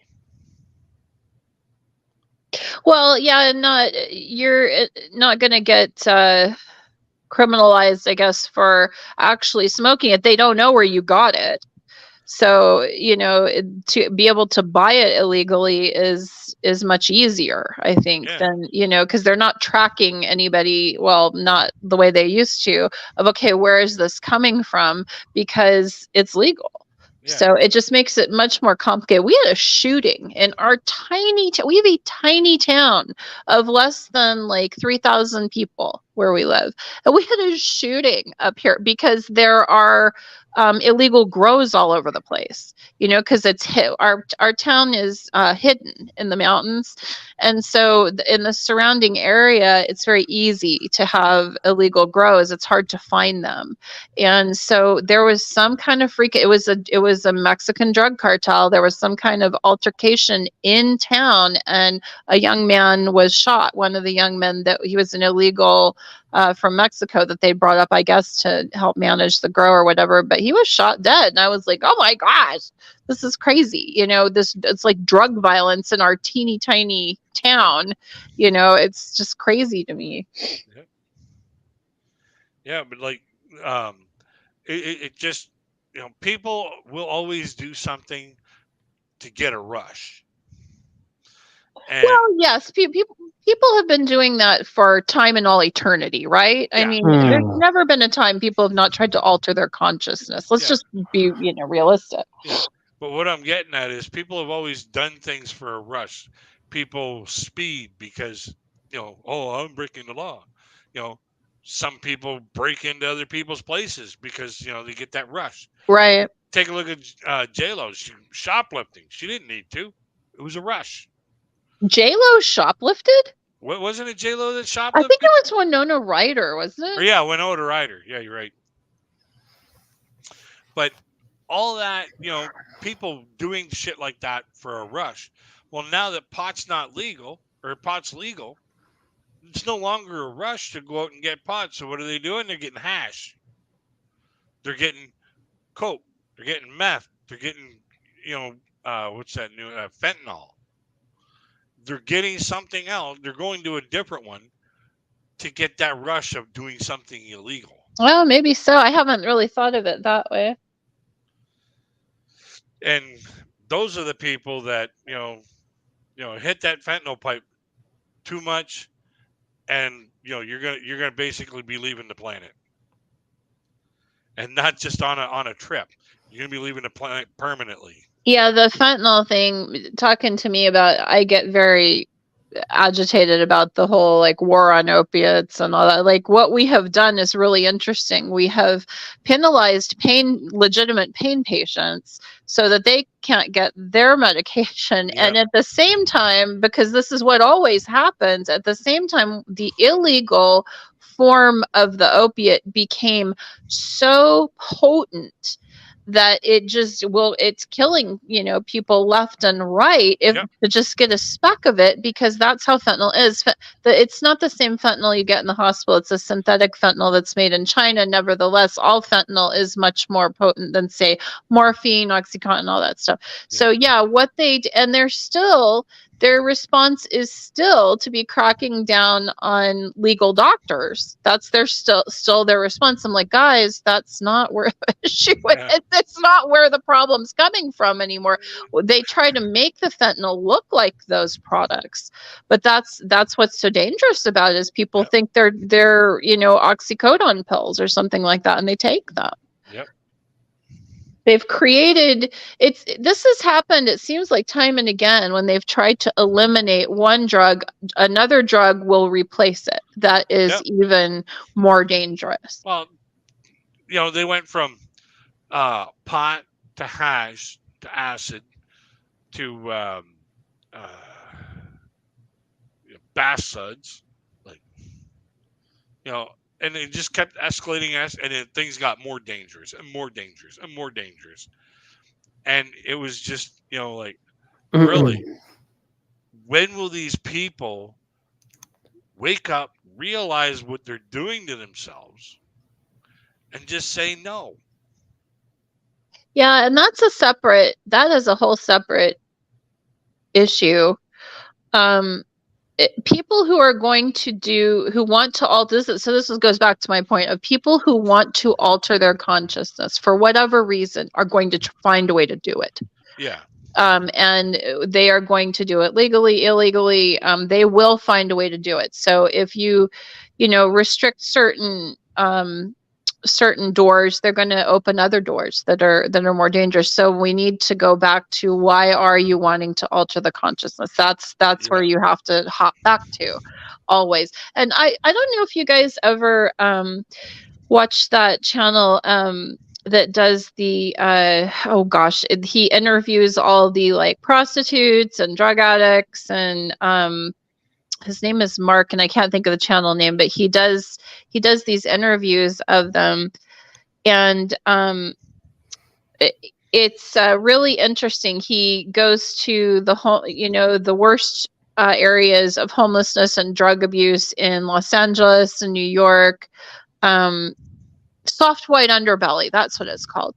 Soft White Underbelly is the name of the videos, and so anyway, somebody asked him recently, they said, so Mark, whatever his name is, they're like, what do you think the solution is to homelessness and drug addiction, which is directly correlated? And he said, the solution is so far back in where the problem began.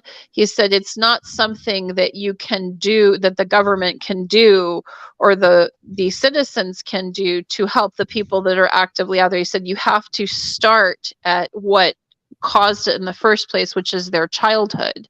Yeah. And 9 times out of 10 when these people are talking, they were often raised by drug addicts. They were raised by people who did long prison stints or who were child molesters, whatever. There is abuse, there's drug abuse, there's alcoholism, there's severe things that occurred in the childhood. And he said you would have to go back and fix that for this situation to get better. And so that's where it lies. And people don't want to believe that. They want to believe like, oh, children are resilient and blah, blah, blah. Well, a lot of children are resilient. They can pull themselves out of a situation, but a lot of them are not. And they want to medicate that pain. Children are resilient. Children were resilient back in the 70s and 80s when you and I grew up. Because we drank out of the hose, out of the spigot. In that way, yes. In that regard, absolutely. I'll bet you $50 that you and I both in our lifetime have eaten at least one handful of dirt. Oh, I'm sure. Probably. I'm a horse person, so probably more. Yeah. Like we probably chewed our fair share of grass. But the people in our generation, though, that were raised by drug addicts and were abused as children still have those same issues. They are just as vulnerable as anybody else. But we are tougher in other ways. Our immune systems are a whole lot stronger than the ones that came after us. Probably, yeah, absolutely. Because like we actually used our imagination when we wanted to escape reality. Yeah. And that's a coping mechanism. Yeah. Yeah. We actually used our imagination. Like nowadays, kids are given a game that has, you go here to there. Or they don't even read a book anymore. They look at everything on their phone. Yeah. What did we have when we were growing up? When we were 5 and 6 years old, we had a fucking stick. I love it. Our generation we are sandwiched between two generations that were very much loved just for being children. And for some reason, and our generation that is not a very populous one either, if you look at it, the childbirth rate dropped tremendously during Generation X. Like it's not a high birth rate because our parents were involved in doing other things. Like we, I think almost all of us were like latchkey kids to some, degree. And that's how we gained that independence and stuff. But we are sandwiched between the baby boomers and the millennials who were both much loved as children and much, protected as children. Hey, Google, what time is it? They were, the millennials were overprotected. The generation before us were well protected. And we were told, go out and play. Yep. We were the generation before us. The baby boomers was the Dr. Spock generation, where they were told, gosh, we're not paying enough attention to kids or what have you. Now, my parents were actually silent generation. They were a little bit before that. But my husband's parents were baby boomers. And there's definitely a difference. His parents are 10 years younger than mine. And there's a difference in the way that they view the world. And, it's interesting. Yep. Oh, yeah. I mean, my dad was raised during the 50s and 60s. And, he always told us, when you go out in public, shut up. Don't say anything unless you're spoken to. And even then, be careful what you say. Mm-hmm. And like my mom would tell us the same thing. Don't, see, that's why, like when I first came onto YouTube, and I would hear Eli say, well, that's my opinion. I'm just giving my opinion. I would think in the back of my head, opinions are like assholes. Everyone's got one. And it's best to leave yours behind you. Mm-hmm. My favorite thing that he says is and I'm saying this with respect, or I'm saying this no offense, love. or what. It's if he says that, he's about to insult whomever he's talking Oh about. yeah.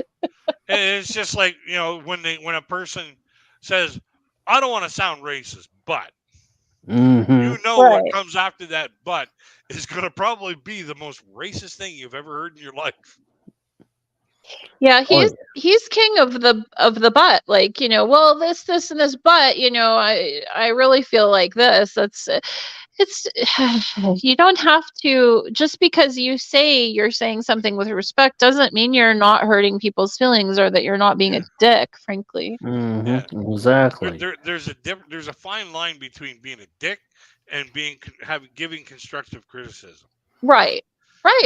Constructive criticism helps the person advance Mm-hmm. in the direction that person wants to go. Well, and Mhm. ask how well he takes constructive criticism. I don't know if you've ever tried to make a suggestion to the guy, but any suggestions we see people make, he'll be like, "Oh yeah, no, bro, no, that doesn't work because this." Like he's an immediate negative. It's like, stop and think. Just stop and Mhm. think about it, Eli. It's just part of his little personality. Well, yeah, and I mean, people can give constructive criticism to anybody, and a normal person would be okay. I mean, now, Crazy Kid, I'm not sure if you have seen this, but maybe we could discuss it off. I think we'll just discuss it off stream. But I was thinking about. Have you known a time? Have you seen when